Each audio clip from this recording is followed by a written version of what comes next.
Astaga. Oke guys, sudah mulai ternyata ya. Kita perlu. Jadi sekali ini kita akan bermain game PES 2017 lagi yang pastinya sesuai thumbnail YouTube. Thumbnail video gua. Kali ini kita akan bermain Become a Legend lagi guys.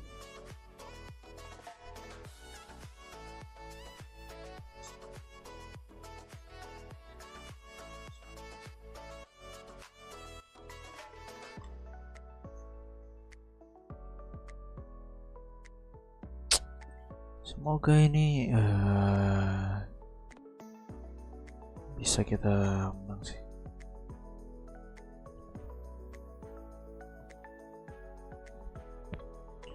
Parap.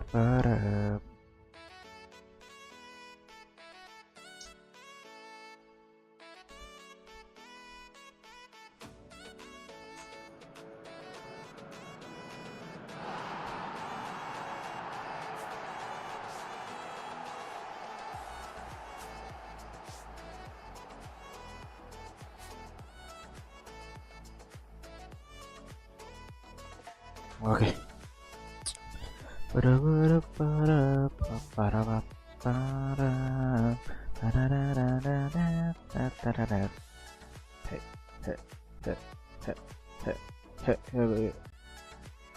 Everybody ya.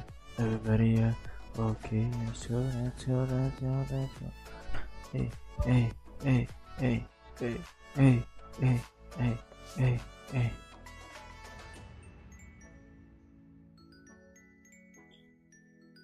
Kondisi kita sini kurang baik. Bicara awalnya mengatakan hal ini tentang kemenangannya bahkan sebelum saya mendapatkan bola dari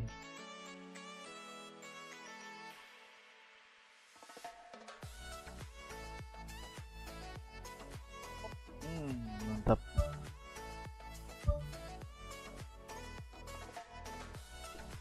Langsung saja ya, kita mau mainkan lainnya. Nah, pokoknya ini sampai kita promosiin ke Liga 1 ini guys. Sedikit lagi ini akan selesai di bulan Mei, ini akan selesai sih. Pertandingannya akan selesai dan semoga ini awal kita debut mendapatkan juara di Liga 1, Liga 2 lah, Liga 2 Spanyol guys. Semoga aja juara ya. A huge welcome to our viewers from the Estadio Rio, located here in Porto Alegre, Brazil, and home to SC Internacional. And here we have Getafe against Real Oviedo. I'm Peter Drury, and here with me in the commentary box, I'm glad to report, is Jim Beglin. Well, thanks, Peter. There's a great sense of anticipation in this stadium, and I've been hit by it too. Aduh, baru mulai. And he's onside. Carlos Alenia, he's long and forward. He's off on a marauding run.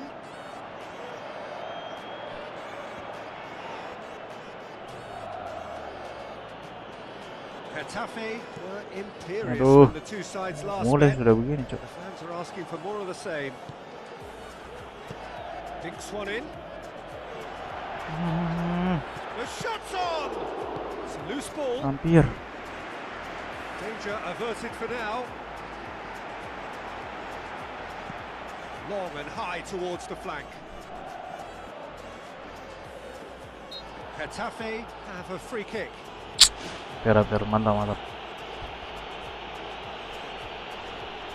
Main FF dong. Ais, nggak main FF saya ini.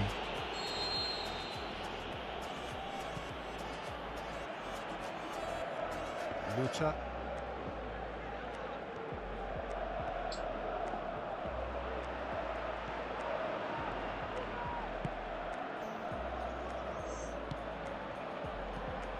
Getafe looking really energetic early on. It is a high press.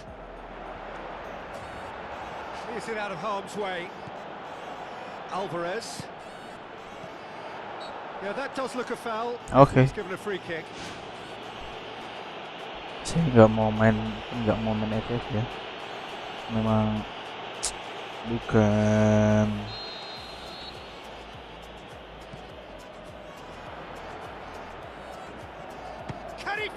Ih, sedikit lagi guys. Dulu main FF ya. Udah beda dari FF sekarang guys.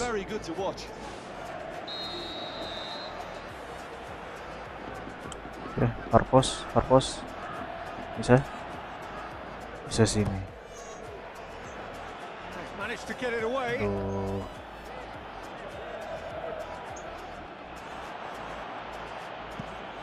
To get it forward quickly. He's made sure that won't get through. Aimed long and direct. Okay. And out to safety.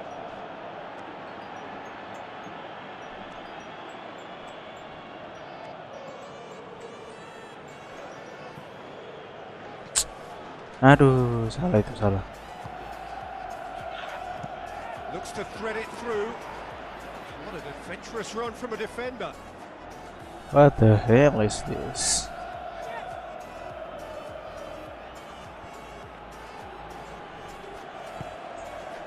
Fired in from distance. They didn't manage to get nearly enough into the box, and that speaks of little ambition. Hernandez pumps it upfield. Saya belum apa-apa sudah loyo guys. Karena memang kesehatannya ini kurang bagus kok nggak dimainkan ya. Kalau nanti cedera kan bahaya juga guys. Tried to play it through. Well, he simply failed to just put a little more oomph behind that. Langsung diganti nih saya nih, aduh. Spoon forward. Loose ball, who's going to get that? Hoists it high. Away from immediate danger. Oh, no question, that's a foul. Aduh. Mana lama lagi anunya masih banyak waktu ini.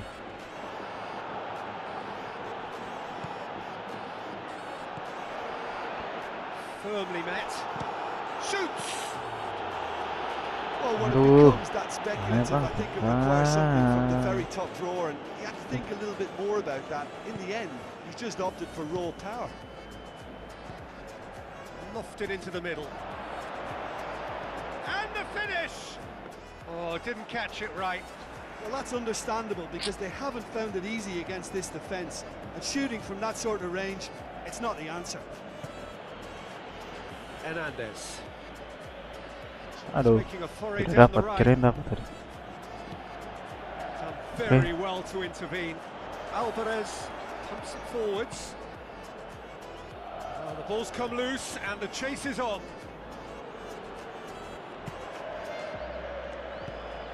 Out to the left it goes.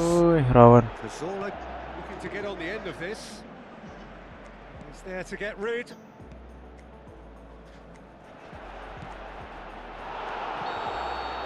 Referee's had a look and he's blown his whistle for half-time. Half-time. Closing half, but we're still where we started, 0-0. Oh, kalau seri yang gak apa-apa sih, kalau yang golnya yang bermasalah juga. Gets things going for the second half. Karena kita sudah tahu klasemen ini, hati-hati banget masih. As the second half begins. Walaupun ini awal bulan ya. Goes long. Aduh, keren ke di sini depan bolanya cuk. For a moment you felt that was going somewhere, but they'll have to go again. Tries a long pass towards the front. Chance! Anjir. Tries to get it forward quickly.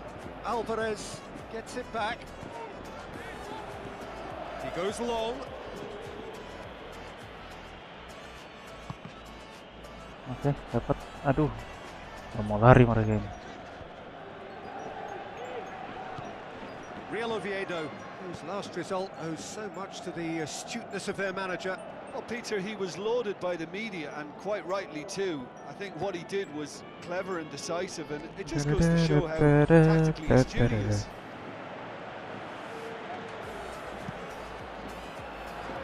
Gets it upfield. This defence is wary about opposition pace. So they're just not getting too tight. Yeah, they know that if they step up, their keeper could get a whole lot busier. Why? Gets into a dangerous position. It's a long ball, and it's not hit its target. That's put paid to a promising move. Alvarez. Rawan. Goes for goal! And he's there to hoof it away. Crosses one in. Aduh, rawan banget ya. Ball.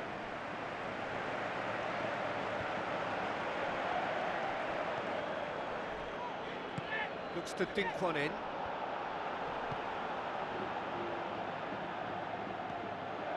Yet another to add to football's endless list of could-haves and should-haves. Rawan. Yeah, the communication lines were working really well, but Mantap. the supply line just had a bit of a Kurang. blockage. Aduh. Aims forward. Kira nggak dapat, malah It jatuh out to ternyata. the wing. Looks like a good ball through. Ball's loose. Who's getting there? Oh, well intercepted. Really alert to the danger. Luta.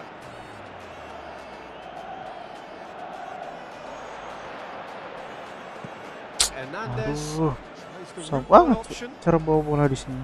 Defending was Memang physical, kondisi no saya kurang nonsense, sehat and it juga had sih. to be. Looking crossfield, changing the point of attack. Deftly done. Aduh, Looks to ambil. play him in. Susah banget. A minor communications breakdown. He's done well to tidy up the situation. Played it early, Rawan banget. and that's out of reach.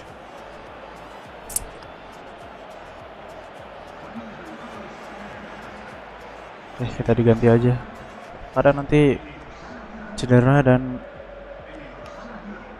Aimed long and direct. malah cedera parah juga. Well, that's Tidak where he main wants it. malahan, bahaya. Yang awal-awal masuk aja sudah cedera itu Tries a parah. through ball. Hampir banget. Nggak apa-apa, sama, nggak apa-apa. Oh, good interception. Kostas plays a clever pass. He checks on the touchline. A change about to occur. Pumps it upfield. And it's been intercepted, and that will come to nothing. Hassan has been caught there. It's a foul. Well, that's a booking. Always looked it.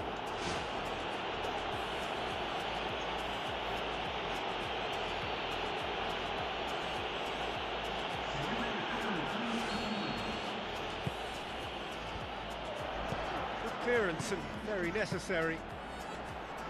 Was always going to be the keepers. Forward it goes. Tries to stroke it through. Panas banget. Referee looks at his watch and blows his whistle.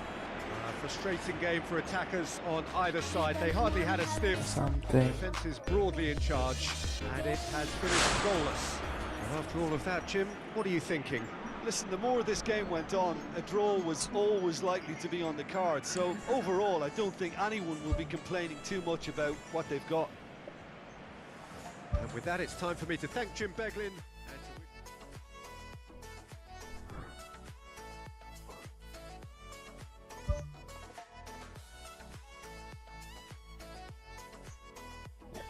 Panas banget ya, panas banget. Kipas gue nih nggak ada rasanya jadinya. Nggak tahu juga ini. Capek cuy, capek. Nah, oke, ganti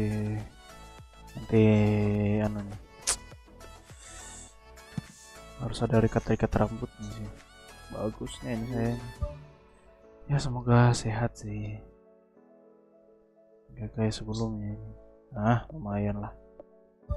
Kalau ini kan ada sedikit tenaga, jadi lumayan.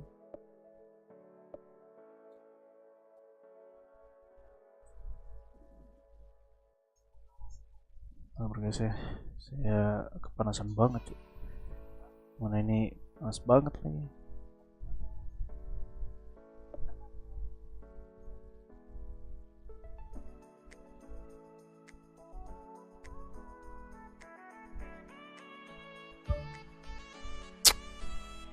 Kayak rambut kita ubah dulu. Wah, panas banget cok, anjay.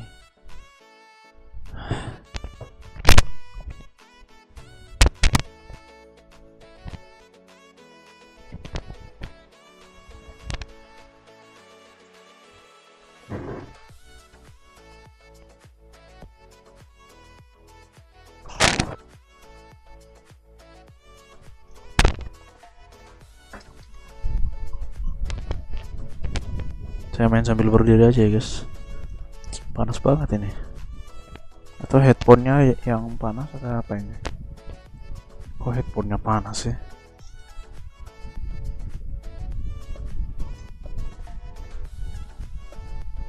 Mas yang kemarin ya? Ah ini yang kemarin bukan.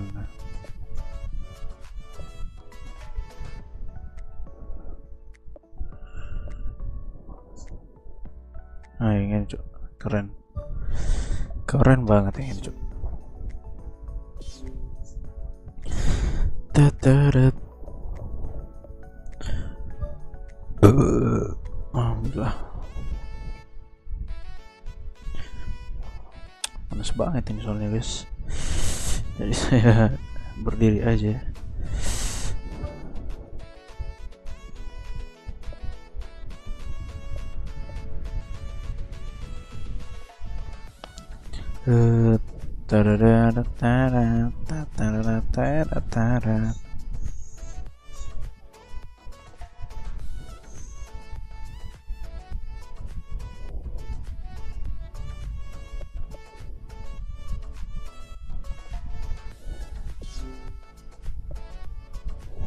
Kayak baju mereka kuning aja ya, gak apa-apa lah.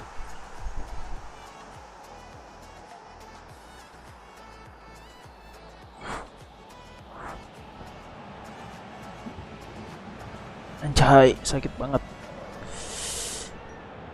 A huge welcome to our viewers from the Estadio Beira Rio, located here in Porto Alegre, Brazil, and home to SC Internacional. The teams then, Getafe against Mirandés.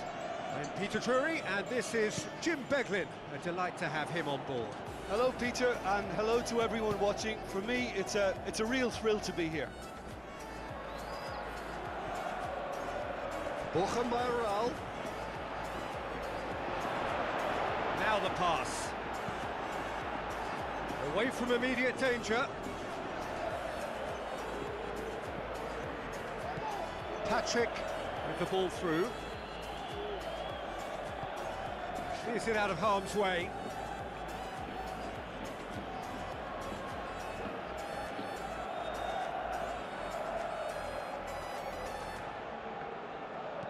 Hoisted towards the area.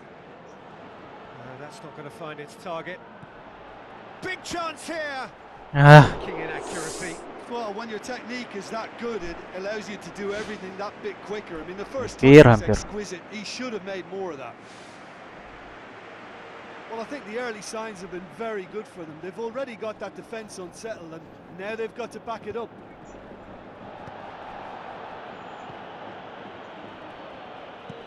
Looks to thread it through. That's a throw.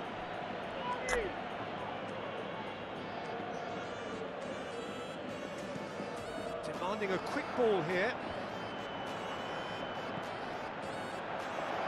Gets into some space. Spoon forward.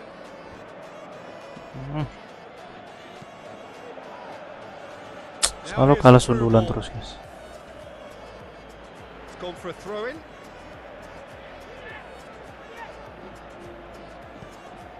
Tries to get it forward quickly. Has a swing at it. Kok selalunya gitu aja gitu terus anunya buang-buang ke atas. Tapi nggak sesuai anunya.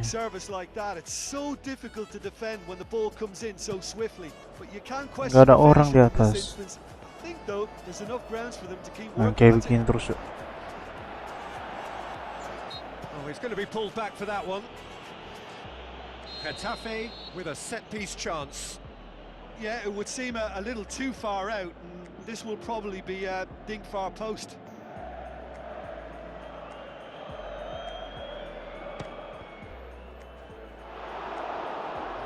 Shots on that one, but he couldn't find the target.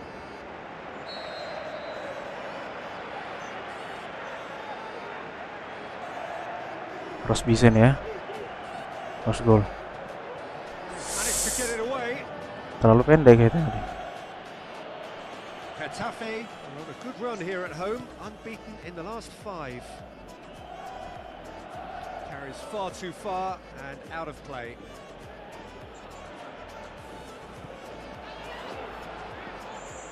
Kok nggak bisa ditarik ya?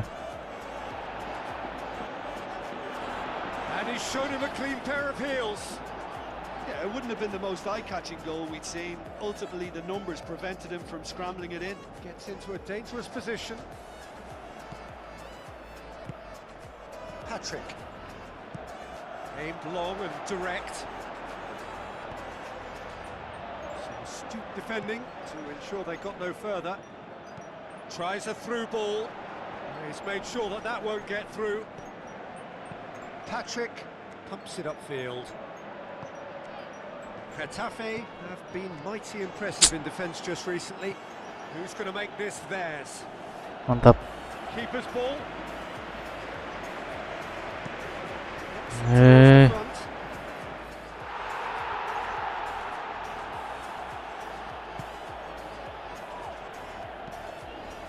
Spoon forward, battles to win it back.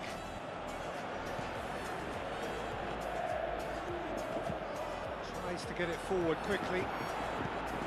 And out to safety. Aimed long and direct. Kerjanya buang gitu-gitu terus anjir. Pumps it upfield. Oh, well intercepted, really alert to the danger.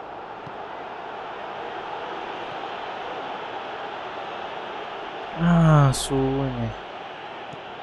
Aimed long and direct. It's been intercepted, and that will come to nothing. Who's going to make this theirs? Oh, good interception. He's not played the ball, that's a foul.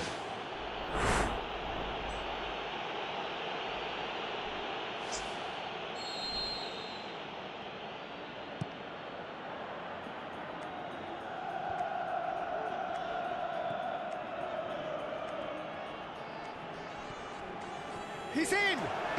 Shapes the shoots! Well, let me assure you that scoring just before half-time was a real treat. And when it's one of your top talents who delivers it, it just seems to fuel confidence that little bit more. Lovely goal, perfect poise to set himself for the strike.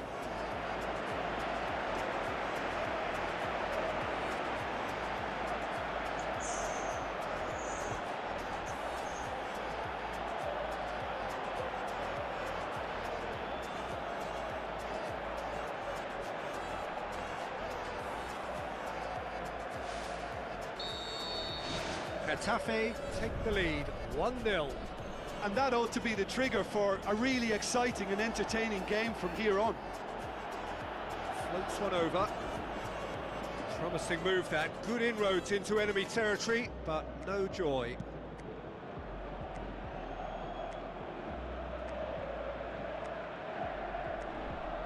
Crosses one in. He's going to have to tune his rangefinder before the next one. Saya panas banget.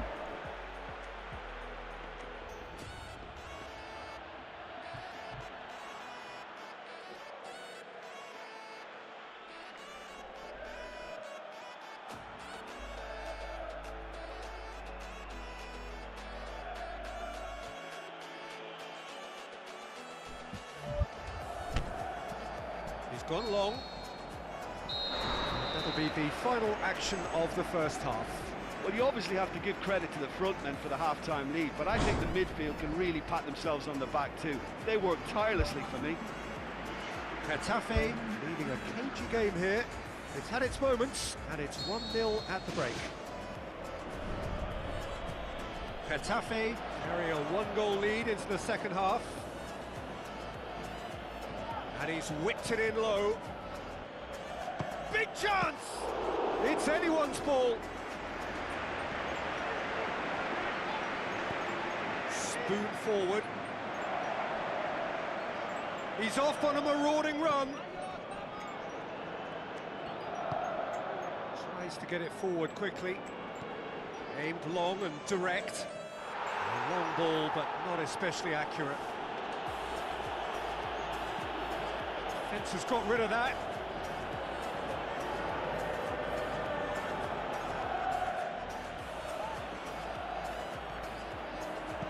That's gone a long way up and away.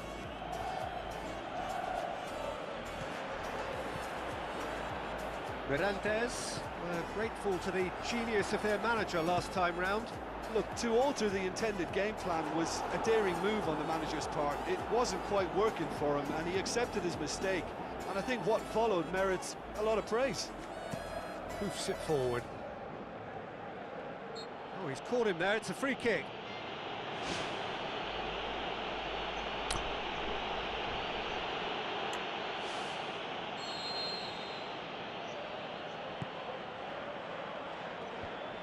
The defence can get it clear.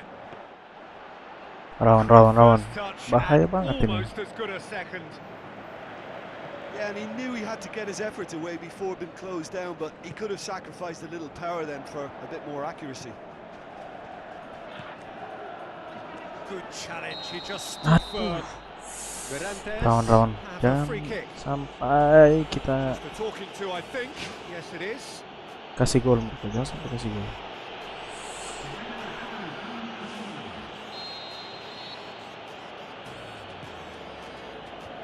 Alvarez gets it away. Is it in? Oh, Hampir. Nearly.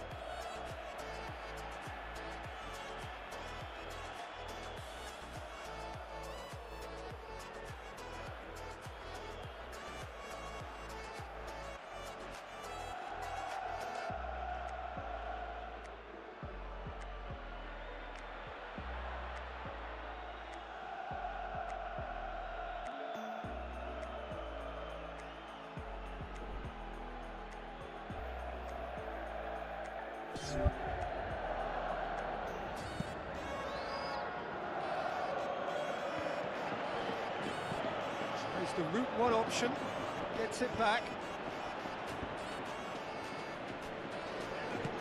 Looks to slip it through. Rawan. And that should be the keepers.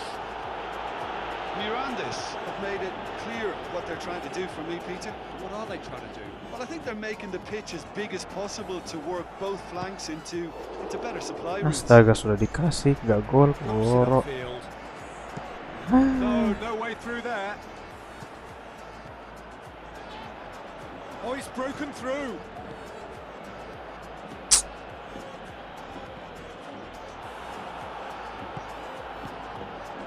Alvarez. Someone looks like he's in need of protection here.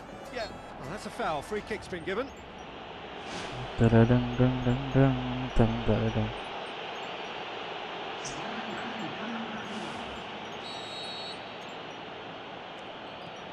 Forward it goes.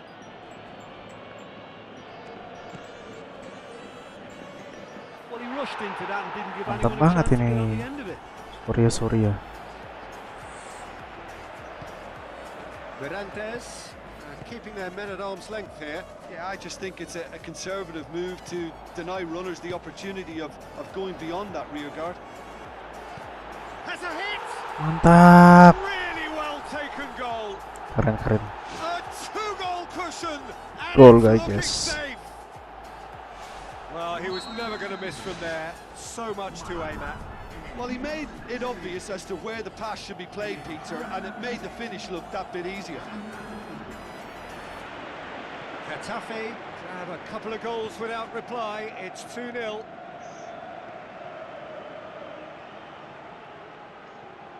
Spoon forward.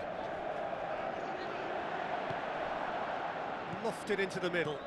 Well, that's where he wants it.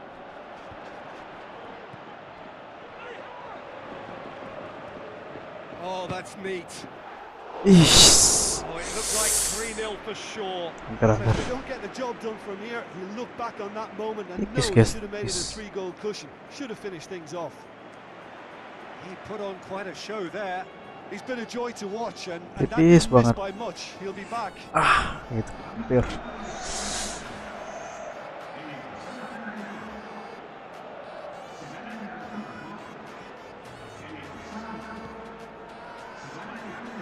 Carlos Alenia gives chase. Patrick. That always looked inevitable. The defence dealt with that really well. Borja Mayoral passes it through. Shot at goal! Great ball to play him in, but he will be gutted to miss that. Look, the keeper's been exposed a few too many times for my liking, and something they're going to have to fix, and fix in a hurry. That's one way to make your presence felt. Well, in all honesty, he's tormented that defence. They just can't handle him. Spreads it wide. Away from immediate danger.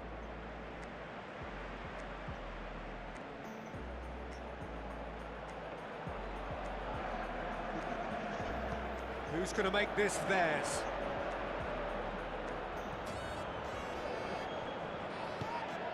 Four extra minutes added on.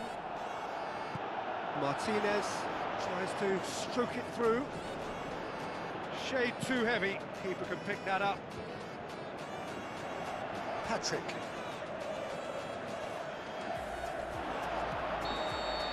And that is that. The manager heads down the tunnel, swathed something. in satisfaction. His team have carried out instructions to the word, and they have got their win. What are your thoughts on today's game then, Jim? GETAFE have some very strong runners from midfield, and it's not often you'll see a team be so...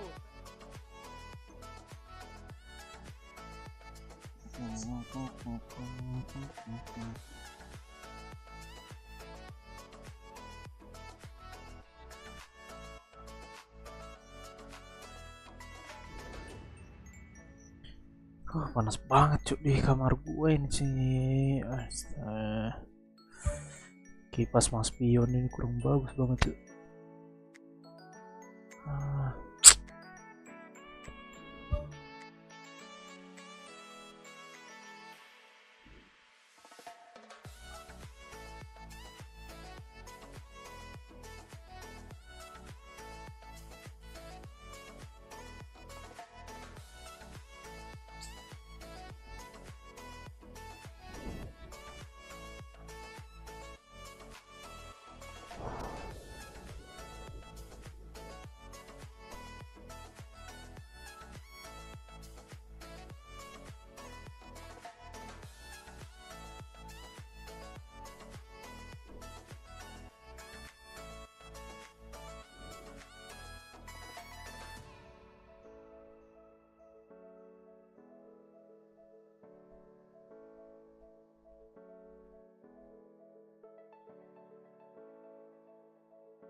Siapa yang bisa ngubah ini?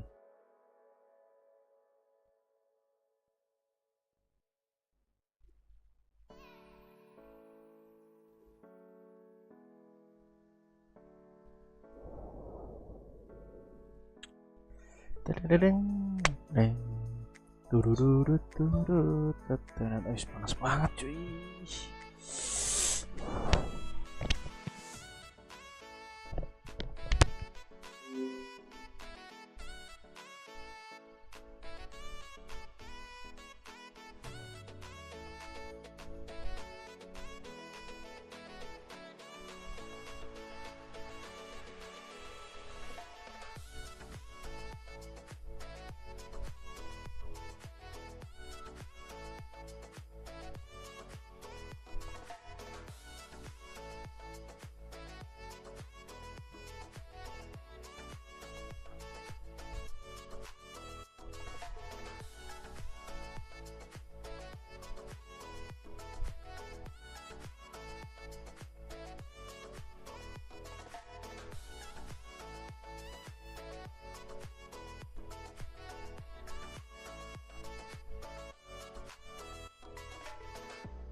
Aduh,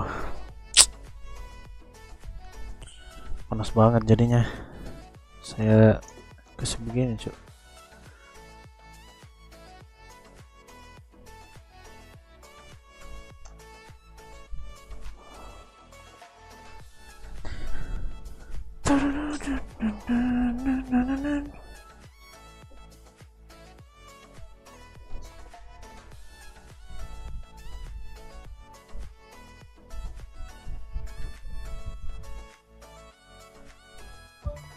Oke, kita masuk line up awal lagi guys.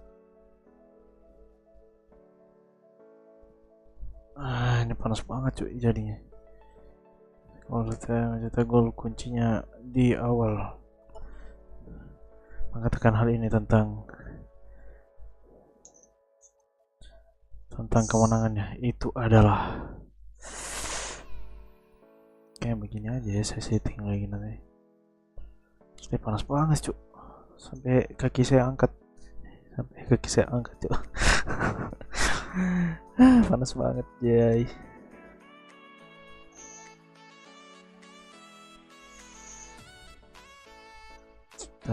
Kondisi bagus, fix ini mantap sih ini kalau kita main cok, enak banget ini pasti.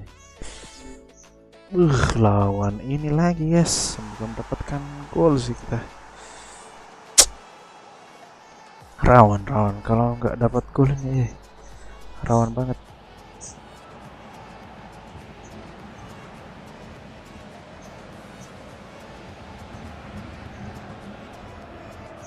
Hello and a warm welcome to everyone across the globe. We should be on the Aduh, way rencana very mau beli shortly. stick baru ini Players guys. will be with us Stick yang ini anytime now. kurang bagus ini. And here we have Celta Vigo against GETAFE.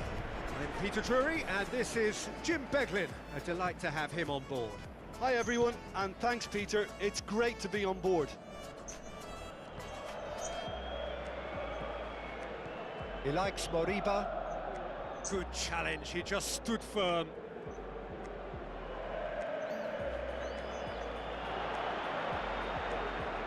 Oke sih, Celta Vigo agak susah lawan yang ini sih, memang last 5. jago banget cuy.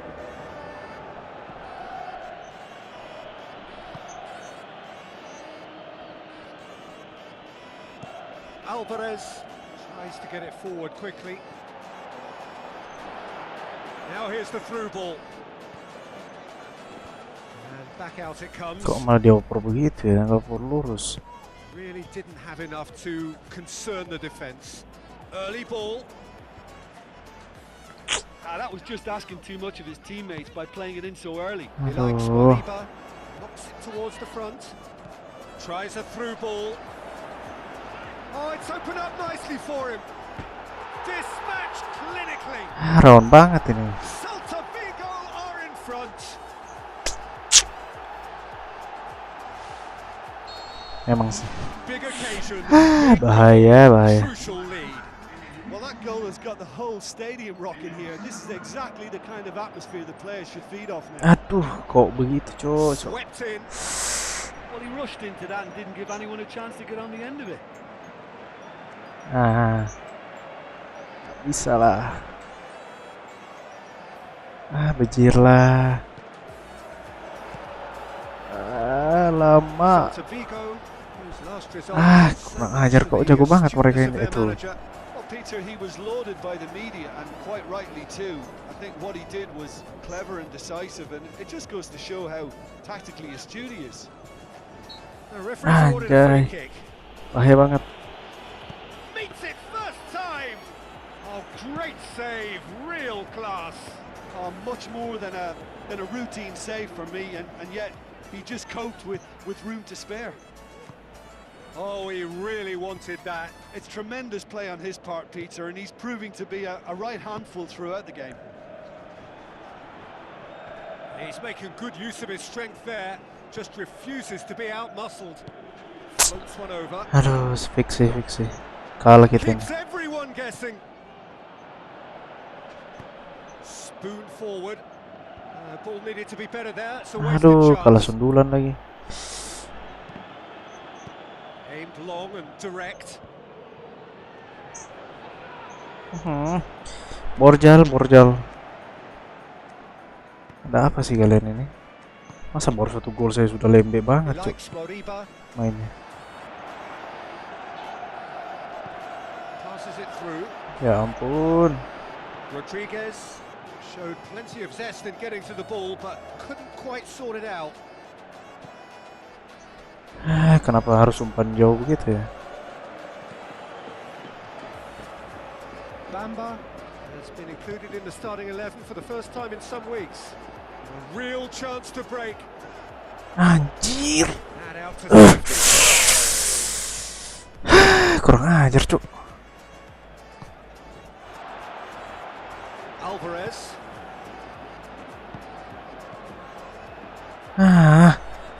Gak bisa bagus-bagus menendangnya, Cuk. Aim forward. Walk forward. Anjir, kok malah ke kanan kiri anjing, kontom. Astaga. Pass towards the front. Susah banget, Cir, kalau di bawah-bawah ini. Rodriguez. Jangan umpan jauh. Forward it goes. Astaga, malah umpan jauh, bodoh. Starfelt. Astagfirullahaladzim. Bagaimana mau main kita menang ini, guys? Aduh, kok gini, guys? Udah dapat asemlah ke orang ajar ini, guys. Still plenty of time to get back into this. As always, an early goal would help swing things back in their favor.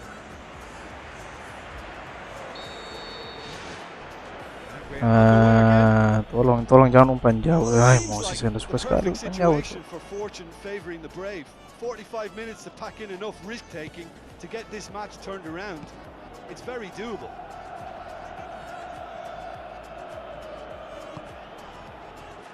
Anjir. Rodriguez. Now the cross.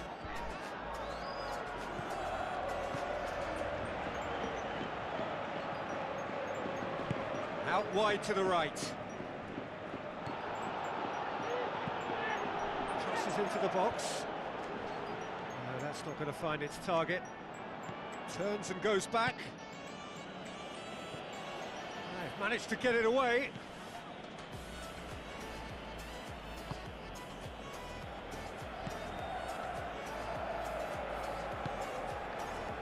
Ayolah, GETAFE. Bikin memalukan, Jir. Tadi seri malah sekarang kalah aja.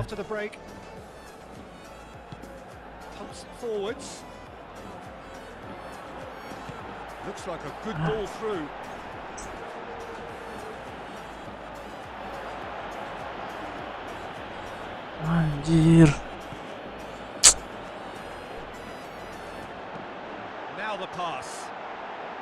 Selesai sudah. Penalti, anjir. Betulan wasitnya ini yang kurang ajar, anjir.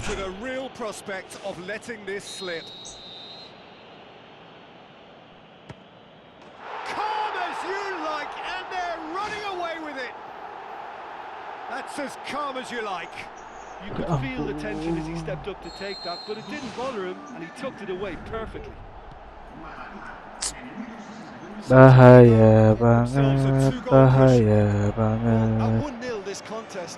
Kerjanya umpan jauh nggak jelas. Anjir.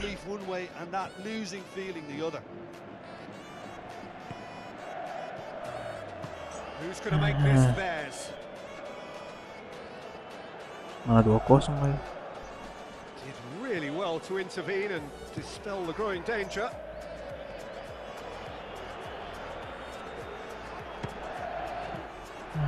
Well, he has a bit of a reputation from that sort of range, Peter, and he can't half smack one. Masa dibantu wasit, guys? Nggak bisa gini. Saya yang kendalikan game ini. Jadi kalau kalah saya bisa ulang, Cok. Anjir kok. Apa lagi tadi tuh tim goblok tadi? Malah dikasih, bodoh. Astaga.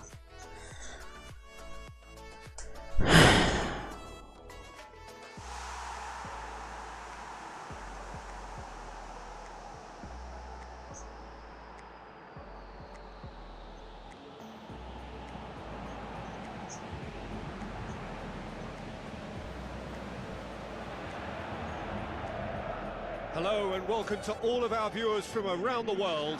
We have quite a game in prospect here, just waiting for the players to emerge, and we will be underway.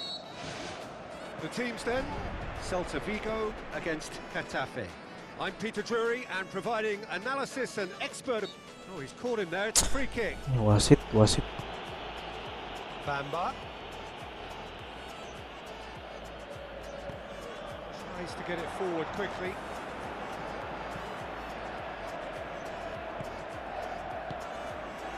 Starfelt, it's a long forward pass. Tries a through ball. And the ball is out of play.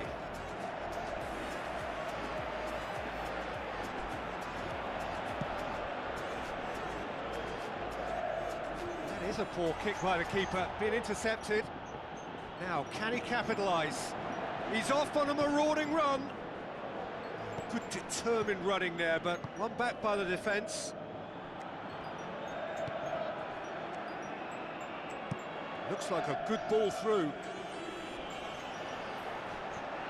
Celta Vigo have been good here at home, undefeated in the last 5.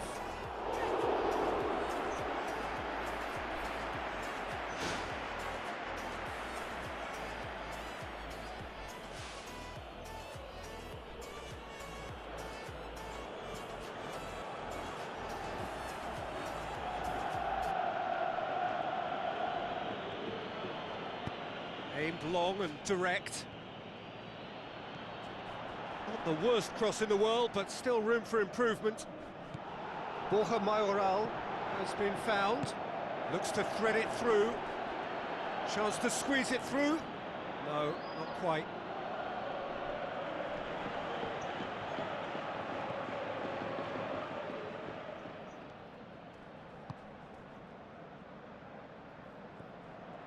Celta Vigo have their manager to thank for the last result. Yeah, his hand was forced somewhat, Peter, because of the circumstances. He had to bring on goal scorers, but he was bold in going for broke to get what he wanted, and not many would have done that.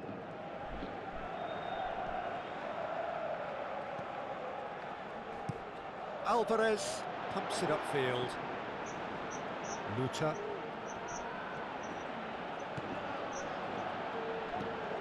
Who's ball? Who's going to get that?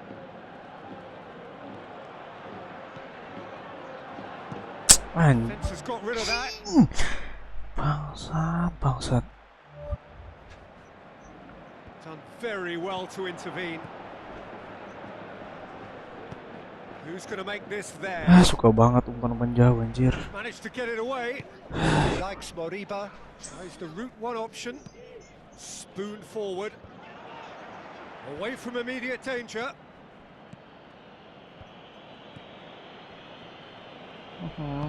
Forward it goes.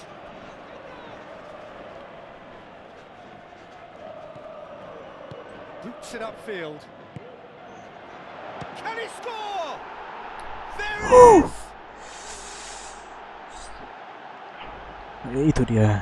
Oh, that was a close call, but for me, he timed his run to absolute perfection there to stay just onside, and he's still a lot to do, you know, but I think he's tucked that away really well. Mantap.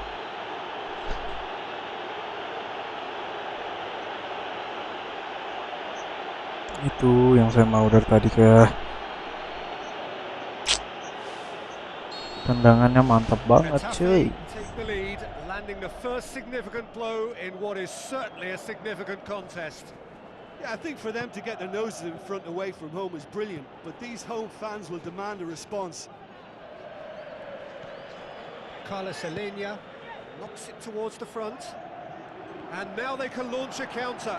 Oh, he's broken through. He can get that clear.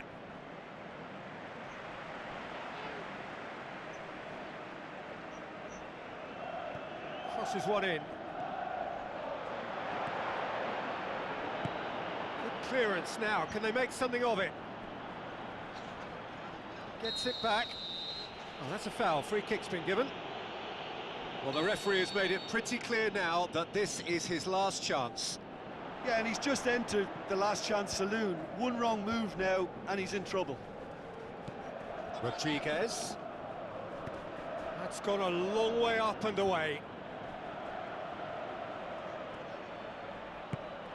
Now the pass. Clears it out of harm's way.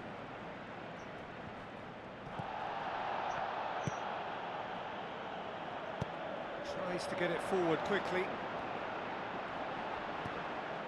And the defence can get it clear. Alvarez. Oh, good interception. Dominguez. Starfelt. So they got the only goal to make it 1-0. Rodriguez. Who's going to make this theirs? Long ball, but not especially accurate. There's the whistle for half-time. Well, you obviously have to give credit to the front men for the half-time lead, but I think the midfield can really pat themselves on the back too. They work tirelessly for me. Getafe leading a cagey game here. It's had its moments, and it's 1-0 at the break.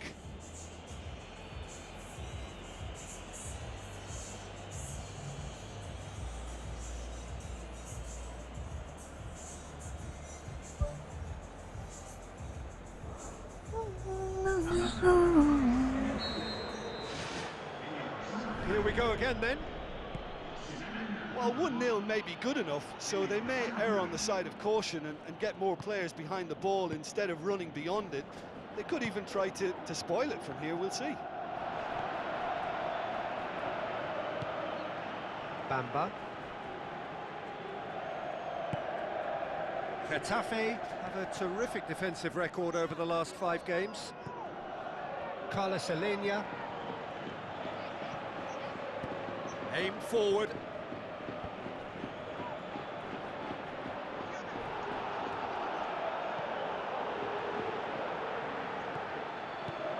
And out to safety.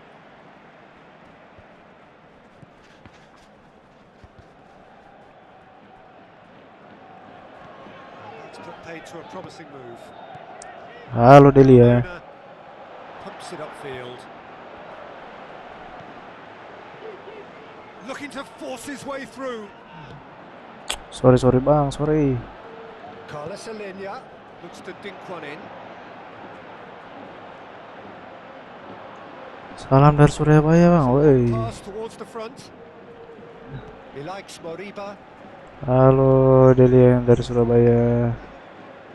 Wah, wih mantap. Battles to win it back. Yeah, he's pulled him up for that challenge.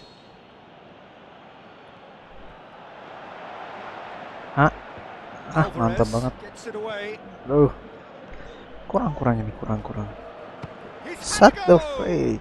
Oke, itu dia. That wasn't the easiest of saves by any means, Peter, and I think his instincts were, well, they were just razor sharp. Nggak dapat. Just doesn't trust itself to play a higher line. Frighten the people getting in behind. Yeah, absolutely. It just opens up the opportunity of not only strikers getting behind, but the runners from midfield too. There's going to be a change here. Chance here.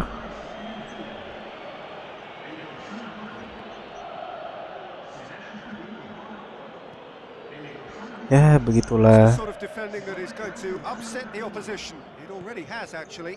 Yeah, Peter, and it looks like this defence will go tooth and nail to prevent him from getting another. Well, the ball's come loose and the chase is on. Now the cross.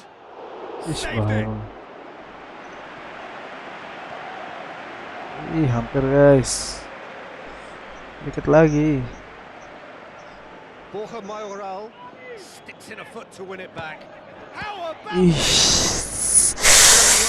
keras banget tendangan gue ya. Great concentration there. I think his anticipation pretty much did the trick for him.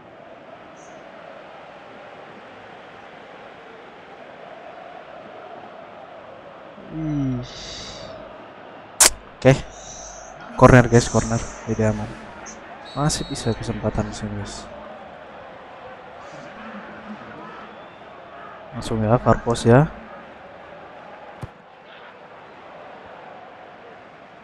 Salah. Ih, hampir lagi. And he's straight offside. Offside? What the hell And he is thought he'd this? beaten the offside trap too. It's a good call. There is some Masih terhitung activity ternyata down on the offside-nya. touchline. It seems there's going to be a change.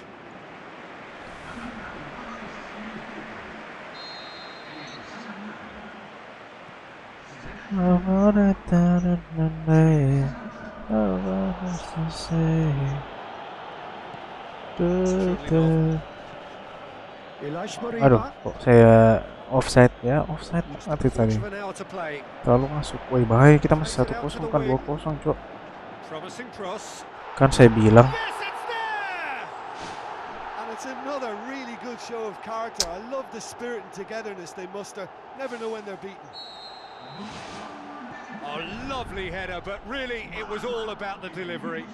Yeah, I just thought he wanted that more than anyone else on the pitch, and it was fully deserved. He gave it everything he had. Kok gak mau And that tackle, has Cok? added a whole new complexion to the game. Celta Vigo surely know by now that they've put so Iya, dari much work tadi into nih. producing the equalizer that Anjir, hampir lagi, Cok. You know, it's all one-way traffic for them now, and they simply have to Aduh, capitalize bahaya on it. banget ini. Wait. One over. Whistle's gone. That for offside? Yes, it is. He may have been caught offside, but that's his game. He plays on the shoulder of the Aduh, last tim defender. gua malah begini anjir. Thrust towards the front line. Ya sih, memang beda banget ini levelnya sih. Wasit, tolong sih, jangan terlalu banyak sekali peluit-peluit ini. Aduh, kurang ajar ini wasit, Cok. The defense can get it clear. Agak emosi juga nih kalau lihat-lihat. Aimed long and direct. Iglesias. Patah dia kakinya, bro. Patahkan kakinya, bro. Bodoh banget. Oh, it's gone in. They've done it. It was coming. They have their reward. Si anjing. And that is about as cool as they come. He picked his spot expertly. Well, you know, sometimes it pays off not to think too much about things. Just put your foot through it. Saya mau ngulangi lagi, nggak usah deh. Great contact, and the keeper had very little chance. Tetap aja sih. Now can they hold out? There's still a bit left in it, Peter, but they should find the necessary to avoid a slip up now. And the volley. Good stop. Kayaknya nggak ada yang tahu menanduk di sini di tim gue ini, coy. Ya.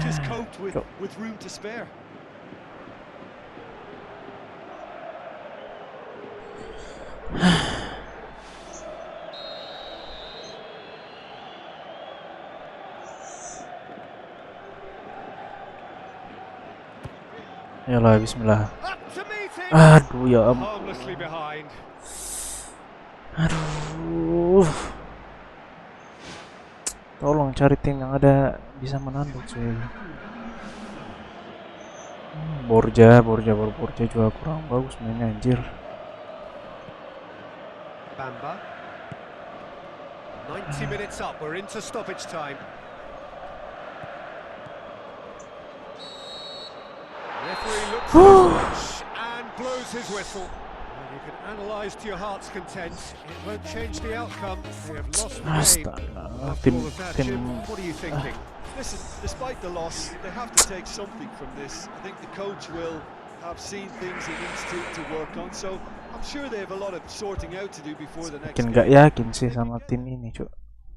Kalau semakin lama kalau gini cara mainnya anjir. Kalah lagi kan 2-1 jadinya. Rawan banget ini kalau gini terus jadinya. Racing Club itu paling sudah ternyata di 3, Cuk.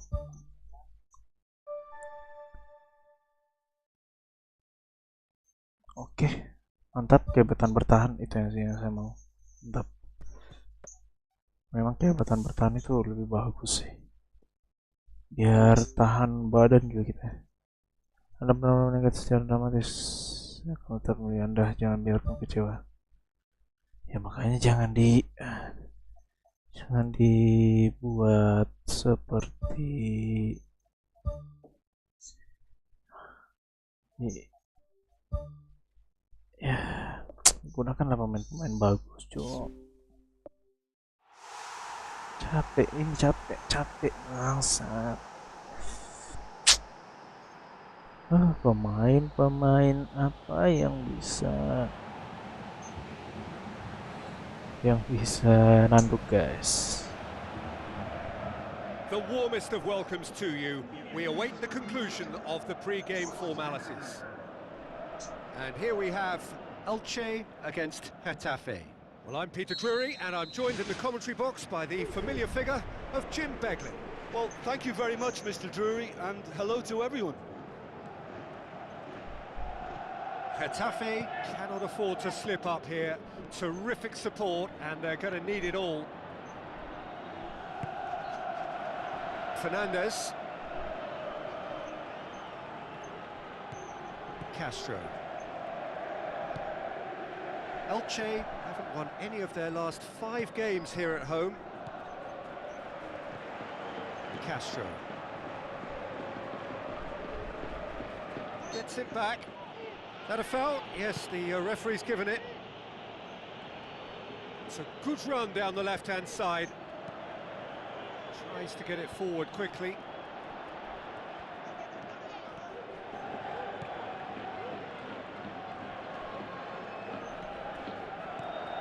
He's gone for it! Mantap! Listen, the big names earn their reputations for precisely the reason we've just seen. The habit of making their presence felt. Here we are, early stages. He struck one, and he looks hungry for more. What about that, Jim Beglin? I just think it's clever positioning from clever movement. Mantap. All of that is synchronized with the right pass. That's what happens.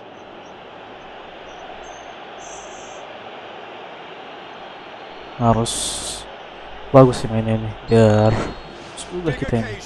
Big goal, crucial lead. Yeah, although that first goal is a well. Oh, he's going to be pulled back for that one.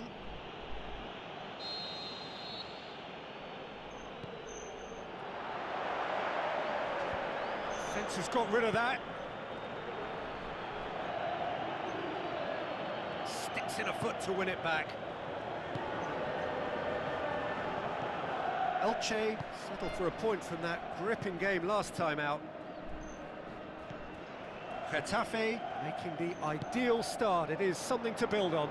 What a good start to the game. I think their play has been fast and inventive, and this is a fine example of early intent. They've begun as they mean to go on, and another goal is on the cards. Done very well to intervene.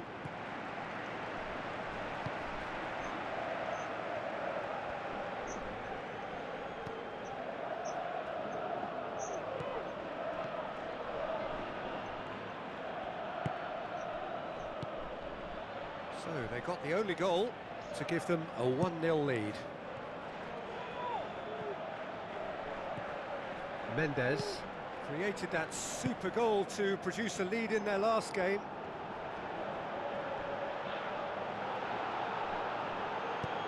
With a delicate ball, Borja Mayoral, and he's there to hoof it away.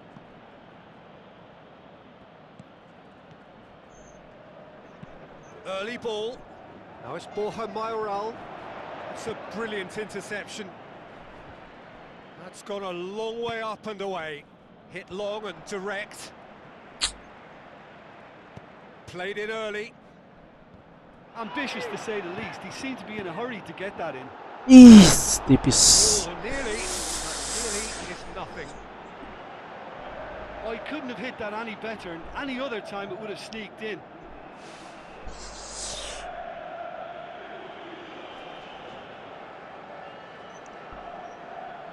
Oke, hampir. Looks to slip it through. Mantap. Jatuh, mana jatuh. Anjay. Ya, semangat banget ini saya, Bang. Aimed long and direct. Aduh, kecil lah. Aim forward. Castro. Terima kasih supportnya Jailani. Getafe are leading with half-time drawing close. Wah, wah, wah, wah, wah. Jangan.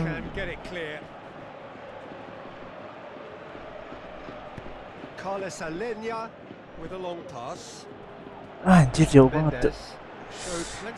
Kok nggak kejar-kejar ya bolanya?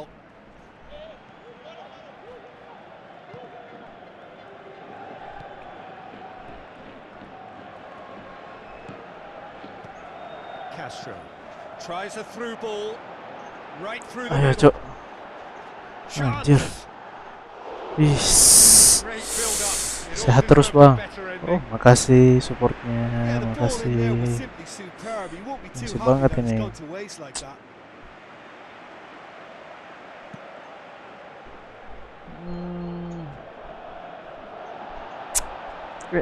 Lawan. Coba. Mantap banget. Oke. Mantap. Aduh, kok lambat banget ya larinya, anjir.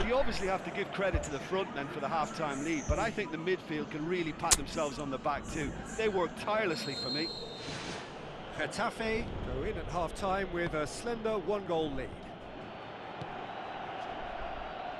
Getafe carry a one-goal lead into the second half. Alhamdulillah. Lawan.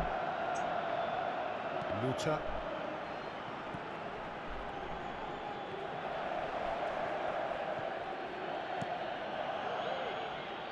Keeper's got good distance on that. Donald. Getafe lost a tight game last time and are now looking to respond positively.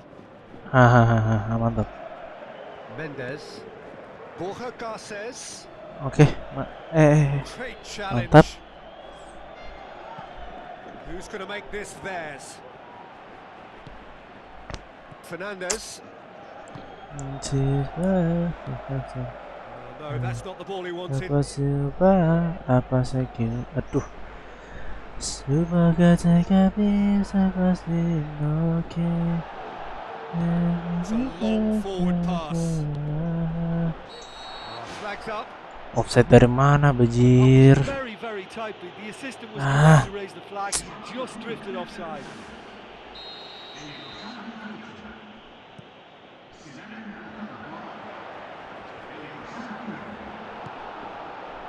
Elche keeping their men at arm's length here. Yeah, I just think it's a conservative move to deny runners the opportunity of going beyond that rear guard.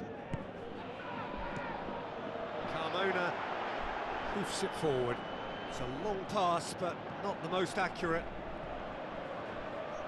Mana orang tadi situ, Cok? Nggak ada. So Jim, what are you thinking?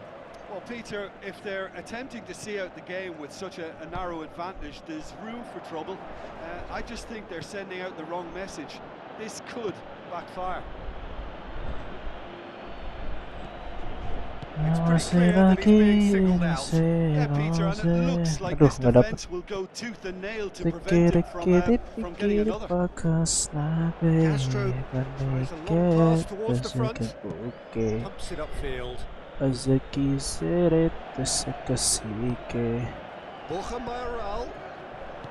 Anjir, kok malah dilepas, bodoh. Fernandez goes steaming forward. That's good progress he's made on the ball. Where to next? Deftly done. Alvarez! Back of the net! Unbelievable. Now listen, the writing was on the wall. It looked like this was going to happen, and it has. A goal of real quality. He made it look ridiculously easy. Look, volleys can be worked on and improvements can be made, but in the moment it takes timing and balance to catch the perfect spot on the ball to produce brilliance like that. That is absolutely magnificent. Tolonglah guys, tolonglah, bodoh banget ini tim gua, anjir. Tidak dah. Oh, look, Peter, there's a great ebb and flow to this clash, and it's above all expectations for me. Anjir, malah itu pelanggaran lagi tadi tuh. Anjir, kok malah aku mau dilihat aja tadi. Alvarez is alert to the possibilities, but in the end it's fruitless. Thrust towards the front line. Doesn't get the pass he's looking for.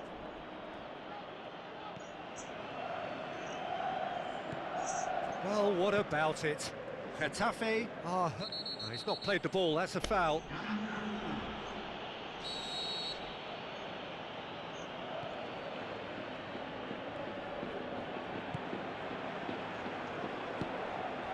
Still anyone's game this. One moment can decide it. It's a very open game. Langsung tendang ke sana, bro.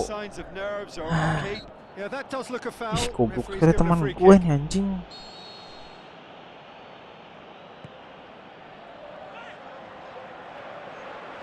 Boots it upfield. Brings it forward. That's a good intervention. Things could have got far worse than that. Fernandez.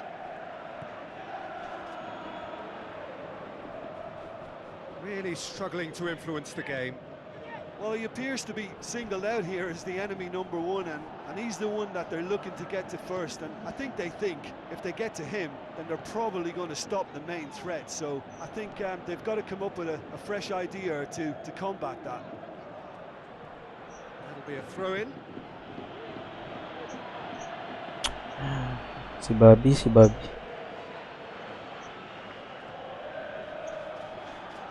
Ball's out. It'll be a throw-in again. There is some activity down on the touchline. It seems there's going to be a change. I think you have to admire his willingness to keep plugging away, but the manager has done him a big favour, I think, by taking him off. You know, he was looking very, very leggy. Whistle's gone, and they've got themselves a free kick. Prix. Aman, babi. Put it away! And the keeper barely had to Siapa move. kipernya kali ini kita?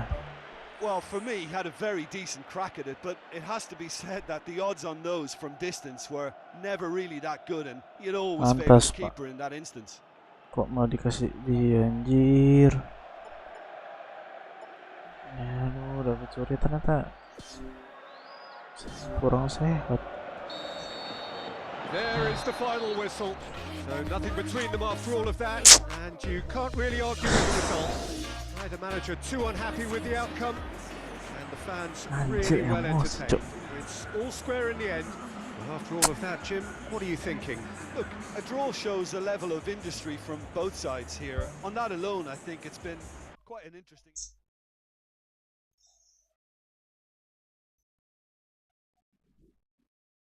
Malah menang lagi di tempat 2, bah. Tapi turun ya, 4 menang tapi dia turun, cuk.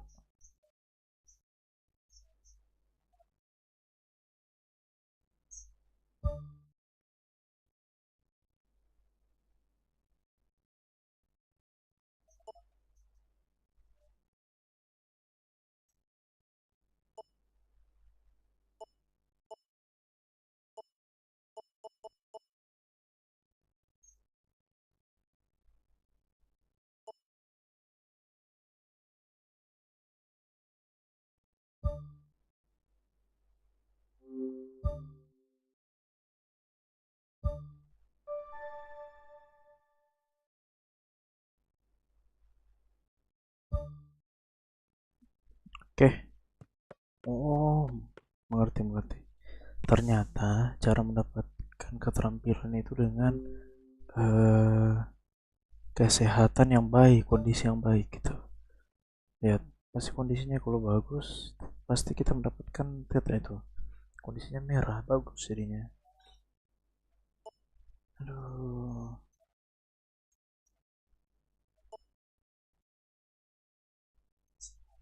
Wow. Itu Toronto.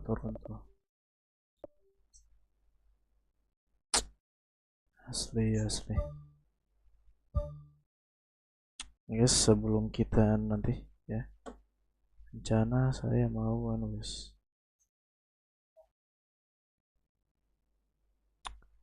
Kita mau nobar sama-sama ya guys, nobar. Saya mau nonton MotoGP nih sekarang.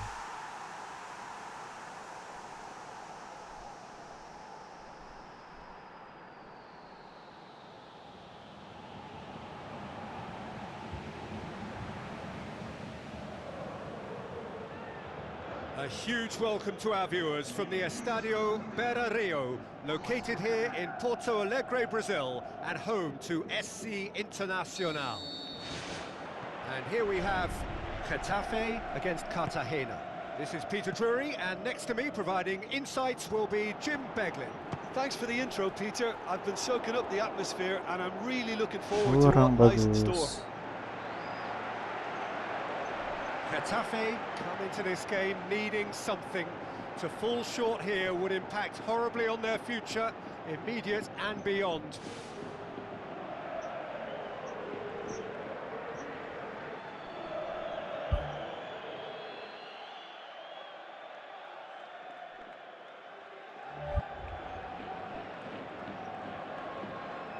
GETAFE are on a good run here at home, unbeaten in the last 5. Hey, round. Tries a through ball. Now here's the through ball. Keeps everyone guessing. It's come loose. Shoots! Great effort, beautifully taken. Kok bukan David Surya lagi, Cuk? Yeah, and he knew he had to get his efforts away before being closed down, but he could have sacrificed a little power then for a bit more accuracy. No. Anjir, kok.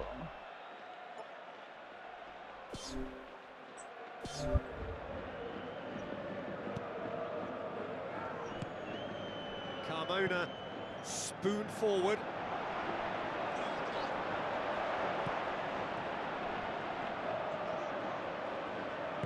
Tries a long pass towards the front.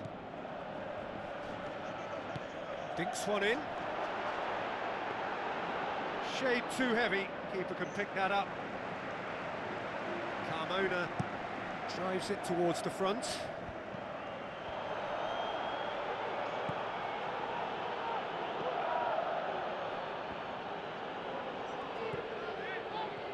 Passes it through, and out to safety.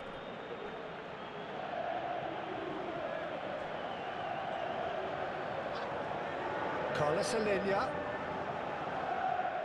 Could try cutting inside here. It's a very good battle there, terrific to watch. Tries to switch the play.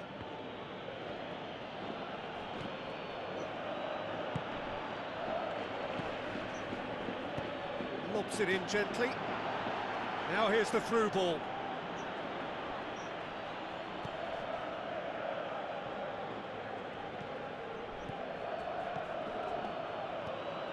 No goals as yet. He's making good use of his strength there, just refuses to be out-muscled. Ball swung in. No, that's not going to find its target.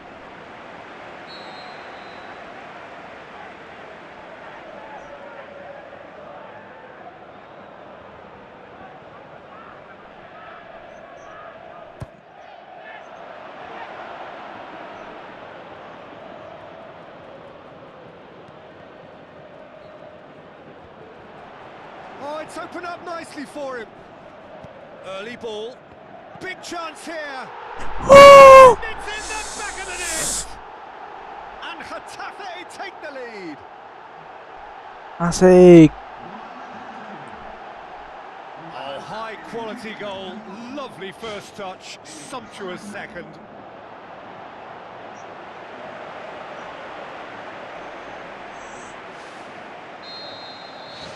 GETAFE take the lead, landing the first significant blow in what is certainly a significant contest. Oh look, this is just what the fans wanted, and now that they're celebrating the opener, I think they'll want to see their team make all the running from here. Aimed long and direct. Too much on it, and that's the keeper's.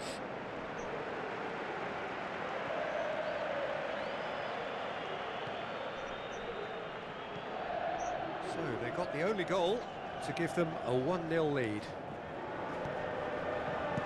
Alvarez tries to get it forward quickly.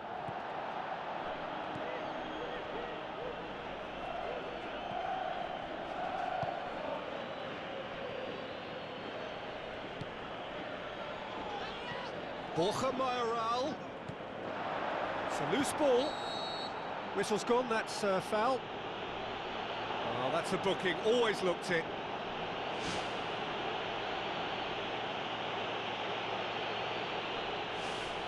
GETAFE looking to pull clear here. It certainly looks appetising, well within shooting range. And he's going direct. He went for the curler.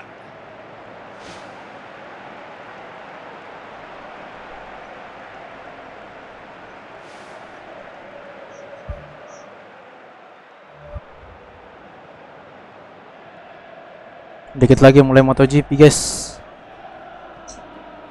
Needed a better pass there. Defense has got rid of that. Carlos Alenia crosses one in. Great early ball. Same can't be said for the finish. Well, if only the caliber of the finish was as high. Apakah Jorge Martin kali ini mendapatkan juara dunia, guys? Juara dunia, ataukah masih bisa diungguli oleh Bagnaia dan Bagnaia bisa fix?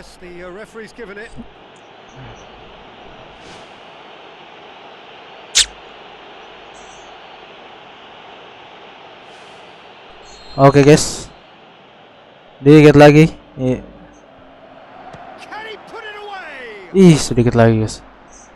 Oke, warm up lap sekarang. MotoGP. Kita sambil nobar MotoGP, guys. Tapi saya nggak bisa tampilin sih. Nanti di bench. Saya akan tampilin ini aja saya, guys.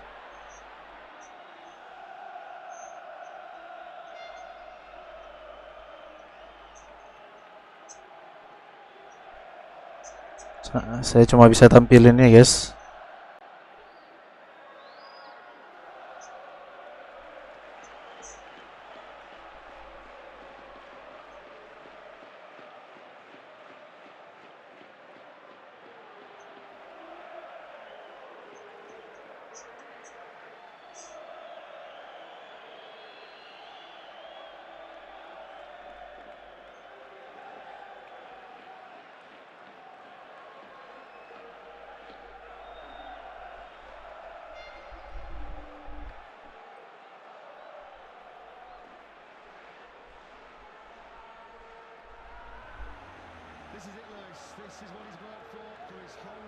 Iya, kita lihat. Sabar dulu ya, guys. Ini dengarlah suaranya kalian.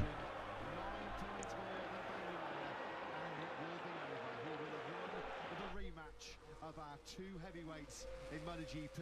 A clash of the titans about to unfold here in Kuala Lumpur as Jorge Martin is 20 laps away from being crowned MotoGP World Champion. And in front of a bumper crowd here in Sepang, the scenario for Jorge Martin, where he's most likely to win the championship today, is if he wins this Malaysian Grand Prix, Pecco Bagnaia has to then finish second to keep it alive. Anything other than that, and Martin is champion. If Pecco Bagnaia does what he did yesterday and crashes out of this race, Martin can finish as low as 7th to still win this championship. If it is indeed a possibility as we go through the race, we're on top of all of the different scenarios for you.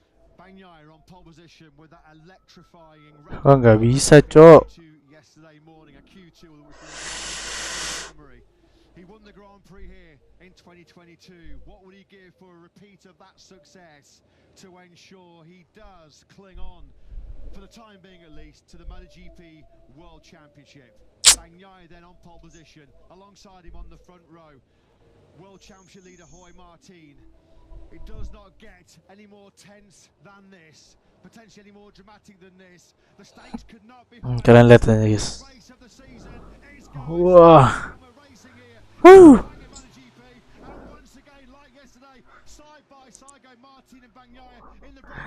Lawan, guys. Pecco Bagnaia. Mana, guys? Bagaimana, guys? Woi, siapa yang jatuh, Cuk? Wih, jatuh banyak, Cok. Wih, bahaya. Wih, kayaknya merah sih ini, guys. Bendera merah sih, guys. Wih, bahaya banget nih. Cok. Round banget.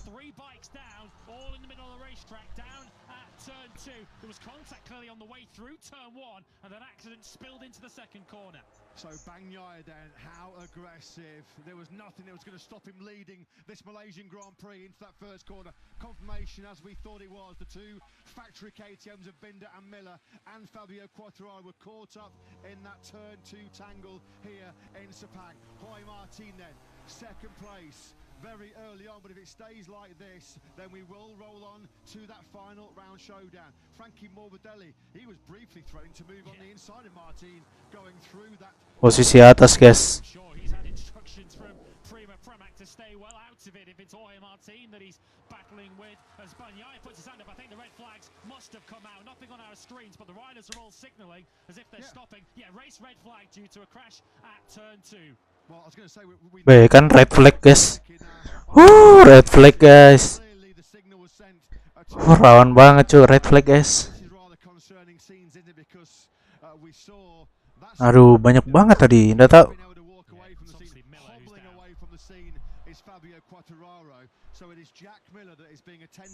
Red flag, guys. Aduh, red flag, guys itu. Just going into the third sector on that first lap, the lead group, we have had a stoppage here. Of course, first and foremost, our thoughts are with Jack Miller after that nasty looking incident in the first corner.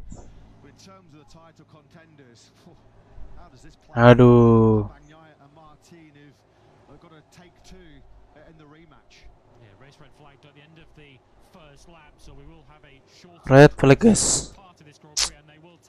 Mana ini, guys? Red flag. I think it was Miller who was the rider who we saw both rider and bike that came across the inside of turn 2 straight into the line of traffic, and of course his teammate Binder and then Fabio Quartararo, who had no idea what was coming and were skittled out. Several other riders were taken down, but of course if a rider is still being treated in the middle of the racetrack, no other option from race direction but to call a halt to that. Yeah, saw the flying bodywork mid-pack. Tuh, lihat race-nya, guys.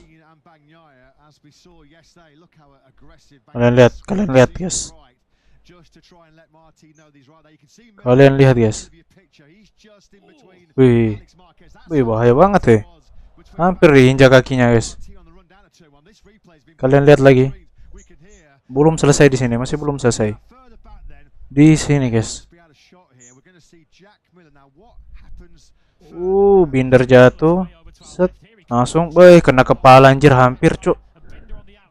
Ih, bahaya banget. Ih, ya ampun. Bahaya banget, cuk.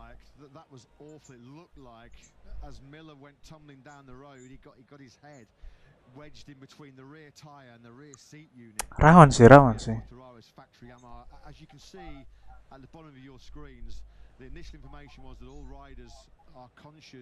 We saw Binder and Quartararo walking away, but that initial replay there was pretty tough to watch, actually. Yeah, we don't need to see that one again. Jack Miller is conscious, is the information, but of course he's still being treated. Rawan, guys, rawan. You can see the wince from Brad Binder there. He is in pain. So 1 lap off the race distance, the lap that we already had. So a restart over 19 laps of this Grand Prix. And our moments, of course, are that Jack Miller will be. Aduh, ternyata 3 laps tidak jadi diulang, cuk. Boleh, bagus. Apa? Tapi semoga ngulang. Ih, asli sih.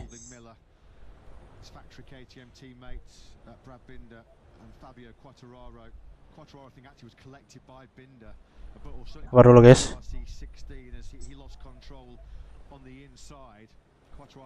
Coba dulu nih. Unfortunately, he was also collected. There's a bit of a rapid repair job going on here now on Fabio Quartararo's spare bike. Of course, his first bike would not have been returned to the pit lane. The BMW safety car with Loris Capirossi at the wheel and Tommy Alfonso alongside him are just going out to oversee the treatment for.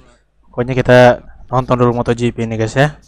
We saw something not too dissimilar to that at the start of the Moto2 race last year here, where if there is an accident in the middle of ini, guys. there is nowhere for that accident to go except directly into turn number 2 with the pack all heading through, and that's ultimately, sadly, what we saw. And it's all about keeping calm now if you're Jorge Martin, Pecco Bagnaia, of course, who have been able to seize that early lead. For the second start in 24 hours, Martin was able to get the jump off the line on Bagnaia, although Bagnaia fought back this time. We will do it all again. We are still awaiting a restart time. Yeah, thoughts about World Championships a bit secondary, aren't they, at the moment? You can see Miller. There he is. Nasty. Just a horrible, horrible incident. Just like you said, Lewis, the pinch point, a bit of normal sort of bumping and barging as the riders jostle for track position to get that slingshot out of turn 2. And unfortunately, it was Miller, Binder and Quartararo that were the fallers in that incident. Fabio Quartararo then has got back to the factory Yamaha garage. We saw him hobbling away from the scene. Straight away I think he's being informed about what's happened by his crew chief Diogo. Sorry guys, saya potong-potong karena wih bahaya banget ini. Nanti di ban kita. Tuh. Masih menunggu guys. Masih lama itu. Masih red flag. Masih red flag.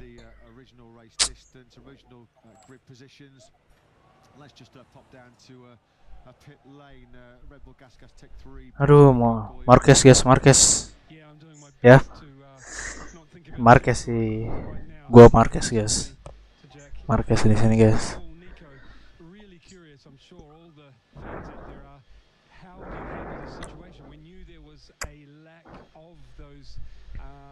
Softer option rear tires for the trying to save them. Do you think most people have? Do you have another new one to run? No. We keep what we have. It's only not even one lap, so we're gonna start with what we have. Normally we try to use all this tire when we can, and when we play with the tire, we always manage to save one. But this weekend has been really tricky, as no one of the rider used the hard option. So we have only one, so everybody is in the same situation. We'll use the same tire and. Sorry guys, kita tunda dulu ini anunya. Thank you for your time. Thank you. Yeah, thanks very much, Simon. Thanks to Gas Tech 3 boss Nico. Sambil main gitu ya. Pedro Costa, of course, a great ride 7 days ago in that wet tire Grand Prix, first wet weather podium in the Premier class. Of course, the medical staff who are treating to Jack Miller, they will take their time with this, particularly if there is any danger of injuries to head or to neck. They will not rush Jack Miller from the scene. He will be receiving the very best care at the moment down there at turn 2. But do you reckon that Jorge Martin and Pecco Bagnaia want this? That is how much. Oke, bagus. They were prepared to throw it all on the line. Masih nih guys. Jatuh guys, Jorge Martin. Tadi, red flagnya ngeri banget, cuk. Oke. Oh, half time ternyata kita ini. Pertama selesai, kita lanjut. Dari sih, guys.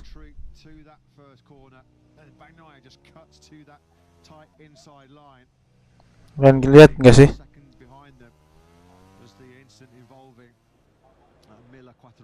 Jorge Martin. Wah, ngeng. Hampir Jorge Martin hampir nginjak ini sih.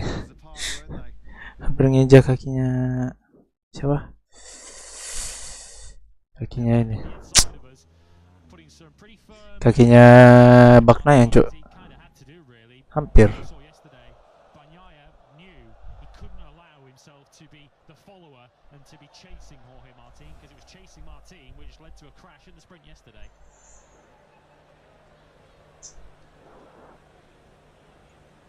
So just a quick reminder about the state of play ahead of this Malaysian Grand Prix. Jorge Martin, 9 points he needed more than Pecco Bagnaia to wrap up this year's MotoGP World Championship. This is Jack Miller's factory KTM team with, as you can imagine, rather anxious faces, understandable concern for the Australian. As you can see from these pictures, he has been placed in an ambulance, and he will be now transported back to the Circuit Medical Centre. Yeah, now the task and the job for the marshals and for the safety director you saw heading out there is to make sure that there is no debris or no fluids that have been spilt on the racetrack in that incident. As the cleanup operation takes place, you can see the lines on the racetrack there as we saw contact in the heart of turn 2, a bit of a downhill approach into that second corner as well. Still, we await a restart time, still expecting a 19-lap Grand Prix, and a glance outside our commentary box window, directly up above the podium here, there is a dark cloud hanging over the pit lane, which will open in 6 minutes' time.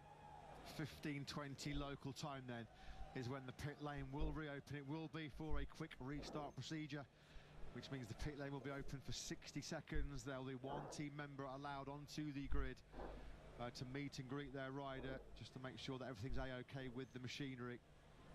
And then we will be back underway for what will be the slightly shortened distance of 19 laps in this Petronas Grand Prix of Malaysia. So there you see confirmation on your screens of where we're at. Pit lane exit will open for 60 seconds at 20 Masih lama ini, masih lama ini guys. ahead of the sighting lap original grip positions, which will mean Pecco Bagnaia, the current MotoGP World Champion, will start from pole position on that front row of the grid. Alongside Martin. It's got noticeably darker outside of our commentary box window. The sun has now gone in back behind the clouds a little bit. Of course, there's every chance that the rain can arrive now that the race is essentially going to start 20 minutes behind schedule once again. There was some fears going into this race day that we could have some rain, potentially some thunderstorms were going to be in the area. We've been able to steer clear of it so far here at Sepang. But is there going to be one final twist from the weather? As mentioned, there is some seriously threatening clouds over the back of the pit building up towards turns 5 and 6. We hope that those clouds miss us.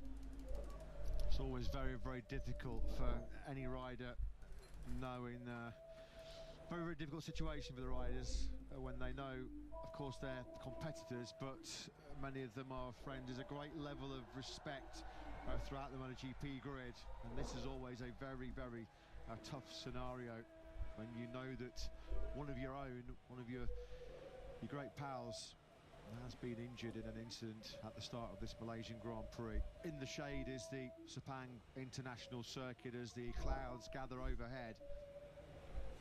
We are at just gone 15:16 local time in the afternoon here, so just about 3.5 minutes now away from the pit lane reopening. 34 degrees is the ambient temperature. Simon, let's go down to you in pit lane. Yep, sorry, that was a car going, safety car going through pit lane. Yeah, just wanted to say, add to what you said, it's really tough for the riders this moment, you know, to know someone's, you know, one of you is hurt. And I think part of being a racer or a competitor is as much as you feel that, you have to just go, right, I'm not believing anything. And Mantap. have it confirmed. Kipernya bagus ya, guys. Masih lama ini guys. Your job, because you can't do your job if you think about it.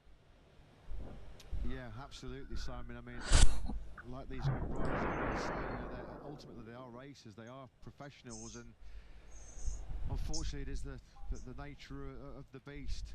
As Brad Binder, I mean, what's going through Brad Binder's mind right now? He was caught up in that incident that involved Jack Miller, his teammate, of course. So Brad Binder has somehow got to collect his thoughts, compose himself, and get himself ready for the restart, which is coming up shortly. The quick restart procedure will be underway at 20 past the hour local time here. Just a quick reminder, quick restart procedure. Juara kita. If you're joining us for the first time in MotoGP, well, that means that the pit lane, when it opens at 15:20 p.m, It will be open for just 1 minute, exactly 60 seconds. So if you are not out of pit lane at that point, well, you're going to have to start from the back of the grid. Jorge Martin then just trying to gather his thoughts, compose himself ahead of this all-important Sepang International Circuit. As we mentioned, it all seems rather a secondary consideration right now when we know that Jack Miller is undergoing treatment in the Circuit Medical Centre.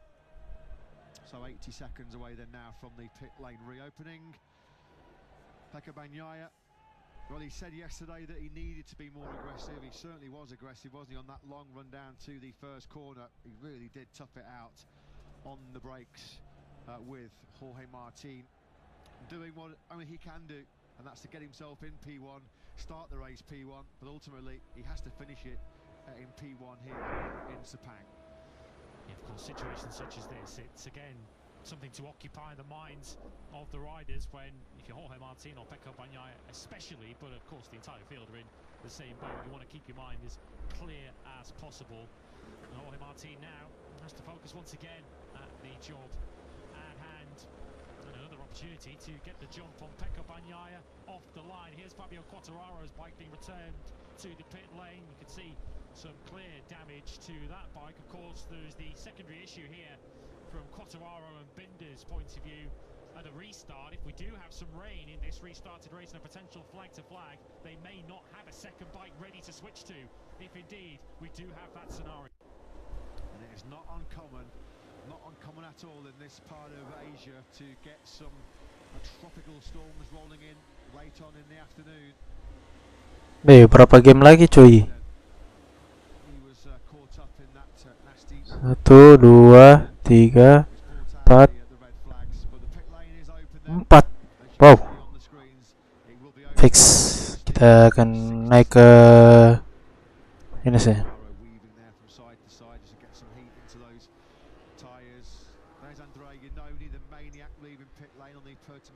Lawan kembaran Barcelona, guys.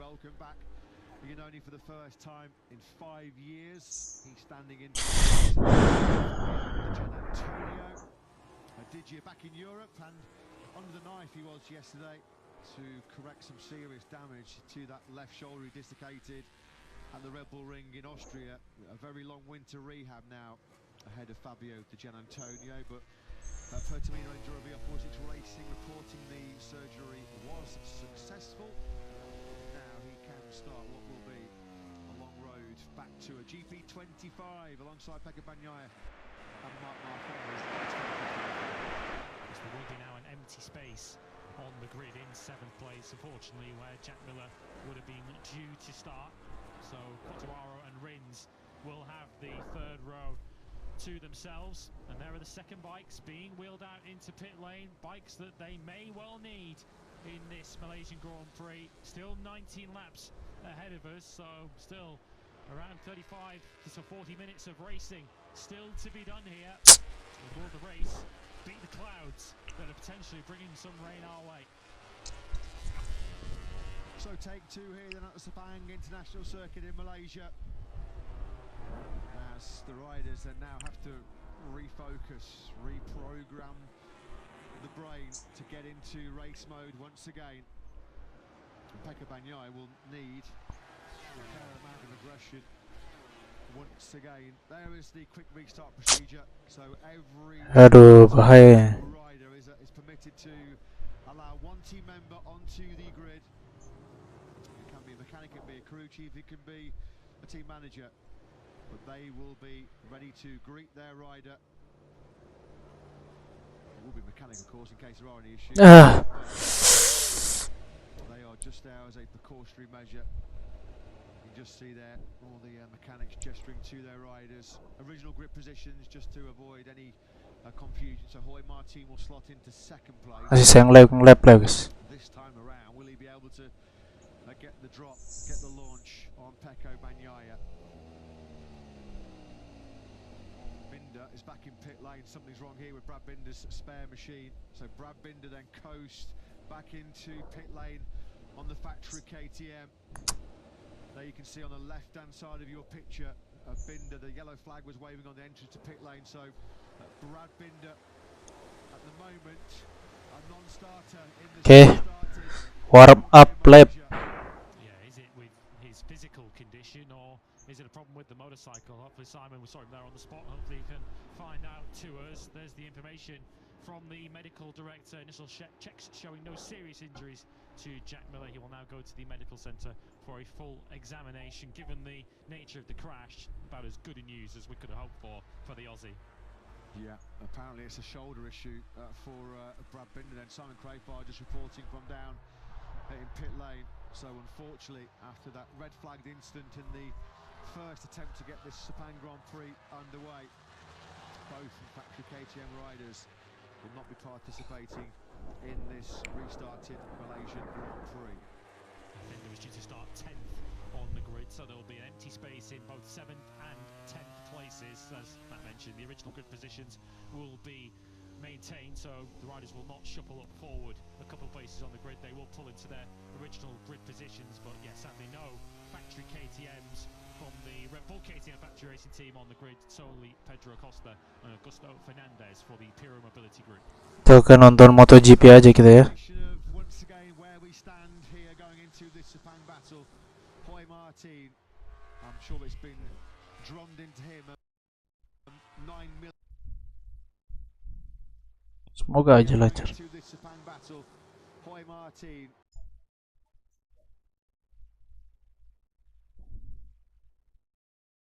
Seki semi kesnakonai.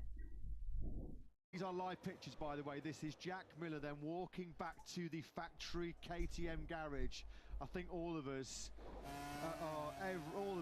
are just breathing a huge sigh of relief here. That Jack has undergone some precautionary medical checks in the Circuit Medical Centre, and the best possible news. You can't believe how happy I am to tell you this and to see those live images of Miller making his way down pit lane.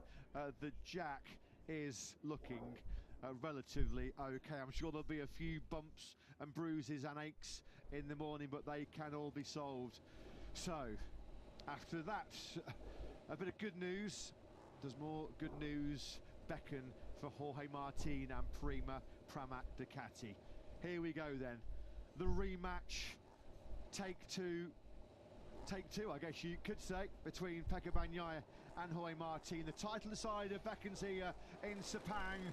It's lights out, we're racing once again in Malaysia. This time around, Pecco Bagnaia does make the cleaner start over Jorge Martin. How aggressive now will Martin be on the run down into the first corner? Bagnaia braking as late as he dares. Frankie Morbidelli's got away well once again. He gets a tap there from Marc Marquez. They sweep through turn one. Let's hope they all get safely through the tight turn two this time round. They certainly have.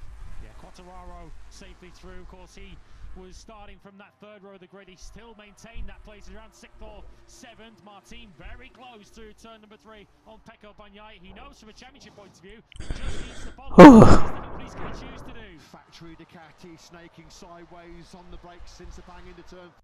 Naikkan kualitas dulu guys. Bagnaia is all in for the win as he said he would be. He is going to be ultra aggressive, but here comes Martin. Rawat banget. You see very often. He had the big shake on the change of the through at turn 6. Martin briefly. Marquez tidak mau ganggu guys. Not often you see moves like that through turn number 6. Martin making his intentions very clear from this restart. Marc Marquez has got himself on. Wih, mana nih? Giliran kita nonton MotoGP nggak ada yang nonton, cok. In this title showdown with Pecco Bagnaia, that was aggressive. He's taken the big risk here, isn't he? He knows that if he wins this Malaysian Grand Prix and outscores Bagnaia by 9 points, it is the job done, the biggest job completed of his life. But it is Bagnaia, though, that leads. Look, yes, we asked the question going into the race, would Pecco Bagnaia choose to slow the pace up? Here comes Martin once again on the inside of the race. Mantap. Bagnaia will get the run out of the corner and try and move through. Asli, Marquez jaga jarak betul, cok. Nggak mau mengganggu. Overtaken twice. Martin, how late on the brakes is Martin into turn 15? He's gone in wide. Bagnaia's going to cut to the tight inside line with the better exit speed though is Martin. Masih bisa, cuk. Martin, cuk. Bye. Posisi satu lagi naik, guys.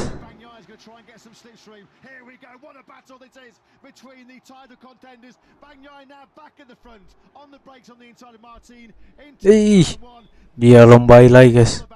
MotoGP at its very, very best. The two fastest riders in the world, the two title contenders going toe-to-toe here in Malaysia. Well, Pecco Bagnaia is going all in. It's really his only option to keep himself in title contention. Martin having a look now into turn number 4. And for the third time now, Martin passes Bagnaia, but not for very long. Incredible action here at the front of this Sepang Grand Prix. You can barely hear yourself thinking in the commentary box. The noise from the main grandstand is so loud, it's deafening here.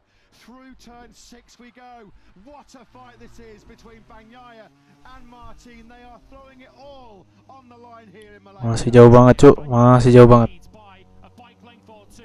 Marquez is still very much on the tail of this. Morbidelli went in hot into turn 1, so he's not exactly in a position to lend any assistance to anybody at the moment in this title battle. It will be very interesting to see what kind of Perbedaannya, Cuk, jauh banget.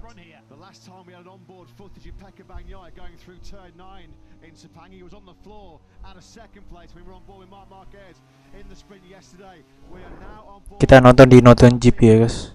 Nonton GP lol. Punya nonton GP.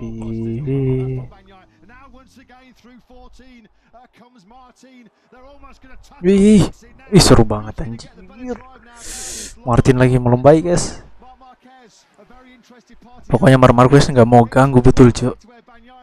Nggak mau ganggu betul.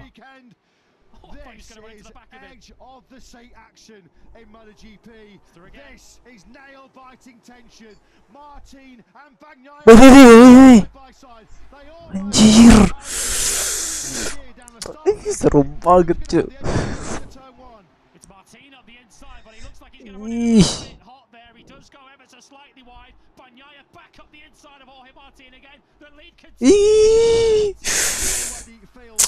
Ini melebar masuk lagi. Enak banget anjir. Keren sih. Dan jauh banget.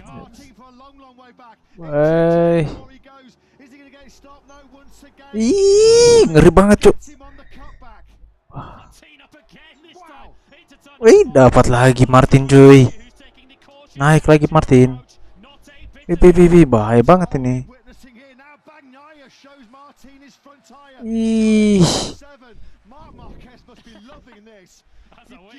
Sengaja Marquez itu tidak mau lambung, Cuk. Marquez mau lihat mereka berlawan. Anjir, jadi seru banget, Cuk, kalau Marquez tidak datang. Ayo Marquez, coba datang di depan langsung. coba langsung datang di depan Marquez. Keren banget ini pasti kalau datang Marquez.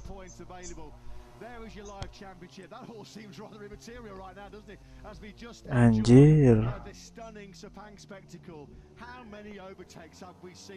Kalau Marquez ke depan ini ngeri banget sih. Pelurusan aja masih. Ngeri banget, Cuk, Bagnaia kalau pelurusan, anjir.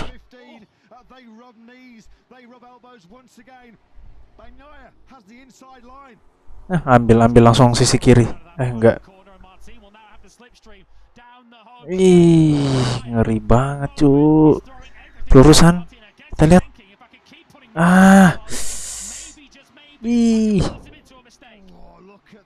Ngeri banget, Cuk. Masih banyak ini lapnya, 16 lap.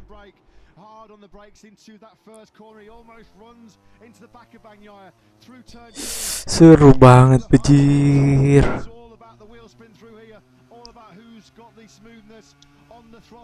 Turn 4, Martin's had a lunge here 2 or 3 times already in this Grand Prix. This time around he's not close enough. Bagnaia goes defensive on the inside over the blind crest now into turn 5. Kan masih bisa lihat nggak ya? In Malaysia already a race for the ages. Yeah, Martin still gapping, or Martin and Marquez still gapping the group behind them. It's 1.2 seconds back to Frankie Morbidelli. So despite all of the battling, they're still setting a fast enough pace that they're pulling clear of the group behind them. Marc Marquez half a second back from Martin in third, with the best seat in the house on this battle for the lead.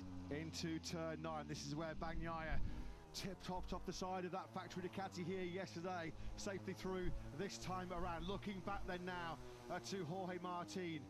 Marc Marquez just at the moment keeping that watching brief there in third place, although he is being gapped ever so slightly by the top two. They drop then now down through turn 12 on a slightly wider line there.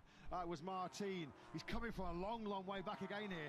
He's just trying to pick up some exit speed here to maybe slingshot and pile drive by Bagnaia on the brakes in the turn 15, although he's a little bit too far back, you feel here. This is the biggest gap between the pair of them, and we're nearly completed lap 4. Yeah, this counts as a huge lead for Pecco Bagnaia based on the race we've seen so far, but it is not a big lead at all. This is lap 4 of 19 that they're completing, so there are still a long way to go in this one. Across the line they come, then Bagnaia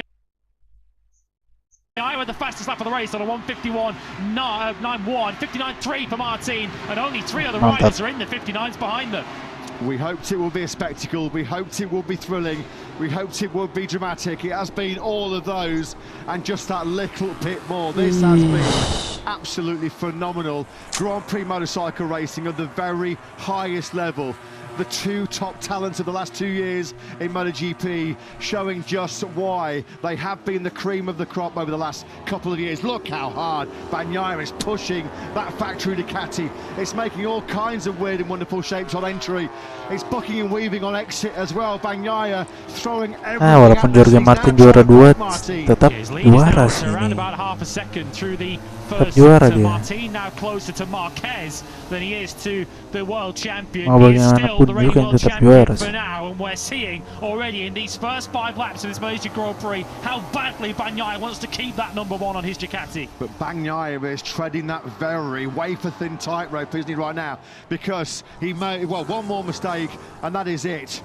He has to somehow beat Jorge Martin. At the moment, he's doing that, but at the moment, he hasn't got any assistance, any help from any of those around him. This is just one of several incredibly close moments between Martin and Bagnaia. They clearly there nudged arms, they rubbed elbows. At the moment then Bagnaia is starting to stretch his legs here on this, that they can barely watch, can they, down in Prima Prama Ducati. Yeah, that was our faces in the commentary box as well from that Pecco Bagnaia fan. What a opening that was to this Malaysian Grand Prix, although as we said now, Bagnaia is threatening to streak away at the front. Simon, will go down to you because that was just some unbelievable close combat. We'll come back to Simon in a moment. Bagnaia across the line then with another fastest lap of the Grand Prix, a 1:59.118. His lead is now 0.8 of a second. He was half a second quicker than Martin on the last lap. Here for me is the big surprise so far. Bastianini still stuck in 5th place. Frankie Morbidelli. They are 3.5 seconds off the race lead. Simon, now down to you. Tambah jauh tuh, hampir 1 detik. Dalam lain ini 1 detik. All about that fresh air. I know you know that, but you only get 2 laps following close before temperatures start to soar, and you are forced to drop back Mengerikan banget ini coy. And get that fresh air. Otherwise, you either lose the front tyre or have to ride slowly. We saw it in Moto2 engine temperatures, but I think this is about front tyre. Masih tetap sama soft medium. Yeah, thanks very much, Simon. Jorge Martin aja yang ganti medium. That has crucially got the fresh air ahead of him. Martin then now is clinging on here. He's almost going to be very soon a second and a little bit more adrift of Bagnaia. This is what Jorge Martin knows he has to do. He's perfectly, you feel, happy to be in this position, content just to follow Bagnaia home. Very little damage. Walaupun juara Bagnaia juara 1 tetap juara juga ini Martin. Second is the best he can do. Tapi lebih bagusnya sih juara depan biar siapa yang jatuh, Cok. And the good news for Jorge Martin is that the field is very much stretched out a little bit behind them. Joan Mir is no longer a part of that. He's gone down at turn number 9, so he is out of this Malaysian Grand Prix. Because behind Marc Marquez, there's a 2.5 second gap back to Enea Bastianini, so Clearly Pecco Bagnaia did not have any ideas or thoughts of backing the field up and slowing up the pace. The horse has already bolted in that respect because there's such a big gap behind your top three that Bagnaia can't really slow the pace up from there. And if he carries on this amazing job, this sensational ride, it's going to be his 10th win of the season. 10 Grand Prix victories. That's 250 points he's collected on Sundays alone in victories, and he's still going to be 24 adrift of Jorge Martin.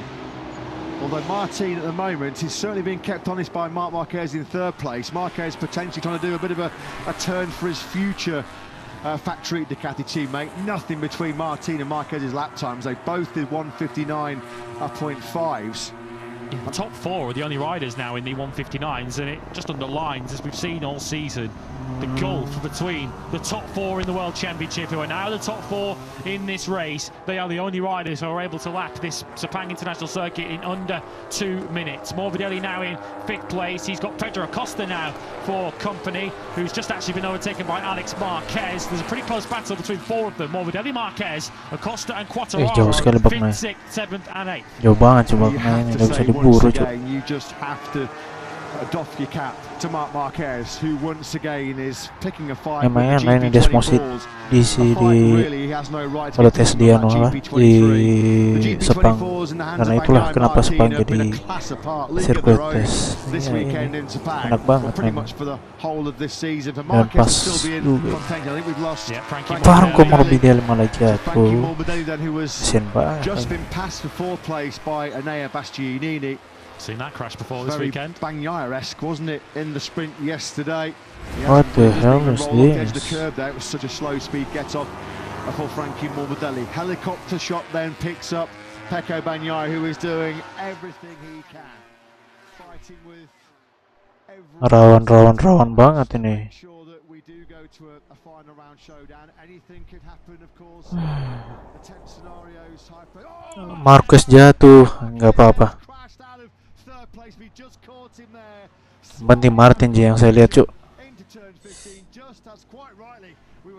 Ayo, yang penting Martin jangan jatuh lah Martin.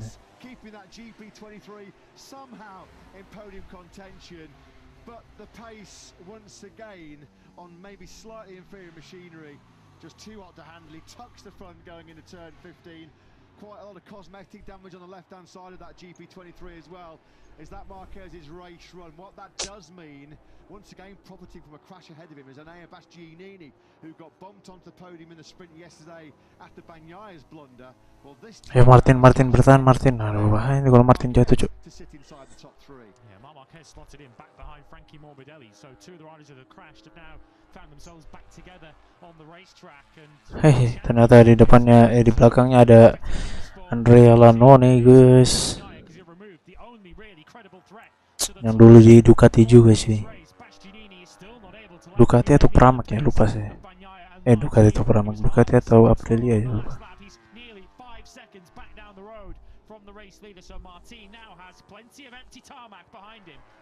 Ayo Martin, jaga keseimbangan, fokus. Jangan terlalu banyak gerak.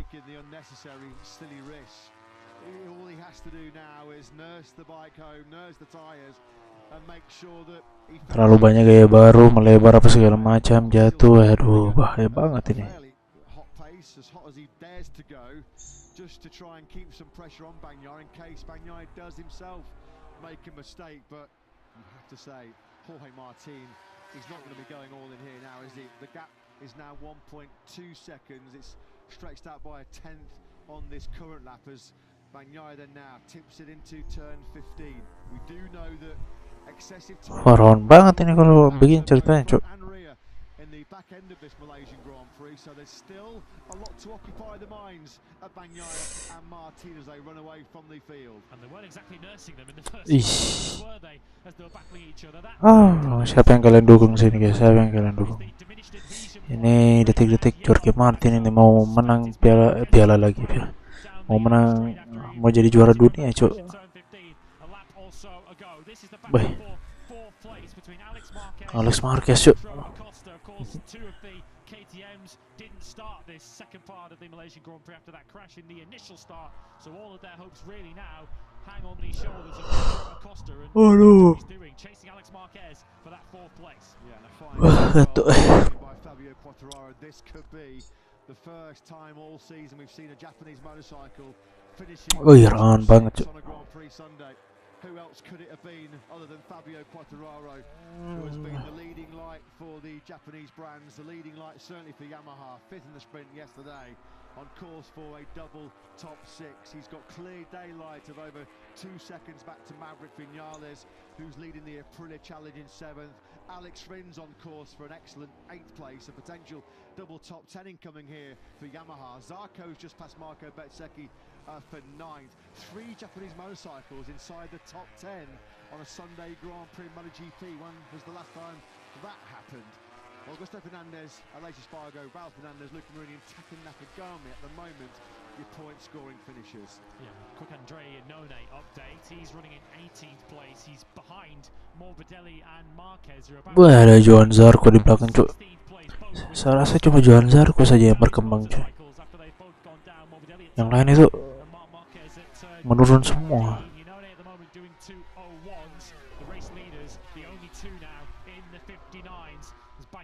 Comes across the line now. We are now coming up to half race distance. 59.4 for 10 lap to go lagi, guys. Nggak lama lagi nih. He's only just come over the line. He's just on a 2:01.0, a scruffy lap for Bastianini. He's now 7 seconds off the lead, and actually now reversing back towards that Marquez Acosta battle. Yeah, and of course that could have a big impact on 3rd place in the championship, which is now in the hands of Bastianini. A 3rd place here, that's the live championship. He would move ahead of Marc Marquez up inside the top 3 in the overall standings, which I'm sure is worth a fair few euros at the end of the season in terms of overall ranking bonuses. Marc Marquez at the moment down and out of the points in 17th place after his crash a couple of laps ago at turn 15. So Bastianini will not want to be giving up too many points here, because it will be significant in that fight for 3rd overall. Yeah, I think it was a mistake in the final sector for Bastianini, because he was 1.6 clear of Alex Marquez after sector 3, and that came down to a second at the end of the lap, so potentially ran in hot into the final corner. Through the first couple of sectors on this lap, he's continuing to manage that gap just over the 1 second mark, so it doesn't appear at this stage to be the sign of any further problems for the Beast. Here he is on the 23. Let's keep a close eye then now on the lap times in terms of how we're seeing the potential impact tyre wear. We're on board then with Bastianini. Into turn 15 he goes, and he's almost out to the car park there, isn't he? Thankfully he stayed upright because lebar Bastianini, cuk. We'll put the number 23 Bastianini into 3rd place. Should Enea hang on to the top 3 right now. Here's Bagnaia then with clear daylight now. 1.7 seconds he is clear of Jorge Martin. You get a very distinct impression, understandably so right now, that Martin has just called the dogs off here. He has just said 2nd place is good enough, not going to give Bagnaia a sniff in terms of the championship. He's under no pressure whatsoever. 5.7 seconds clear in actual fact. Soft medium. So Jorge Martin, Itu sih yang bikin kasih kalah Martin juga. Sengaja Martin pakai medium kayaknya, biar lebih tahan bannya. Mungkin ya. Kemungkinan sih begitu, guys.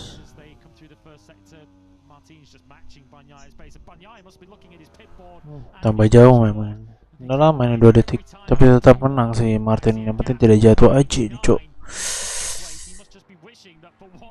It was someone other than Martin who was right behind him, and it's what Martin has done so well in this 2024 season. It's one of the big reasons he's in this position in the World Championship. When Pecco Bagnaia wins, generally Jorge Martin finishes 2nd. Bagnaia has 9 Sunday wins so far in 2024.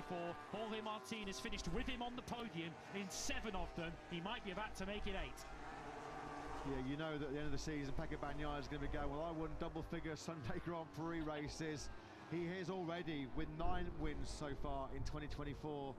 Potentially the rider with the most wins in a single Premier Class season who does not go on to lift the World Championship. A tag that he will certainly not enjoy being labelled with. You have to say, though, huge credit here to Bagnaia. He said yesterday he was going to go down fighting, he was going to go down swinging. Well, he certainly has. Those first 3 or 4 laps were just pure MotoGP magic, weren't they?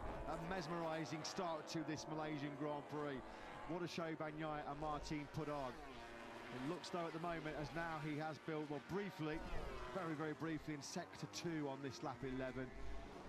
We saw Bagnaia creep his lead out to just over 2 seconds. It is now 2.1 seconds. Good fight this further down the field. This is Betseki back through on Zarco. Mantap Johan Zarco. Mantap banget Johan Zarco, Cuk.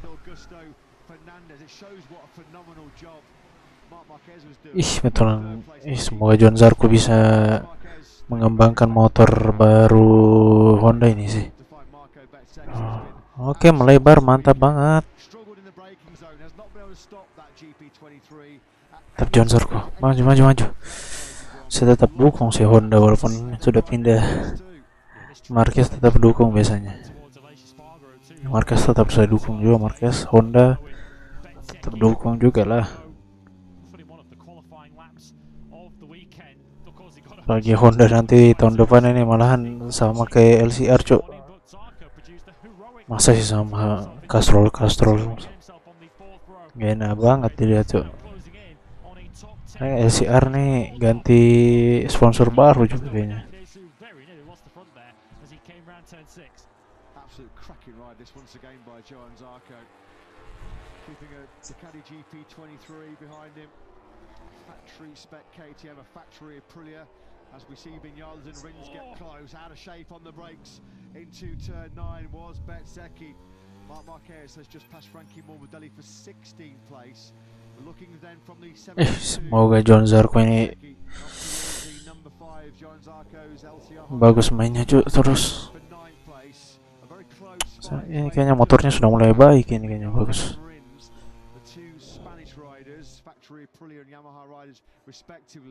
Well, they're split now by just 0.3 of a second. Rins is getting a hurry up here. He's taken 3/10 out of Vinales on this lap 12. And that ride from Quartararo up ahead of them in 6th, just underlining how impressive 2021 world champion is, because he must be hurting after that crash in the first couple of corners in the original start. But he is on course for a top 6 finish at the moment on that factory Yamaha, a double top 6 here this weekend. He's still lapping in the 2 minutes bracket. Marco Bezek ini, bro, bukan Morbidelli. Morbidelli iya sih. Ini Bezek anjay. Lebar. Tidak. You can now just see going through turn 3 ahead, and that's the Vinales Rins battle, which is a classic between those 2 Spaniards. At the moment then Bagnaia just holding that gap over Martin, 2.1 seconds. There's a massive gap, a chasm back to the GP24 Bastianini, who's 6.3 seconds further back. He has been nowhere near the pace, not at the races compared to Bagnaia and Martin so far this weekend. 2023 Grand Prix winner here, wasn't he, as well, in Valencia. Pedro Acosta as it stands right now. Well, we've seen Bastianini as it stands. Waduh, Brad Binder keluar ya. Sama Jack Miller dan Miguel Oliveira juga ya. Joan Mir ternyata. 2 itu bermasalah, Pak. Malahan yang bertahan tim satelit, anjir. Tim satelit KTM. This means that Acosta, should he take the checker flag in the top 5, he'll be moving back into 5th place in the championship. Oh, big moment there. It will put him also, of course, as the top factory KTM rider in this year's World Championship. Oh, you alluded to it a moment ago. Like I'll have at the end of this race is where the Enea Bastianini pace went to. He's lapping in the 2 minutes. He's now just ngantuk nontonnya, Cuk. Enggak seru lagi anjir. The 9 seconds of the race winner, as you say, won this Grand Prix last year, but that kind of pace has been nowhere to be seen so far today. There he is at the bottom of your screens. Oh, jauh banget, 2 detik. Tambah jauh lagi.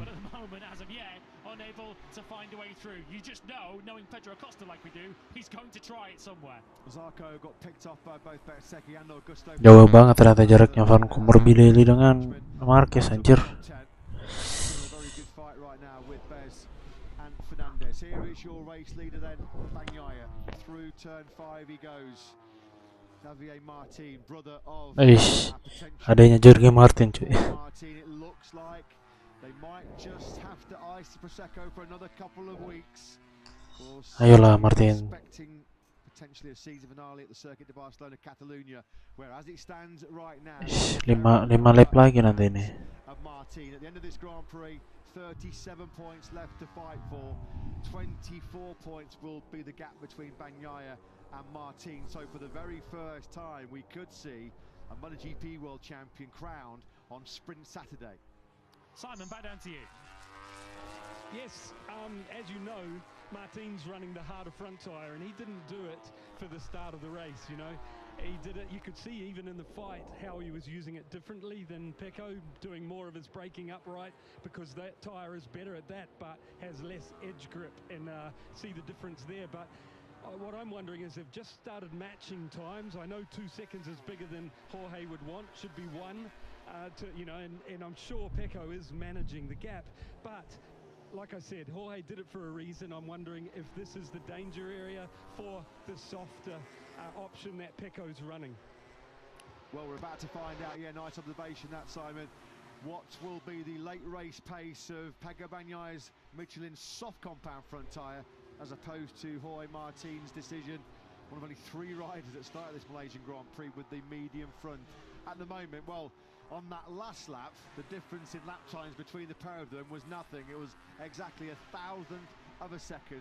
A 2:00.501 from Bagnaia, a 2:00.502 from Martin. Yeah, in the end, it was only 2 that started the restarted race on that medium front tyre, because Jack Miller was one of them. Luca Marini is the only other in the field who's on that medium front tyre. He's running in 14th place. He's getting caught now by the recovering Morbidelli and Marc Marquez, who are now fighting for a final World Championship point. Doesn't sound like much, does it? 15th place, but in that battle for 3rd in the World Championship, every point is precious for the 93. Hang on a little bit. Martin has found 0.3 of a second already on this lap 15. Lap 15 of 19, and it's down to 1.8 seconds. So is Pecco Bagnaia just easing off here? Is he just saving a bit of front tyre life late on?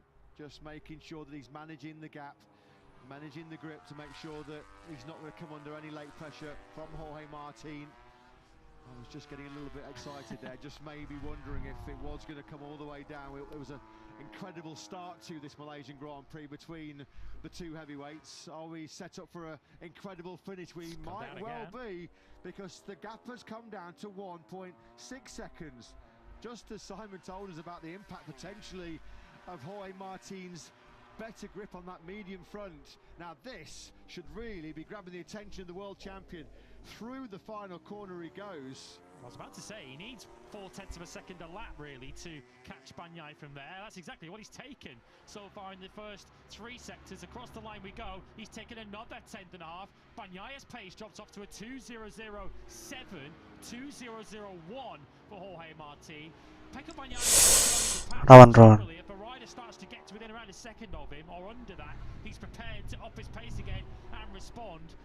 We're about to find out, I think, over this next couple of laps, if Bagnaia has anything to respond with, or whether Martin just has the superior late grip here. Yeah, is this just a deliberate ploy, slacking off the pace, just to make sure that he has got some front tyre life left for this Malaysian Grand Prix? There is the wear. It's a soft front tyre, which Pecco Bagnaia opted for.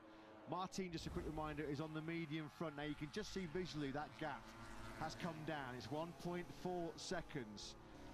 As Lewis mentioned, Pecco Bagnaia is not averse to just easing off in the final 4 or 5 laps of a Grand Prix, just to give himself a little bit of a breather, just to give his tyres a little bit of a breather. But you said, well, we're slacking off too much here, because Martin is right on his case.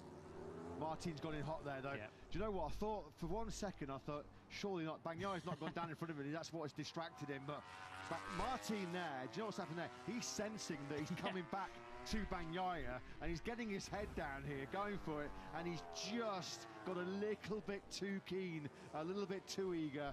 Wasn't much of a mistake going into turn 9, but it was certainly decisive. 0.8 of a second in that, and with that, Bagnaia has that breathing space back again. But lap lagi.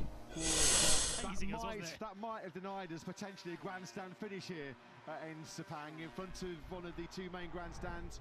So Bagnaia will just be able to breathe slightly easier. You can still see how hard Bagnaia is pushing the front end, which is bruising that soft one, because the rear tyre was off the ground and snaking around underneath him into turn 15. Focus, that is the key message. It was the key message in the sprint yesterday, and it's the key message now for Jorge Martin. I think they're just saying second is more than good enough. Chill, relax, tranquilo, see the checkered flag. 20 points will do us just fine. Here's another look at the moment into turn 9. Bagnaia did respond though, to be fair to the defending champion. He dropped his pace back down by half a second to a 2.002. So even if Martin had continued at the pace he was doing, Bagnaia had responded to that initial improvement, and Martin in hot again there into turn 4. I think he needs to remind himself of that focus message, because it's getting a little bit scrappy now. Stop teasing us, Pecco, will you? Stop teasing us, mate. He's on course so for his 10th Grand Prix victory of the season. A stellar season, isn't it? From Pecco Bagnaia, 10 Sunday Grand Prix victories, which will be the most, won't it, in a single season since Marc Marquez dominated 2014. Yeah, you just wonder here, Jorge Martin in absolutely excruciatingly physically demanding conditions, whether he's also just getting a little bit tired here.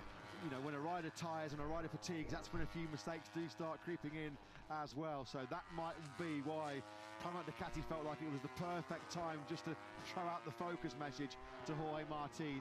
There'll be sweat dripping in his eyes. He's had an eye full of Pecco Bagnaia's rear tyre for most of this Grand Prix, but just got to make sure that he keeps the optimal concentration.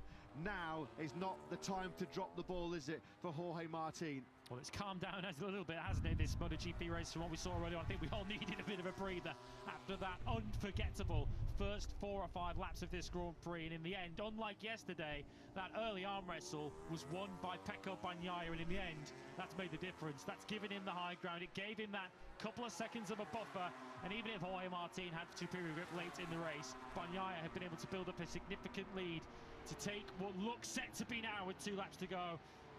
Another MotoGP victory, a perfect 10, but potentially not quite enough in 2024. Yeah, 10 of the best incoming from Bagnaia, but is it just going to be too short? Is he just going to stumble at the end of this World Championship campaign? Bagnaia and Martin are so supreme here in Sepang. We're struggling to get third place and Bastianini in the same camera shot. He's a mile back, 7.3 seconds adrift. He's 2 seconds clear of Alex Marquez, who looks like he's done a pretty good job of covering off Pedro Acosta, who was threatening to snatch that 4th place, where Costa's back in the mid 2.01s. Alex Marquez then on course for a brace of 4 places here in Malaysia, by far one of his better Grand Prix of the season. Of course, he was the sprint winner and second here to Bastianini 1 year ago, so Sepang is one of his happier hunting grounds. Maverick Vinales has won that battle with Alex Rins. He's now in 7th place and a second and a quarter up the road from the factory Yamaha, the second of them. He's not exactly, though, in any position to chase down the other YZ RM1 of Fabio Quartararo, who's in a very comfortable and impressive 6th place. Marc Marquez may well be taking 13th very, very soon. He's 4.10, well, nearly half a second quicker than Luca Marini on that previous lap. And Marc Marquez potentially snatching 13th. He's not a million miles behind Aleix Espargaro. And of course, this is having an influence on 3rd place in the championship. If Marquez can claw back another couple of positions here, or even one, then it certainly sort of limits the damage of his crash out of 3rd place in terms of 3rd overall in the championship. Pecco Bagnaia then is going to sweep through turn 15, the final corner on the second to last lap of our second to last Grand Prix in 2024. It looks like the rematch will roll on to a final round decider, Bagnaia versus Martin. Last lap underway here then, as Bagnaia cruising towards his 10th Grand Prix win of the season. Well, both of these title contenders deserve our respect, our admiration, not just for the level that they're riding at, but for the incredible entertainment they gave us in those first 4 or 5 laps, which will live long in the memory of any MotoGP fan who watched them. Marc Marquez has gone past Luca Marini, and with that is back into 3rd place in the World Championship. That battle will also roll on to our final round, with Marquez and Bastianini, as it stands, level on points. So Bagnaia, well, he has kept up his end of the bargain.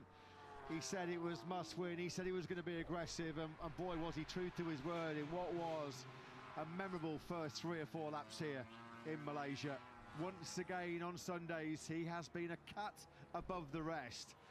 He's going to have won over 50% of the Grand Prix here in 2024, 10th win in 19, but is he going to fall short when it comes to the final reckoning? It's a big ask. Anything can happen in MotoGP. Expect the unexpected. What's the old adage? Never say never in the MotoGP World Championship. It is still game on, but 24 points will be the deficit he has to close in on Jorge Martin. Martin will know that if he wins the Tissot Sprint in Barcelona in 2 weeks' time, well, he will be the world champion, the first world champ to be crowned on a sprint Saturday. Take a bow though, Pecco Bagnaia, because he has done everything within his powers to make sure that we do have a final race showdown. It has been a brilliant victory here in Malaysia. Jorge Martin's going to lose 5 points in the championship, but his iron grip on glory in 2024 remains as we head to our season finale. Pecco Bagnaia then keeps the rematch alive, keeps his World Championship hopes alive as he crosses the line victorious here in the Malaysian Grand Prix in Sepang. What a way to bounce back from his crash in the sprint yesterday. It is win number 10 of the season for Bagnaia. He takes it over 3 seconds clear of Jorge Martin. The championship then will be decided at the season finale. Jorge Martin takes a very valuable 20 points. Enea Bastianini is in 3rd, a little bit like he was in the sprint here yesterday. Alex Marquez, a pair of 4th places for the Spaniard. Pedro Acosta 5th, which does move him up to 5th in the World Championship. Masih belum guys, bahaya. Japanese motorcycle on a Sunday Grand Prix goes the way of the absolutely brilliant Fabio Quartararo. Masih ada besok hari terakhir anjir. Good job that by Augusto Fernandez to find himself back inside the top 10. Marc Marquez picked himself. Masih ada hari terakhir.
Another piece of really good defending. Good running with the ball. Can they build on it? Patrick.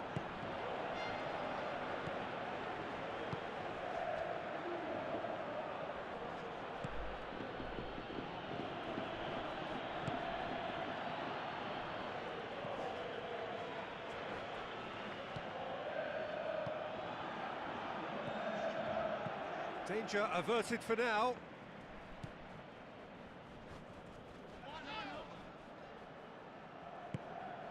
Do it.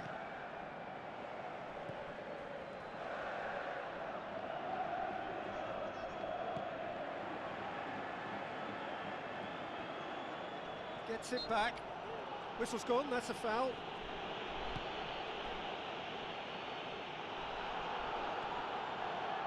Driving on.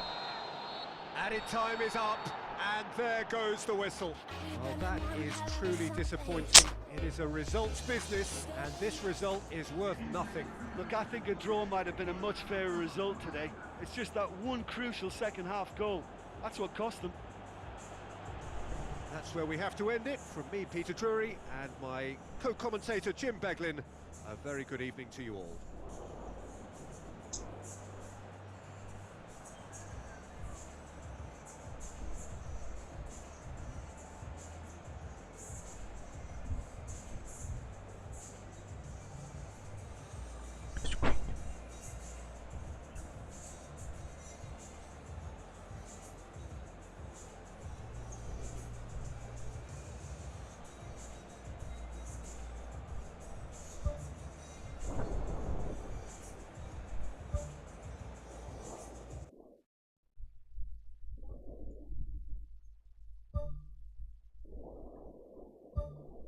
Sedikit lagi kita udah kalah ini, Cok. Harus menang ini.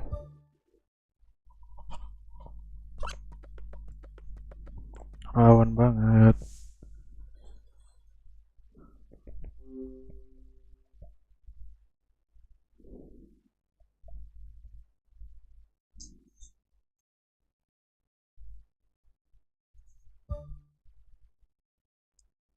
Nah, 16 terbaik saja kita, Cok. Oke, manajer kita sudah sangat percaya kepada kita ya. Sudah sepertinya kita memang dimainkan terus.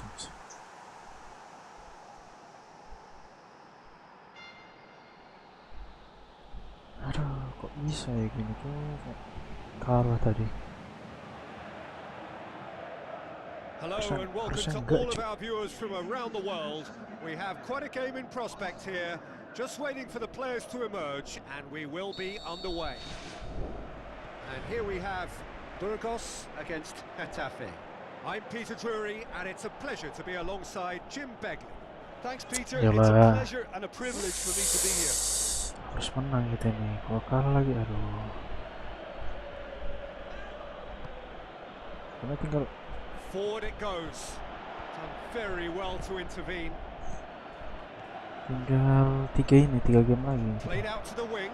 Sama ini kan sudah 3 game. Lawan banget anjay. Yes. I've got to say the odds on him missing from there were very slim. Yeah, and teamwork was key to that. A beautiful piece of engineering to set him free in the box. Burgos give themselves the perfect start. Can they build on it? Well, that goal has got the whole stadium rocking here. Martin with the challenge, and he has given away a free kick. It's not taken him long. Okay, that's going to be a booking.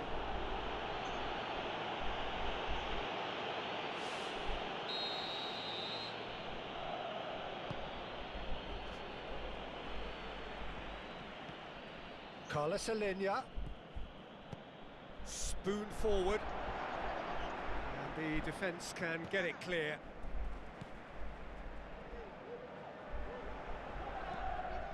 Away from immediate danger. Oke, masih ada kesempatan sih, bismillah.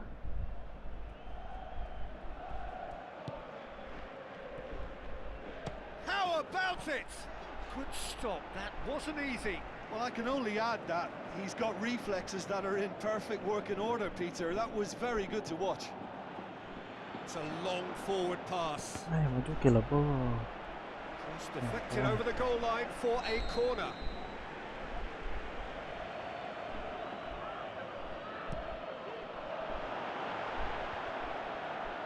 And he's there to hoof it away.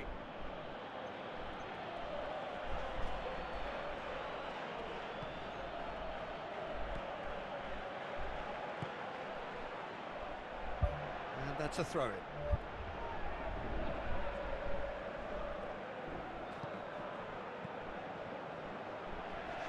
And that was asking just too much of him.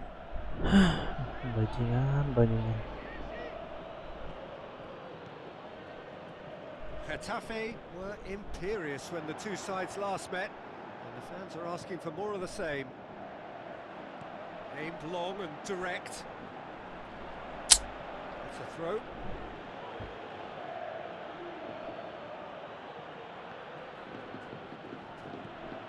Tries to get it forward quickly. Pumps it upfield. Oh, good interception. That's been intercepted, and that will come to nothing. Who's going to make this theirs? Oh, it's opened up nicely for him. Anjing kontol. Well, that's an illustration of how good they are on the break. I mean, all the pace and power needed to go at it with real vigor then. Astaga.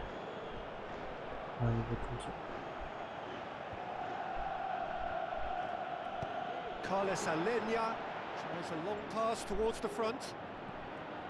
Burgos settled for a point from that gripping game last time out. Caballero was the brains behind the equaliser in their previous game. Passes it through. Shade too heavy. Keeper can pick that up. Spoon forward. Caballero.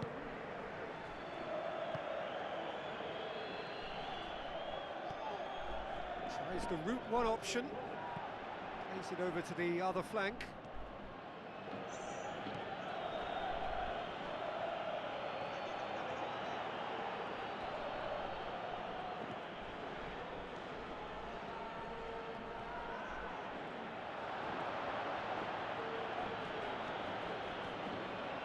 The shot's on! It's another one.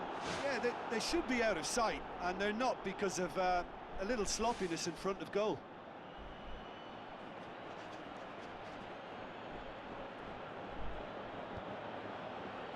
Well positioned to make that interception. Now the pass. Defence has got rid of that.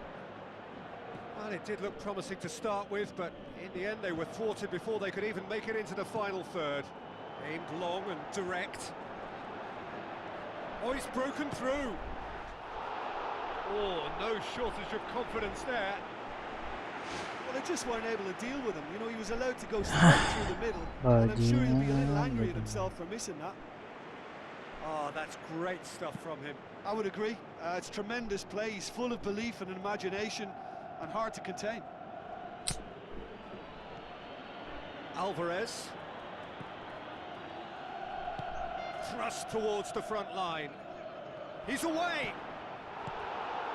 That's great defensive work. It doesn't take too much imagination to guess what would have happened otherwise.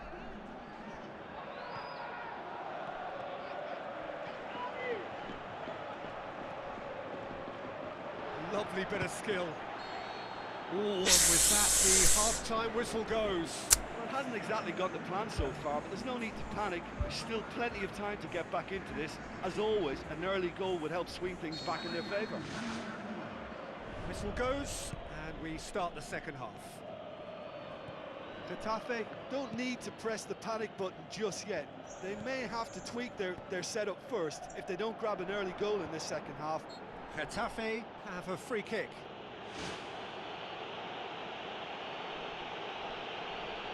Okay. Well, who knows, Peter? It may turn out to be a pivotal moment when we're reflecting back. He'll fancy himself from here.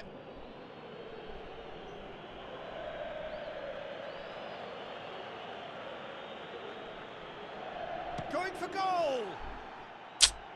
He went for the curler.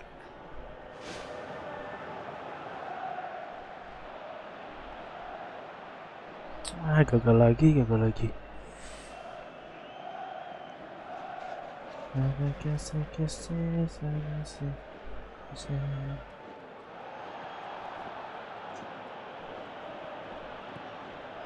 Getafe looking to put things right here following their narrow defeat. Yeah, that does look a foul. Referee's given a free kick. Pumps it upfield. Clears it out of harm's way. Chip through. Cover bodoh di depan mau ada anjir. Tries to get it forward quickly. Well played, he saw that coming. Caballero gets good distance on it. Astaga. Looks like a good ball through. Yeah, he's offering an apology for that. He needed to deliver a better ball. He certainly caught him there. It's a free kick.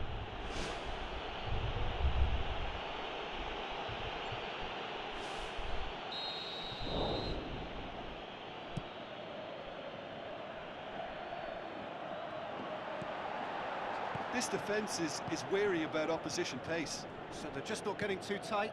Yeah, they know that if they step up, Oper their keeper, keeper could get a whole lot busier. And he's made certain that won't get through. Who's going to make this theirs? Sliding dia, kenapa kalian tahu saya sliding tuh? That's one way of trying to make things happen. There's a few who could follow that example. Saul spreads it wide. He's made sure that that won't get through. Tried to play it through. Yeah, and the vision to get him through was all good, but the execution of the pass wasn't quite right. But importantly, he's holding his line until the very last moment, and that will pay off. He's managed to get it away. Astaga. Kok begitu sih cara mainnya goblok. Aduh. Mau juara tapi kayak begini goblok banget tiba-tiba. He's got good distance on that. Long and high towards the flank. Astaga.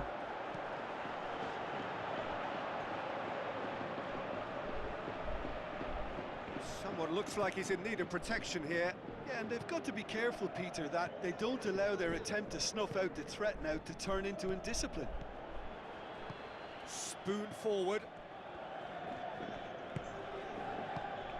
Mayoral. It'll be a throw-in. Bang Morjal bodoh. Lihat dia Bang Morjal itu. Well, you have to feel a little for the player being taken off here. I think he's been made the scapegoat after that, but I guess something had to be done. I suppose it did need a little change. Ya ampun. Aimed long and direct.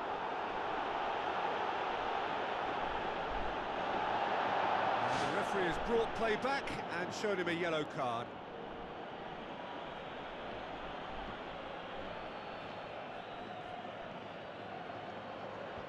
And that's been repelled. And the volley. Should have equalised. Yeah, the rest of the team can thank him for the fact they're still ahead. That's fine work from the keeper. Plays a clever pass. Ball needed to be better there. It's a wasted chance.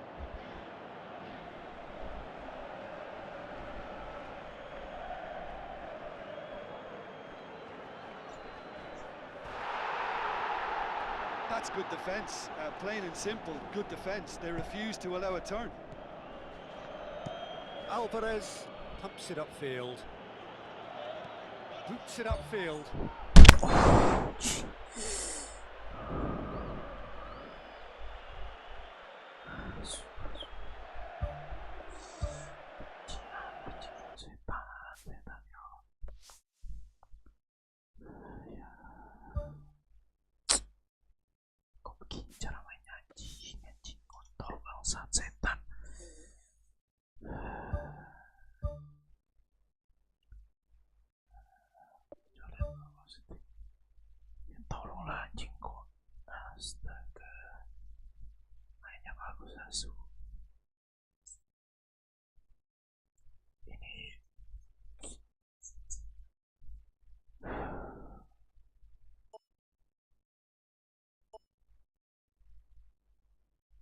Kasih Carles beres itu.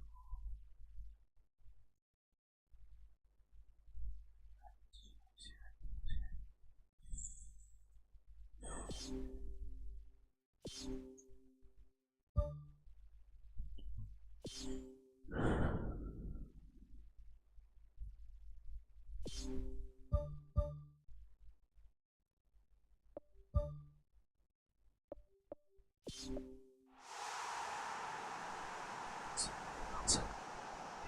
ajar cuy.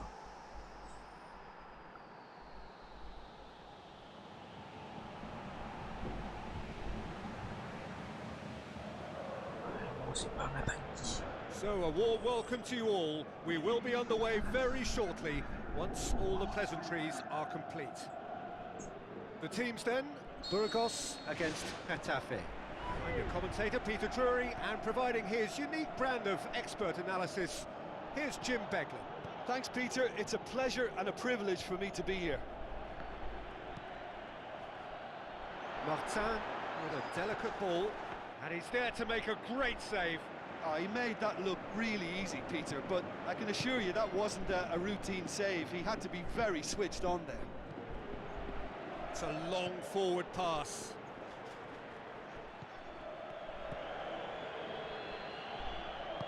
Tries a long pass towards the front, passes it through. Big chance! Oh, he did the hard part right, but fluffed the finish. Yeah, and that was all about the through ball. Great control, and the weight was perfect.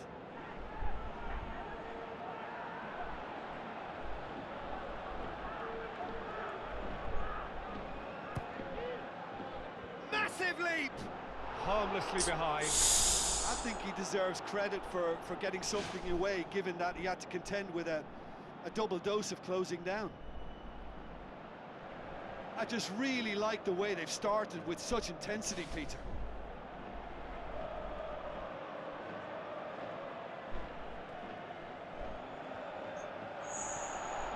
Burgos have now gone 5 games without... The referee's awarded a free kick. Carlos Alenia pumps it upfield. And that's caused a worry or two. Well, if he hopes to do better than that, he's got to work on his technique and his timing. The contact wasn't right there, so there wasn't much chance of success. Well, that's what's called setting your stall out. They've begun with great conviction, and efforts at goal are mounting up. This is good play. Cut out in the nick of time. Looks to bypass the midfield. Well positioned to make that interception. Chip through. He's through the middle. Can he put it away? Yes, in! Really outwitted one-on-one. Once more, he gets the better of the keeper. Peter, I can tell you, that was nothing short of a cold-blooded execution.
kurang ajar banget anjir.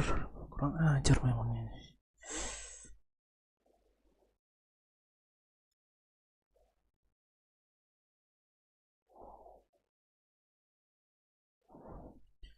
Kamera yang satunya ini gak usah.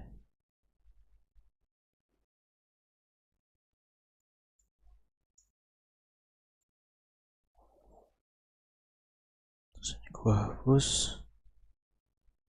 Nah, ini nonaktif kan aktif. Nonaktif.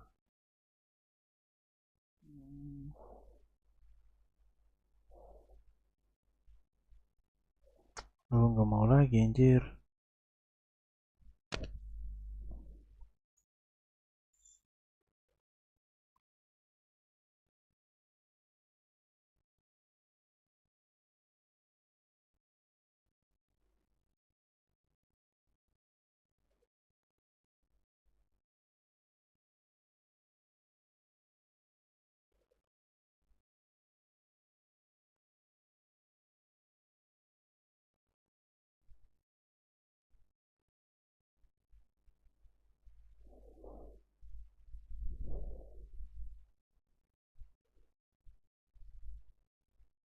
Seki seni kawaju no sen.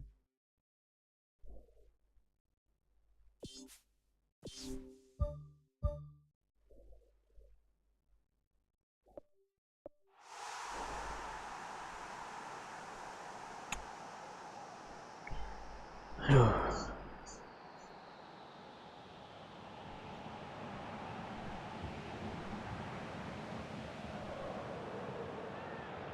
Hello and welcome to all of our viewers from around the world. We have quite a game in prospect here, just waiting for the players to emerge, and we will be underway. The teams then, Burgos against Getafe. I'm your commentator, Peter Drury, and providing his unique brand of expert analysis, here's Jim Begley. Well, I can tell you, I'm truly delighted to join you, Peter, and thank you very much for that.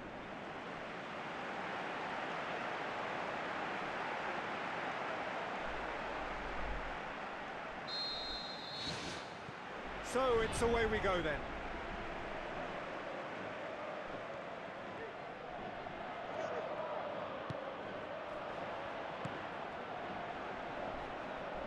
Aim forward. Oh, they can break here. Brings it forward. Oh, so close to what would have been a memorable goal. And it looked as if he had Hollywood written all over it, but it ended up in bust, unfortunately, on this occasion. What a pity. Well, that should set them on their way and get into a nice rhythm. The early signs are very encouraging now.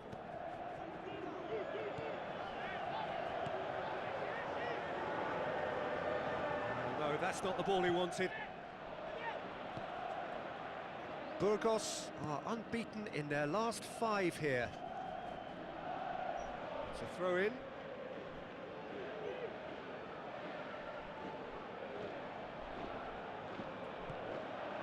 Ball's out once more.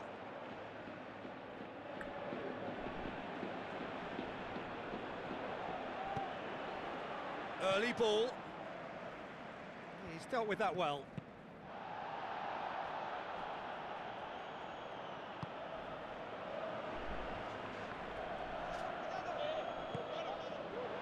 Who's going to make this theirs? Langsung tendang sana. And he's there to hoof it away. Loose ball, who's going to get there? Oh, glorious footwork! Danger averted for now. And they've got it back as soon as they gave it away. Martin. It's a loose ball. Aimed long and direct. Carlos Alenia with the ball through. Tried to play it through. Well, he simply failed to just put a little more oomph behind that.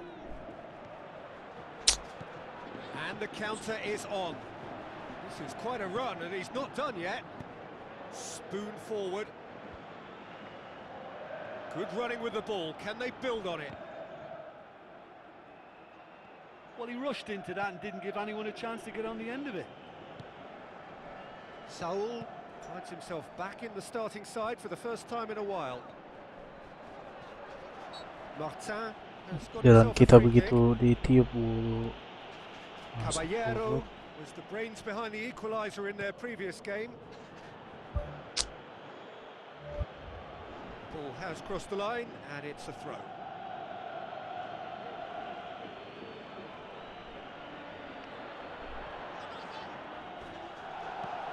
Tries a long pass towards the front. Oh, flags up. He must have been offside. It's a pity he slightly mistimed his run. Maybe he wasn't expecting the ball to come his way as fast as it did.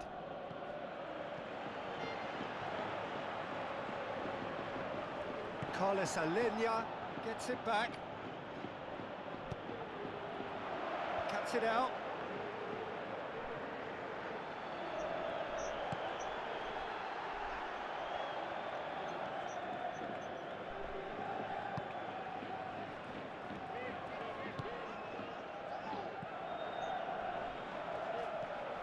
Alvarez.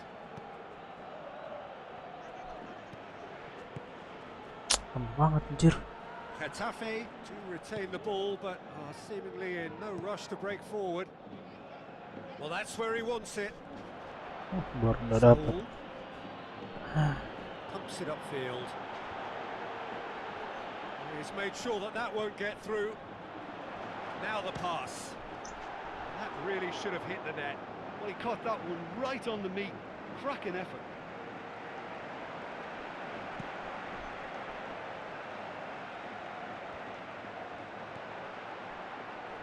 For a moment you felt that was going somewhere, but they'll have to go again.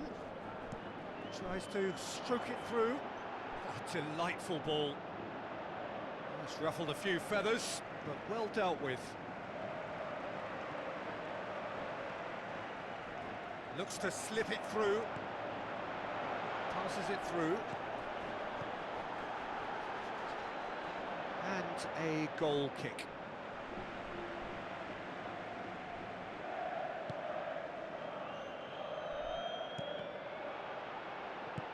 Caballero tries the route one option. Lofted into the middle. Now can he finish? Get that clear. And the whistle's gone, presumably for offside.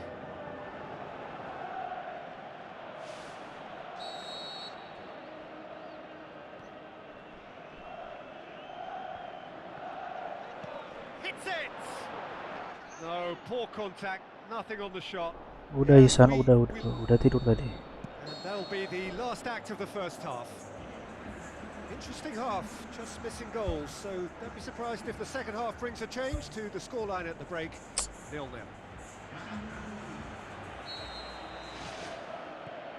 the second half gets underway.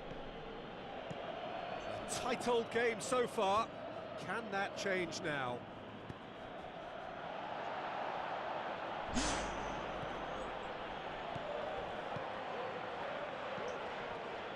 Getafe suffered a frustrating loss last time, from which the boss is hoping for a reaction. Some excellent tackling here, and that one a perfect example. It's been intercepted, and that will come to nothing. Sticks in a foot to win it back. Goes long and forward.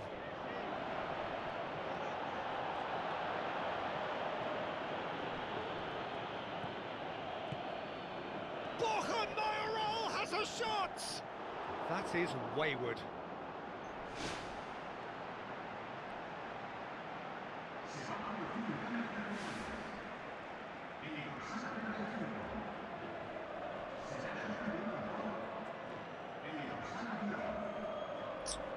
Masih kalau dia ngambil gitu terus anjir. And that's a throw.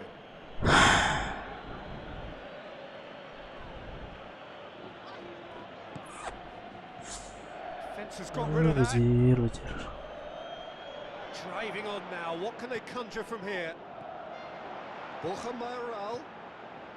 ball's come loose and the chase is on. That was just asking too much of his teammates by playing it in so early. Martin looks to get on the end of this.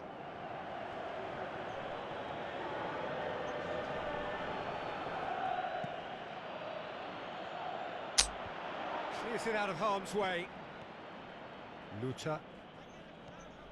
Brought forward. What does he try from here? Pick me up, the whole game needs. Ini hematan untuk anjir. The one place the keeper couldn't reach.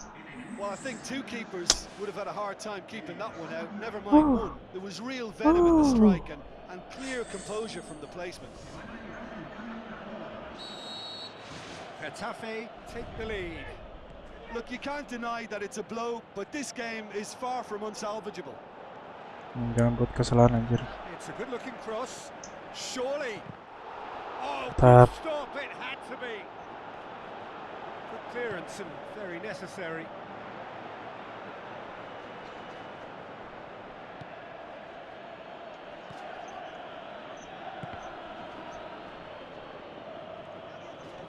Lama banget ngapurnya anjir. That's the sort of defending that is going to upset the looks a foul. Yep, referee's given it. And that's going to be a booking.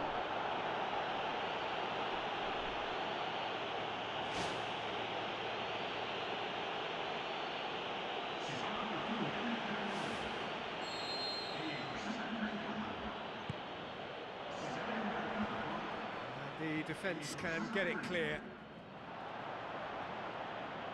Patrick! Oh, nearly, but nearly is nothing. Oh, listen, I think you can understand at times that the pace of the game Kalau saya pressures di depan players sih, into tidak split-second decisions. dia And oper-oper sometimes they just make the juga. wrong one, and I think he would have been better placing that.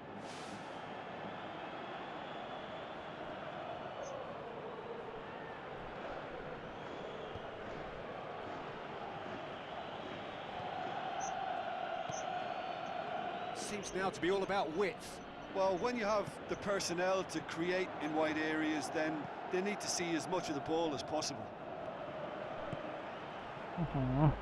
Kenapa tim gini kah anjing? Patrick boots it to safety. Oh, great save, real class. Oh, much more than a routine save for me, and GETAFE. he just coped with room to spare. Soal pertahanan kita astaga jelek banget anjing. So what now? Borja Mayoral tries a through ball. That intervention was very necessary. Tries to get it forward quickly. Ball's gone out of play. Final checks on the touchline. A change about to occur. Langsung Well played, he saw that coming. anjir, kok malah gak maju lagi Who's going to goblok. make this theirs? Setan kalau gol sih. Anjing kontol bangsat asu. Setan ini GETAFE semua anjing.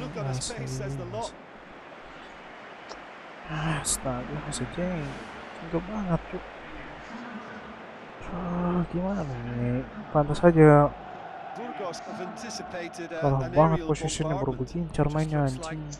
Setan bangsat. Setan. Gak usah deh diving anjing, marocel babi. Setan. Masih Cuk.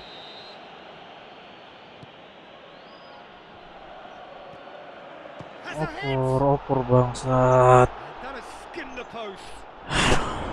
And that was more than a decent attempt. Perhaps it deserved better too.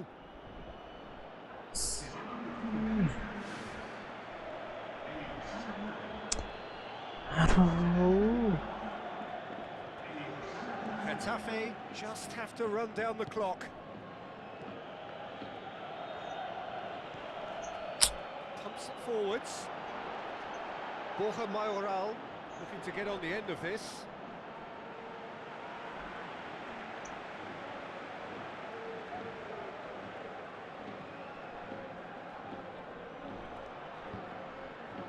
Caballero. Ball needed to be better there. It's a wasted chance.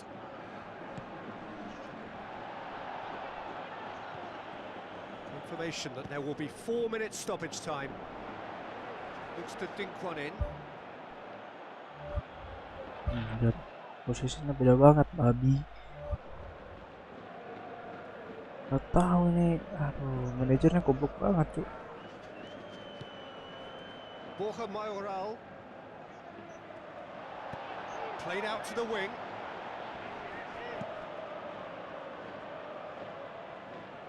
Di sini kayaknya mau pindah klub kayaknya dalam ini.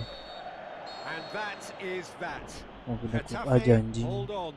It's a narrow squeak, bit of luck, some judgment. 1-0 the score at the final whistle. Yeah, they got the win despite they made the scrap quite hard for it. So full credit to them for coming through such a stern test.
Kita sudah mendekat dengan ini sih, dengan Levante, cu. Aduh, bahaya banget. Kalau ini kita siapa ini? Bukan Levante kayaknya. Aduh, bahaya banget, cu. Tunggu. Apa tadi saya mau ya? Apa ya tadi? Jadwal. Bukan kompetisi, jadwal berarti tinggal yang terakhir, anjir.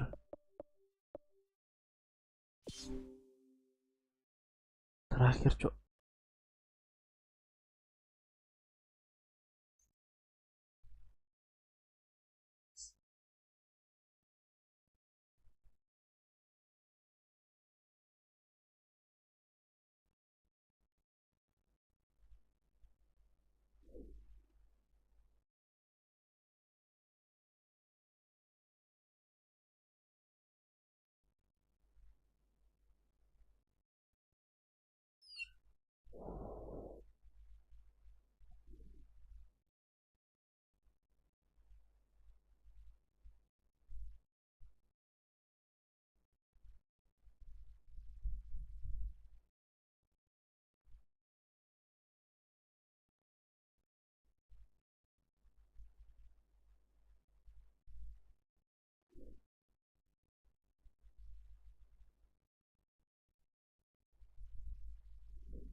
Papa.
Hey.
Seki stepmi no se adesso che mani che sta per girare avagumbe se che ciode avagumbe se che date seki stepmi no se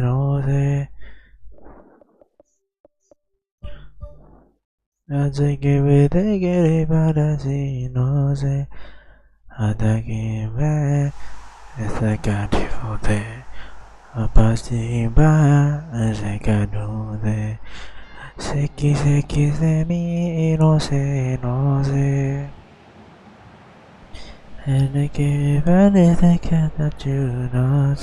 welcome to our viewers from the Estadio Beira Rio, located Ya, here semoga in saya bisa Porto Alegre, mendapatkan Brazil, and home to SC orang Internacional. tua saya membeli karnis ya. The teams then, Getafe against Albacete. Tunggu. Peter Drury, and next to me Posisinya providing di mana? insights will be Jim Beglin. Hi Peter, Anjir, always kode good to MF hear anjir. from you. I'm really looking forward to this now.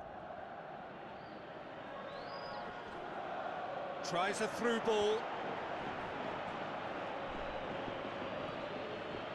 It's come loose. Carlos Elena pumps it upfield. And now they can launch a counter. Felipe Luis tries to get it forward quickly. In truth, he was probably a tad selfish then. There were more options about. Great run this, he's covered quite a distance.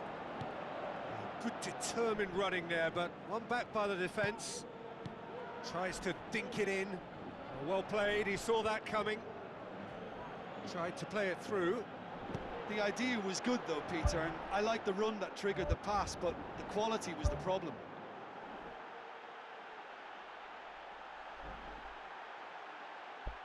Seki stemi no se.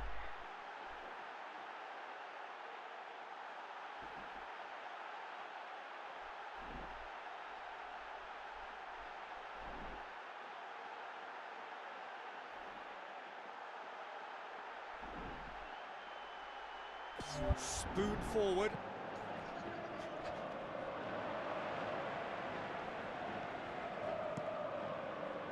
Gets it upfield. Doesn't get the pass he's looking for.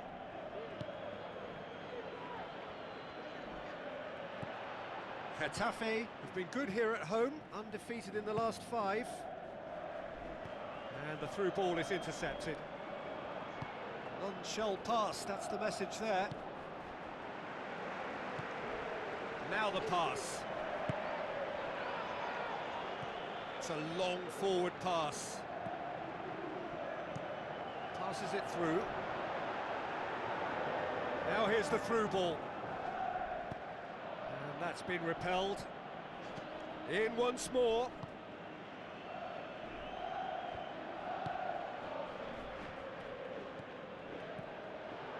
Chance! Alana! Oh, surely that deserved better. Oh, he can't be happy missing that. Se quiste mi y no sé, no sé.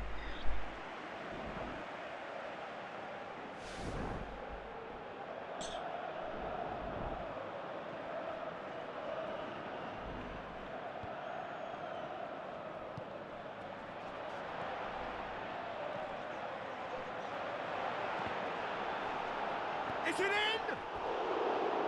Oh, nearly, but nearly is nothing. Oh, he couldn't have hit that any better, and any other time it would have sneaked in.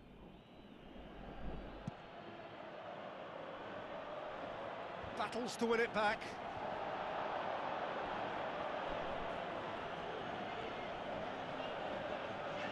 Looks like a good ball through. And that'll go straight through to the keeper. Getafe clung on for the 3 points in their last game. Positive results though, build momentum. Rodriguez. The referee's awarded a free kick.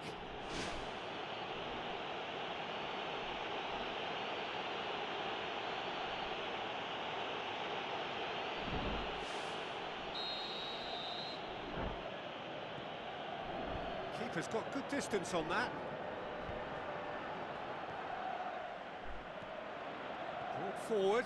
What does he try from here? He's still going. Where to next? Well, the ball's come loose and the chase is on. Oh, and look who's there doing the defending. Ball's loose. Who's getting there? Felipe Luis demonstrating fabulous determination. He just will not be beaten. Rodriguez gets it back. Managed to get it away. Tries lifting it over.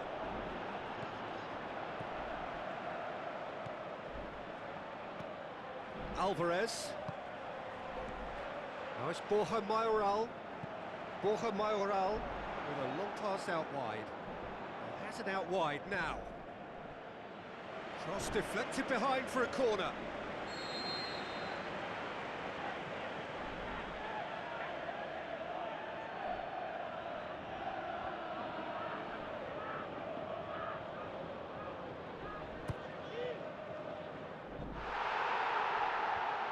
Last-ditch defending, but that'll do. Oh, that's a waste. Well, he caught that one right on the meat. Cracking effort.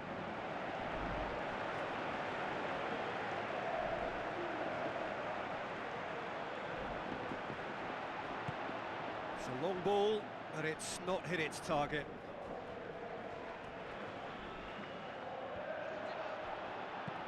Goes long and forward. Hoofs it forward. Well, that's where he wants it. Now here's the through ball.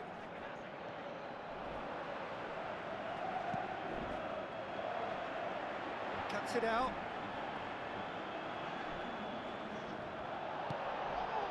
Lucha.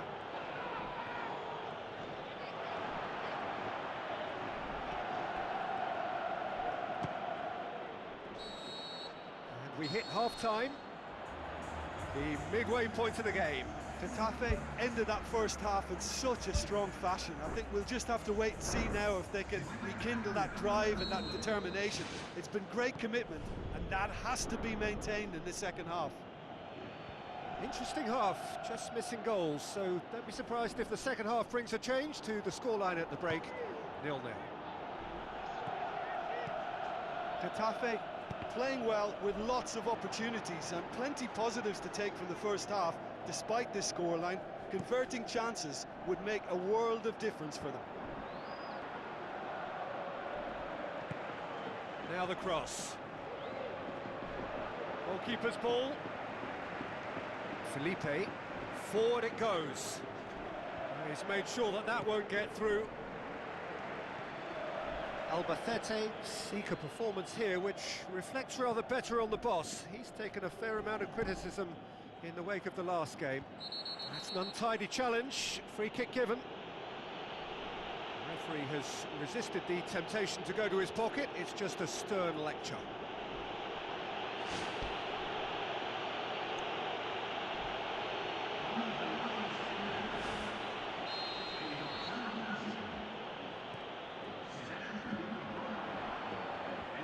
Albacete keeping their men at arm's length here. Yeah, I just think it's a conservative move to deny runners the opportunity of going beyond that rear guard. Looks to dink one in. That's not going to make it. Pacheco. Hit long and direct.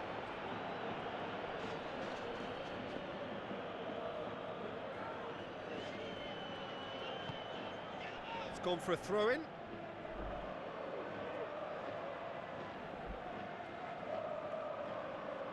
Trusses into the box. Tries a header! Oh, what a lovely delivery. It deserved better.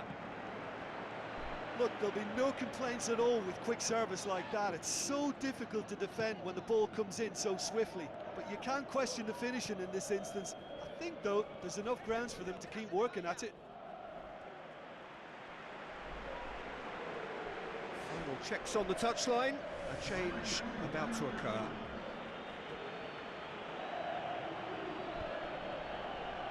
Oh, good interception.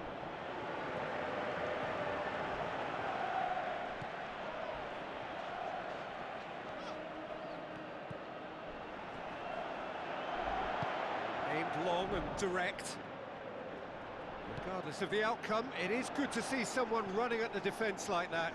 And he's on his way! Loose ball, who's going to get that? That looks a foul. Yep, referee's given it.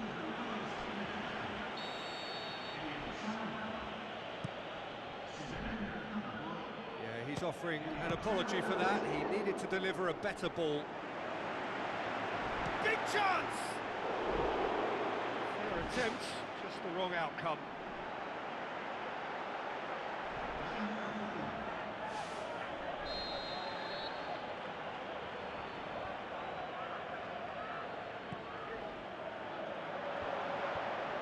Clearance now, can they make something of it? Alvarez pumps it forwards. Borja Mayoral looking to penetrate opposition lines.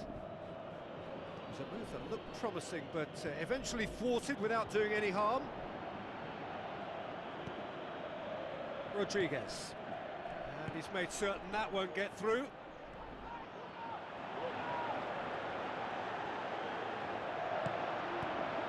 Plays it long. Whipped in. Good delivery, no joy. Oh, they really wanted that. There's so many players in the box. Everyone's committed to attack now.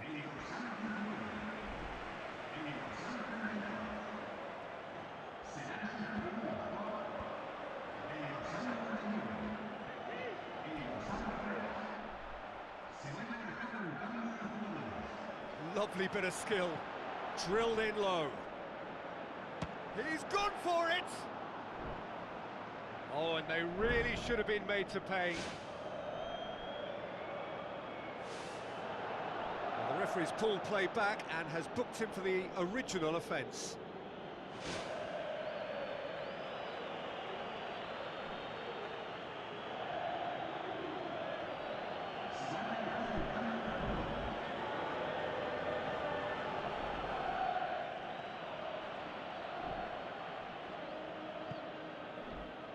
Here's a poor kick by the keeper, being intercepted.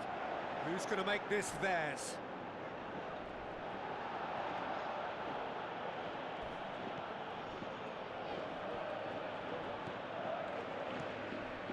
Gets it upfield. Rodriguez. Good challenge, he just stood firm.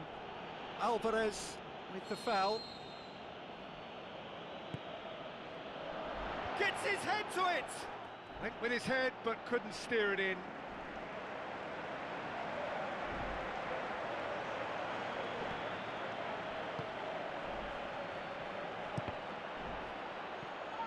Patrick.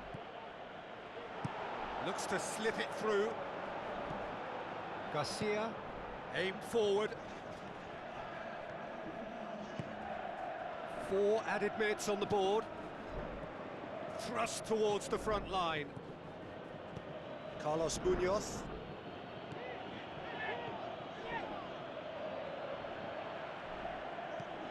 Garcia pumps it upfield.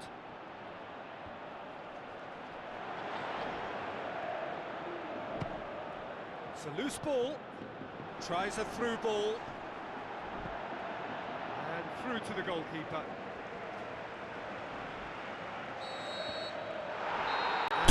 Draw game to end the triumphant season. All that matters in this moment of ecstasy is that they are champions. And now the formal coronation. Acknowledgement of the best team through a long Akhirnya. campaign.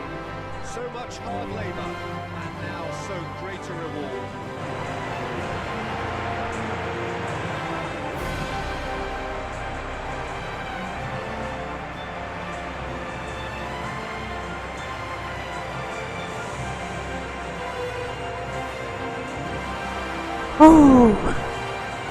Juara.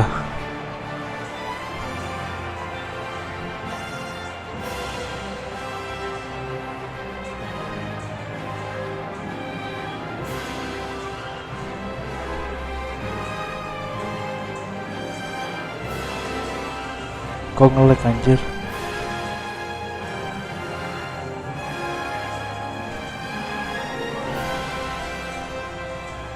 Wait, what the fuck? Kok nge-lag ya? Kok nge-lag anjir?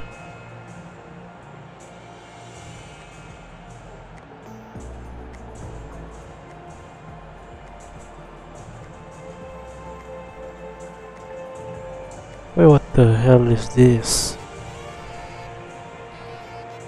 Ada apa-apaan nih, please?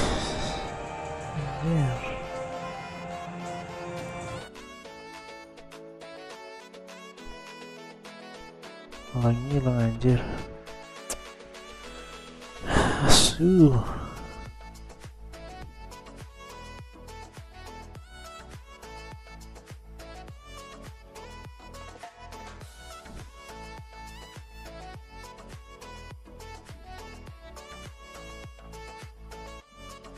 Kita saja ya, kita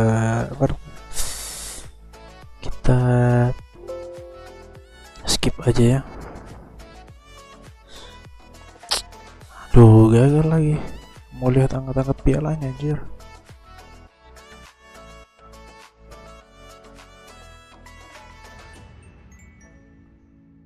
Kurang ajar. Kok bisa ya? Malah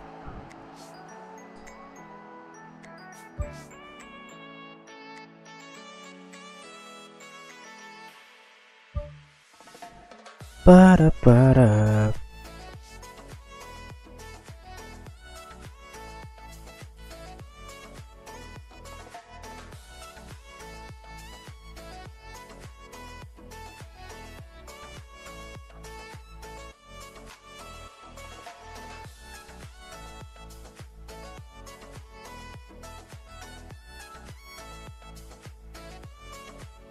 kalian dapat ikonik siapa? Helikopter Muhammad Ihsan Nur Zaman.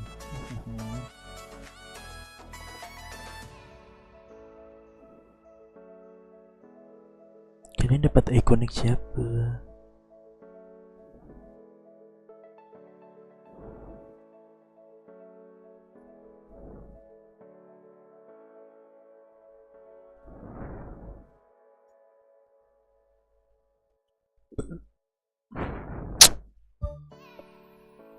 Kita lewati pertandingan aja ya. Semoga menang. 3-0 bejir. Kalah sini. Kita lihat ya. Kalah sini. Tidak, Cok. Masih tetap di atas. Apa-apa. Biar.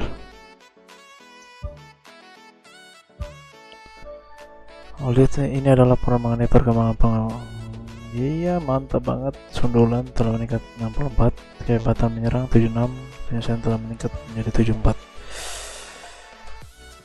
Oke.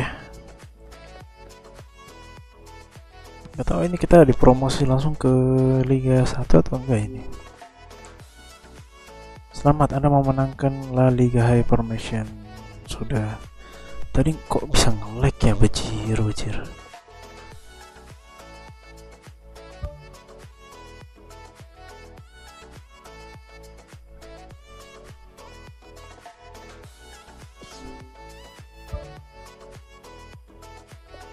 Sedikit lagi mau selesai ini. Mau selesai. Mantap banget. Melawan Uni Emirat Arab. Dan tanggal 15 nanti kita akan menonton Indonesia bermain melawan Jepang, cuy. Kualifikasi Piala Dunia nih, bos. Semoga di sini ada kualifikasi Piala Dunia juga. Gelora Bung Karno kalian ya, kita berada di Gelora Bung Karno. I'm Peter Drury, and it's my chance to say that it is an absolute delight to have Jim Beglin beside me. Cheers, Peter. It's a privilege to be here. It really is. Great challenge. Lucha gets it back. Sit. Ih, kurang ajar wasit ini. Yang bilang wasit ini wasit timur. Wasit orang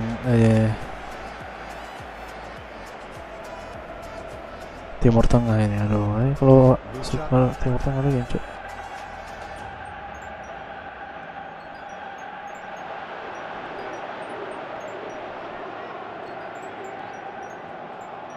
Kok susah banget nih cara bawanya. Looks to slip it through. Now can he capitalize? He's away. Great build up. It all deserved a better ending. Oh, he can't be happy missing that after being put clean through. That's about as good a chance as you can get. Lucha.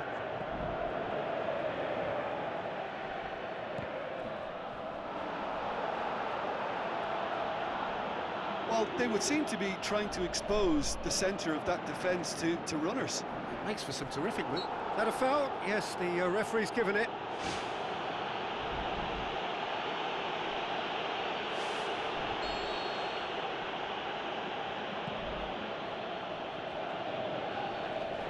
Danger averted for now. Early ball. That's a brilliant interception.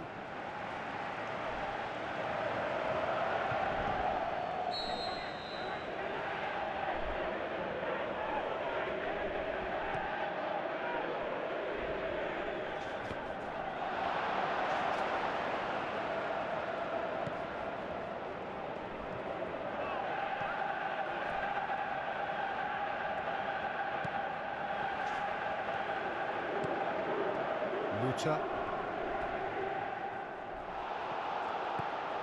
Neither side yet able to force a breakthrough here.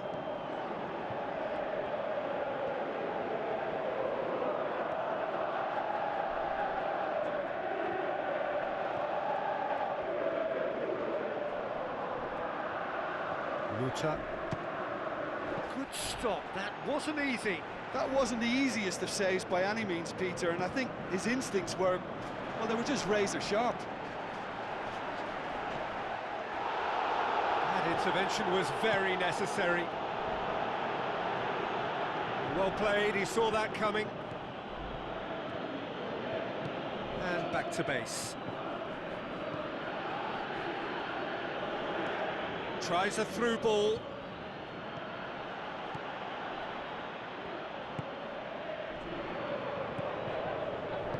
Tries a long pass towards the front.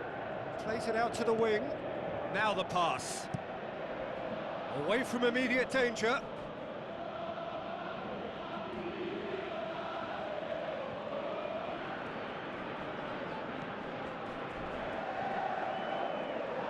Now the ball's come loose and the chase is on.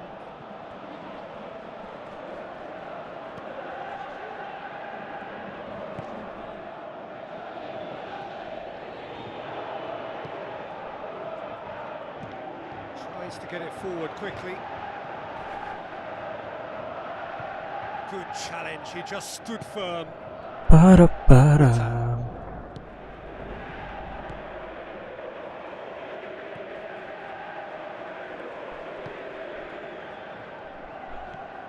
Heading towards half-time, and it is still scoreless.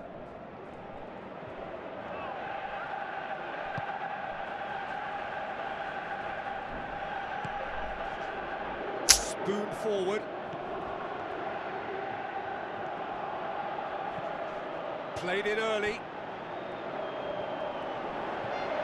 Oh, it's opened up nicely for him. Well, the odds were right up against them, but they saved themselves with some very good defending.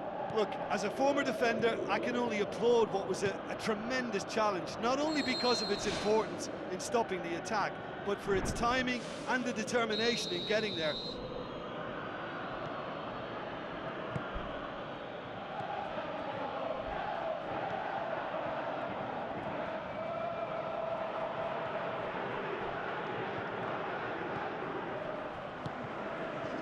Udah.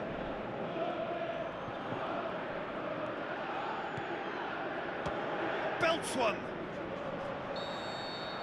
There is the half-time whistle.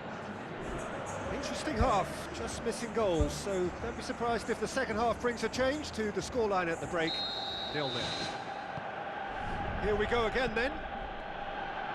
Well, the first half didn't really produce the goals we'd have liked. Hopefully they've been saved for the second. For that to be the case, though, we'll need to see more energy and invention early on.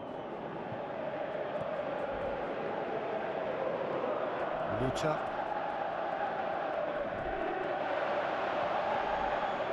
Gets his foot in there. Oh, he's caught him there, it's a free kick.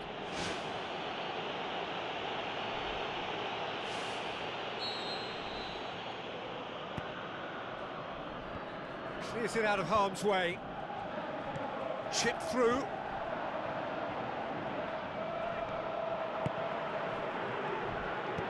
And he's there to hoof it away. Great run this, he's covered quite a distance. Lofted into the middle. Well, what was required then was a little more patience. He didn't have to cross it so early.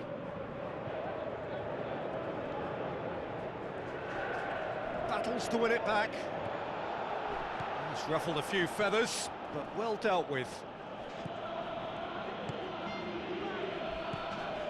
Up towards the hour mark and still no goals. Drilled in low. No, that's not going to find its target. Good challenge, he just stood firm.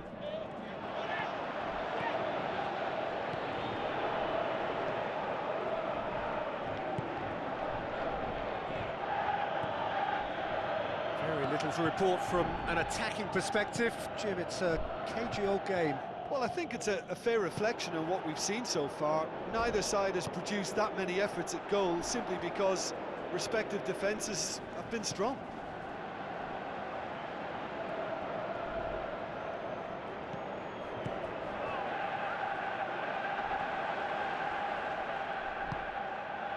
Good run, ultimately thwarted by an astute piece of defending. Crowd appreciates good football all round there. Shot at goal! Good try. The outcome could so easily have been different. Well, for me, he had a very decent crack at it, but it has to be said that the odds on those from distance were never really that good, and you'd always favour the keeper in that instance. The defence can get it clear.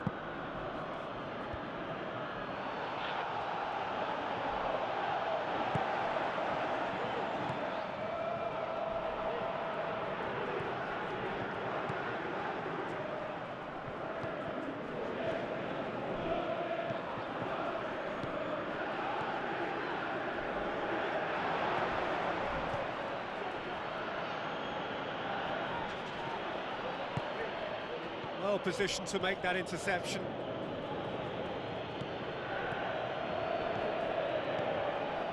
Fires from distance.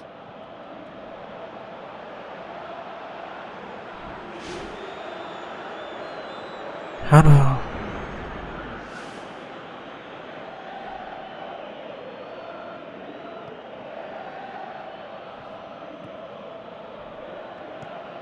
Aimed long and direct. He's made sure that that won't get through. Talk about singling someone out. Yeah, and if they're going to try and stop him in this fashion, Peter, they're going to really test the referee's patience from here.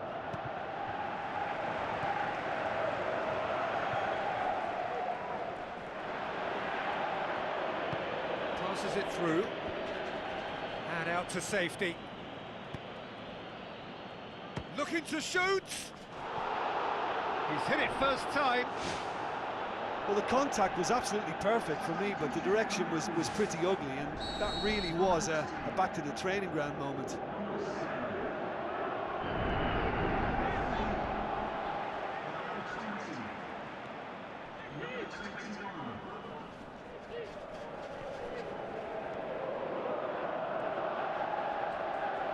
And he has been fouled there.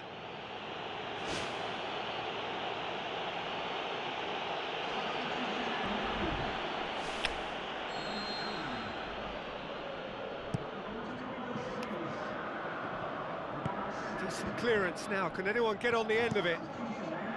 Oh, good interception. No question, that's a foul. Thrust towards the front line. Looks like a good ball through. Oh, terrific run to latch onto it, but the finish is all wrong. And it just goes to show you how effective those through balls can be. All it needed was a better execution. It's a loose ball. We are into stoppage time. Goal! In it goes. Strike cuy, Rafael strike. Could turn out to be a Keren. huge goal. Oh, beautifully dispatched. Mantap There was no touching that. Now that's what I call finishing, right in the corner. He knew instinctively who was where and didn't need to waste Wah, any time weighing things goal! up. That's Rafael a strike cracking goal. nih. When the manager called on him, he was Ih, only too tipis happy banget to ya. repay that faith. Well, the instruction from the manager would have been, go on and Keren, make keren. yourself a nuisance and see if you can snatch a goal. Mission accomplished. Oke, cara tadi ganti Johnson I think you ya. have to admire his willingness to keep plugging away, but the manager has done him a big favour. There is the final whistle. What a game. End to end, it flew by, and in the end, it all came down to just the odd goal. Kayaknya Thrilling, nail-biting, perhaps frustrating until the skip very aja end. deh, sebentar. We do have a winner. Saya mau menunggu ini, Cok. Sampai bursa transfer terbuka. Biar bursa transfer terbuka, kita cari klub yang bagus lagi nih, guys.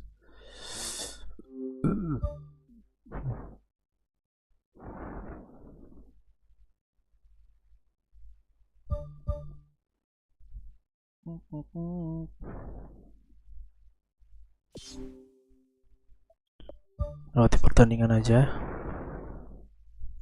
Menang 1-0 lawan Serpus, cuy. Wih, sudah 87. Wow. Sangat cepat banget naiknya nih. Drastis banget, cuy. 87.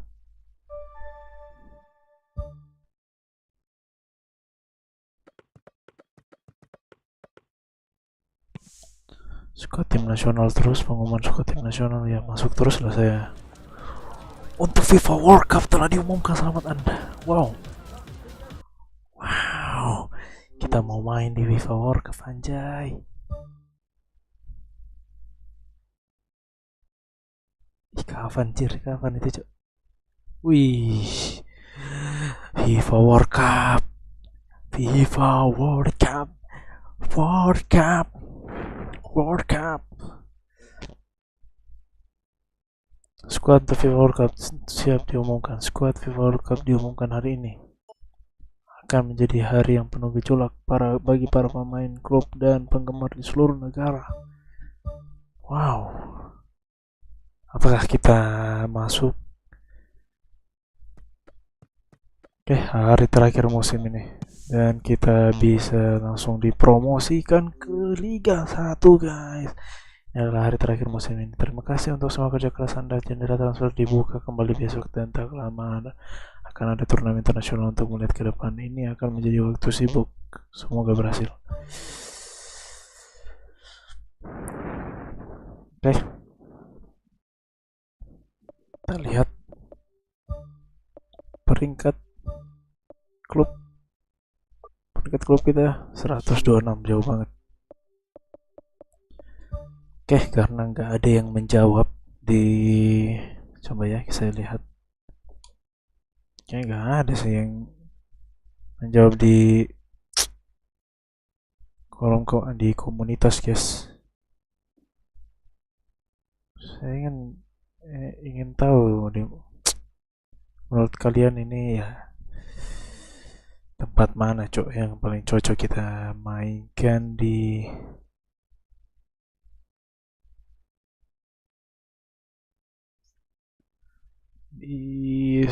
klub mana lagi kita, guys. Klub mana kita yang kita mau masuk ini? Coba ya saya lihat dulu ya. Postingan ya, sepertinya nggak ada pollingan ya. Oke, guys, kalau begitu saya memilih sendiri. Oke, inilah wow, 38 paling banyak sih ini. Oh, ternyata masih 2025 ya. Kirain 2026, jir. Iya ya. Januari 2024, Agustus 2024. Pertandingan dimainkan 15, gol 6, 1 umpan di Persib itu. Yang paling saya jengkel cuy, Cidi Kokuimbo itu pertama kali saya masuk di, pertama kali saya mainkan di luar negeri, liga luar negeri. Ternyata timnya bapuk, becir. Ya sudah, saya keluar langsung tidak lama kemudian. 11 kali main aja. Sebenarnya banyak kali main sih, hanya gak dimasukin terus nih saya. Dan akhirnya udah lama kemudian, berlangsung cepat sih. Agustus, Januari langsung pindah. Agustus langsung pindah lagi. Tiba-tiba ada yang menawarkan GETAFE CF, bukan menawarkan sih, malah saya minta cuk. Ternyata terima, becir. Wah, kan masuk kita, guys. Divisi 1 kita mendapatkan promosi divisi 1 di atas. Ternyata walaupun di juara 3 tetap diterima sih ternyata. Oke, kita hari bursa transfer dibuka. Kali ini saya mau minta transfer di Luis Milla. Dia meninggalkan klub sepertinya karena mungkin, kita lihat permintaan transfer. Menurut saya sih mau main di Bundesliga sih. Kalau bukan Bayer Leverkusen ya ini. Kita lihat ya formasi tim kan, tapi kayak nggak mau saya Saya nggak mau main di situ sih, bayar Munchen. Saya mau main di sini aja, bayar Leverkusen saja ya. Coba sebelum kita itu, kita lihat dulu catatan musim. Apakah peringkat klub? Masih belum sih, masih hasil Bundesliga. Jadi karena baru selesai musim juga sih. Iya. Catatan musim kali ini peringkat 23, dan formasi tim mungkin saya bisa masuk sih. Agak ada cuk, malah jauh banget saya nanti. Nggak ada malahan. Kayak nggak cocok juga ini tempat saya cuk. Leipzig, gimana Leipzig? Apakah boleh lah, boleh. Tempat ini boleh lah. Aduh, gimana ya menurut kalian nih? Gimana nih guys? Ya saya coba di Liga ini ya, Liga Belanda lah. Oke, kita bersama FC Utrecht, bersama Ivar Jenner. Apakah bisa? Kayak nggak bisa sih ini.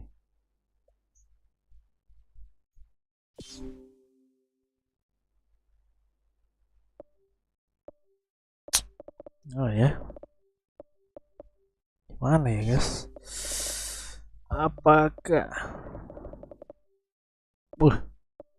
siapa nih tim baru guys?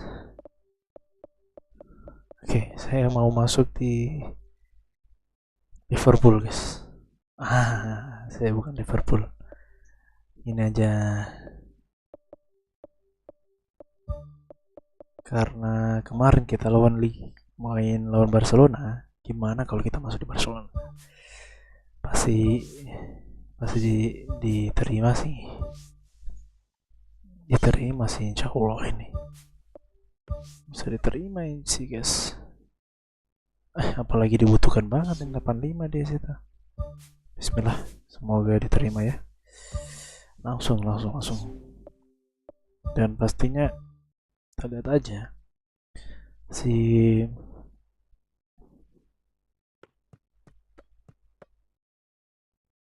hari negosiasi apakah kita diterima guys, karena mungkin bicara festival.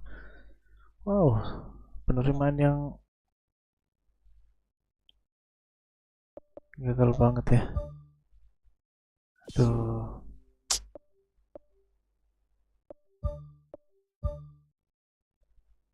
saya nggak tahu ini. Saya kontraknya sampai 2029. Pantas ya, lama banget cuk.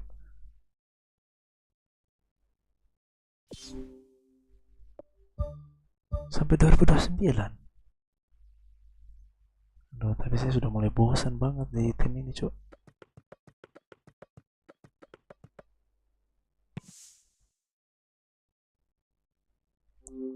Pembaruan peringkat tim nasional kali ini.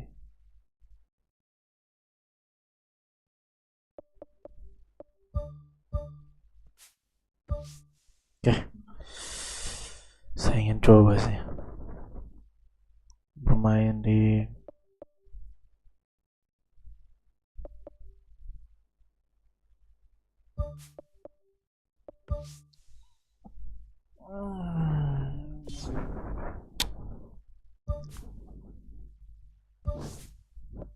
gimana guys? Sekali-sekali kan.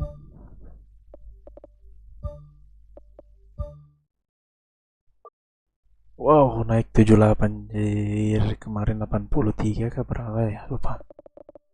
Jadi 78 jadi naik. Kita lihat. Keterima sih ini. Keterima sih kalau dilihat. Kan?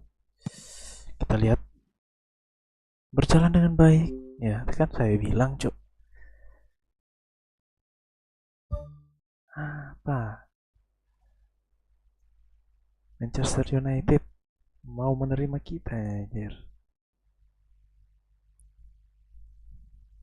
Ya kan kemarin juga sih dia mau terima gua sih. Kalau dilihat-lihat kemarin. Bajir.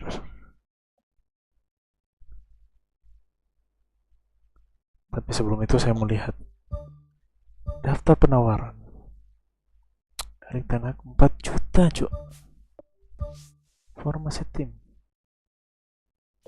sudah dilihat tadi padahal catatan musim. Ya cuma mainnya ini sih Europa League sama Emirates FA Cup cuk.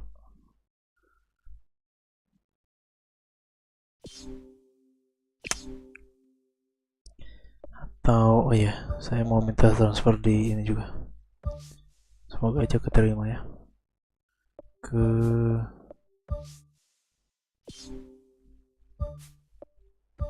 formasi tim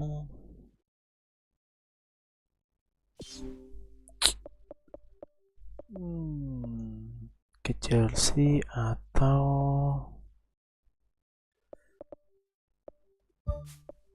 formasi tim. Kita lihat Chelsea dulu guys. Ada oh ya ada Palmer cuk. Masa saya ambil posisi Cole Palmer? Atau masa saya ambil punyanya Modric cuk? Aduh, mana ya bagus. Liverpool katanya gagal. Gak tahu sih, belum coba juga sih kayaknya. Kayaknya berhasil kayaknya nih. Tapi aduh, Crystal Palace, Chelsea, Aston Villa mana? Aston Villa pasti butuh banget cuk, kan pasti butuh banget. Dan wow, kipernya kagak ada. Kok ada Onana lagi anjir? Kok nggak ada ini? Kipernya kok Gauci, bukan Martinez ya? Martinez pindah anjir. What the hell? Kita ngetes ya di Chelsea. Kita ngetes di Chelsea ya. Harus walaupun ada keluar berapa segala macam. Formasi tim lagi. Tapi kontrak saya dengan Andi itu masih panjang cuy. Ya kan ini dari saya sih bukan. Dan ini sudah direset semua guys. LIGA Sport. Tapi saya mau main dulu sih.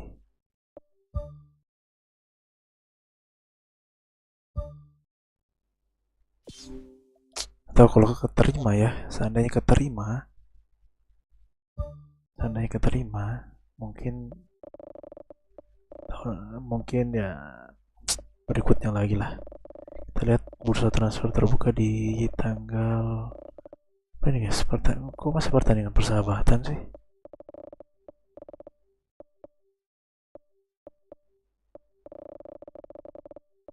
Coba bursa transfer terakhir mana? Ini hari terakhir bursa transfer. Bursa transfer terbuka kapan lagi? Masih jauh ya, bulan Desember ya kan? Nah, iya sih bulan Januari lagi. Aduh, bulan Januari cok. Jauh banget lagi. Tapi saya ingin maunya nih, karena masih kita sudah masukkan GETAFE cok. Masa nggak ngelihat perkembangan GETAFE sekarang ini.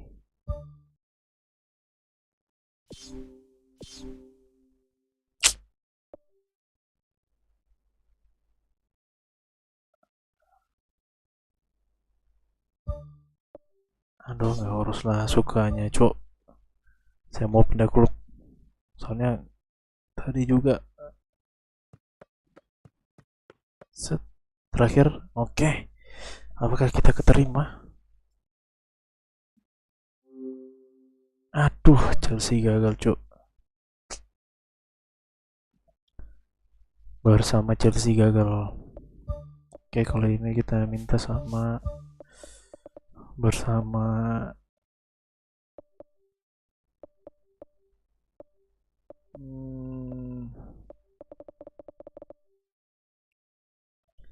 kalau gitu Arsenal lah. Gimana ya guys?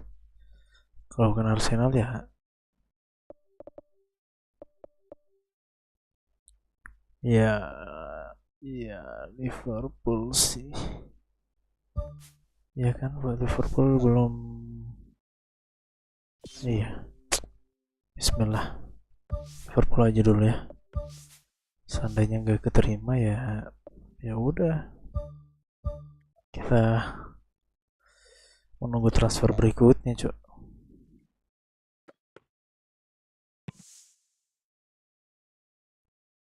Dan ini saya mau lewati aja.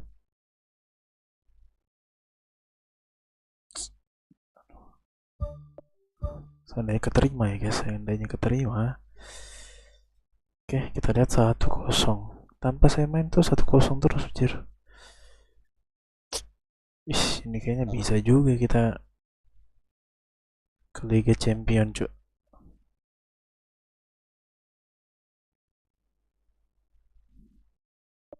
Tapi Levante masih di bawah, walaupun dia mengalahkan kita tadi.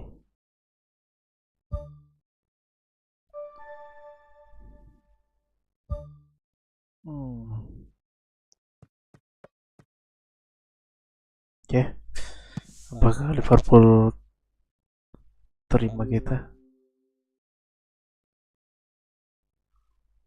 Sekretaris klub Diego de Pedro. Wih, siapa ini, Cuk? Diego de Pedro. Pemain Japan lagi, jir.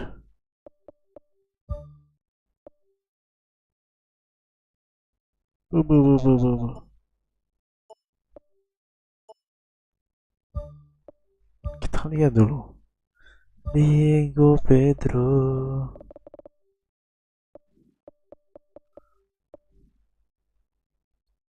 Kok tambah pemain-pemain jelek ya kamu? Aduh. Kita mau minta transfer lagi. Saya mau terakhir minta ini. Arsenal sih. Tapi kecil banget anunya, kemungkinan bisa diterima sih.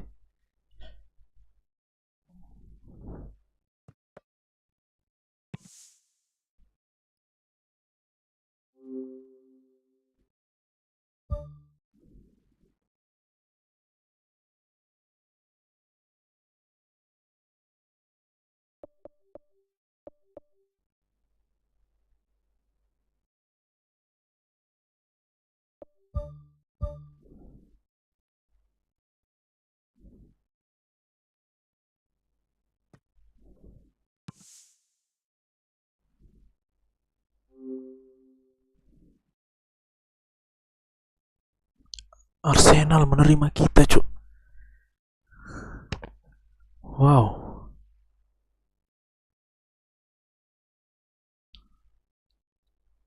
Oke. Kita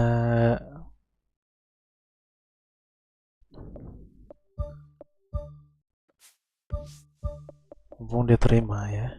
Dia terima kita ya. Kita bergabung lagi ke tim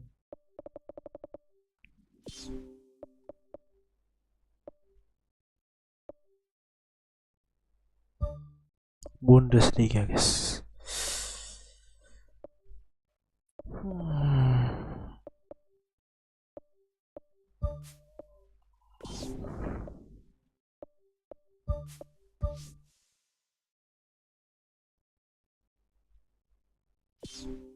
Ya, saya mau bergabung di sini. Kita lihat catatan musim, bisa kan naik ke bisa, Cuk. Wih, 1 kali menang, cuy. Catatan musimnya 1 menang, peringkat 1 malah. Bisa ini, semoga keterima sih di sini. Lewati pertandingan. Saya mau lihat. Tuh kan. jelek banget cuk, jelek banget ini. Wih, Barcelona kok makin turun Barcelona. Oh, satu asis bejir.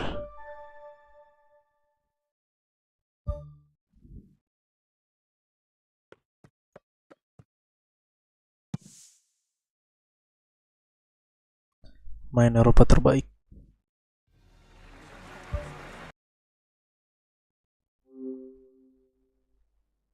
Wih, sangat baik juga coy. Oke, tinggal kita pilih guys, antara Arsenal atau Leipzig.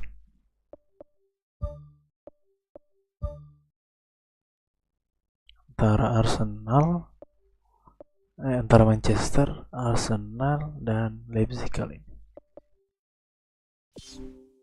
Kita tambah satu lagi guys.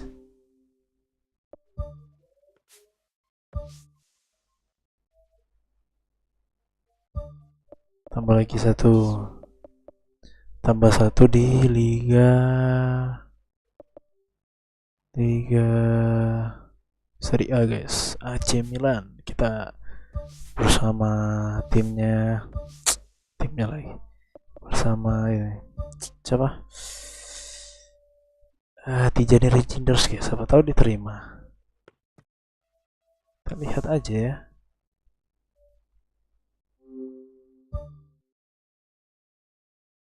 Tunggu dulu. Wah, hari terakhir bursa transfer bajir. Itu hari terakhir. Kita lewati pertandingan aja. 0-0. GETAFE yang turun jadi 14.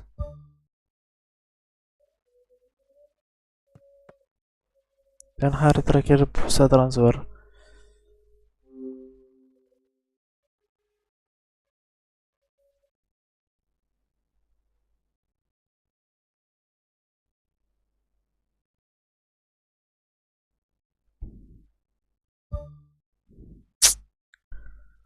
Oke, hari terakhir kali ini ternyata masih belum bisa kita minta sama AC Milan cuk. Terlalu lama tadi kita. Jadi saya mau ini sih ya, nurut kalian nantilah.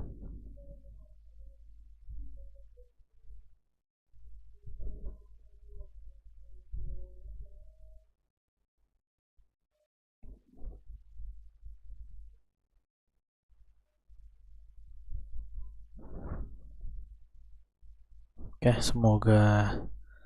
Oke, terima kasih yang sudah menonton live ini guys.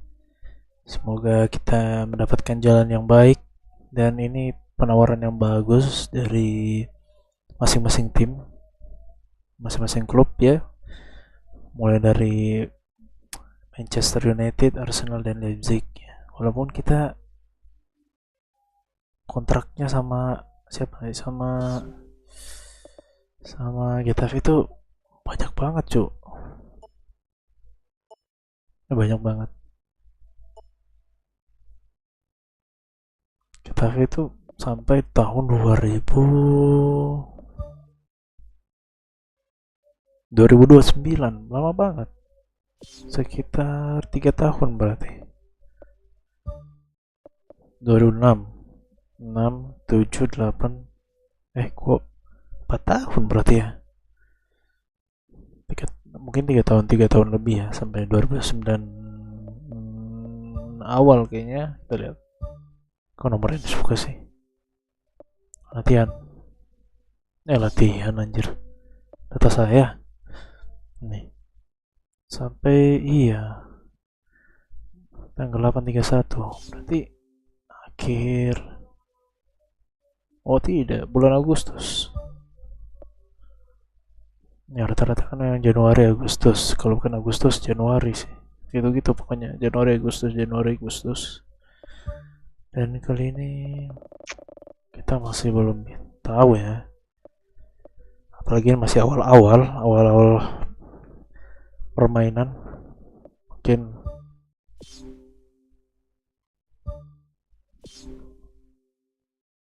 Saya mau pindah juga sih karena aduh, lihatlah info kompetisi yang diikuti.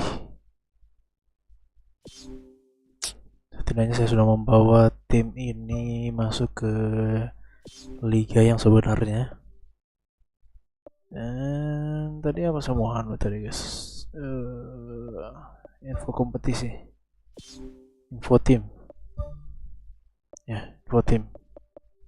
Liga 1 GETAFE sudah masuk guys. Mana GETAFE? Nah, sebenarnya GETAFE itu di sini guys. Daftar squad. VF 88. Dan nilai pasar kali ini makin naik 25 juta guys. Oh, 25 juta dolar, lumayan itu. Dan saya mau lihat manajernya siapa sih ini. PP ternyata cu. Kurang bagus sih anunya. Long pass pantas sih. Pakai long pass terus. Girona FC. Oke, sampai jumpa di live berikutnya guys. See you next time live besok guys. Besok pagi ya.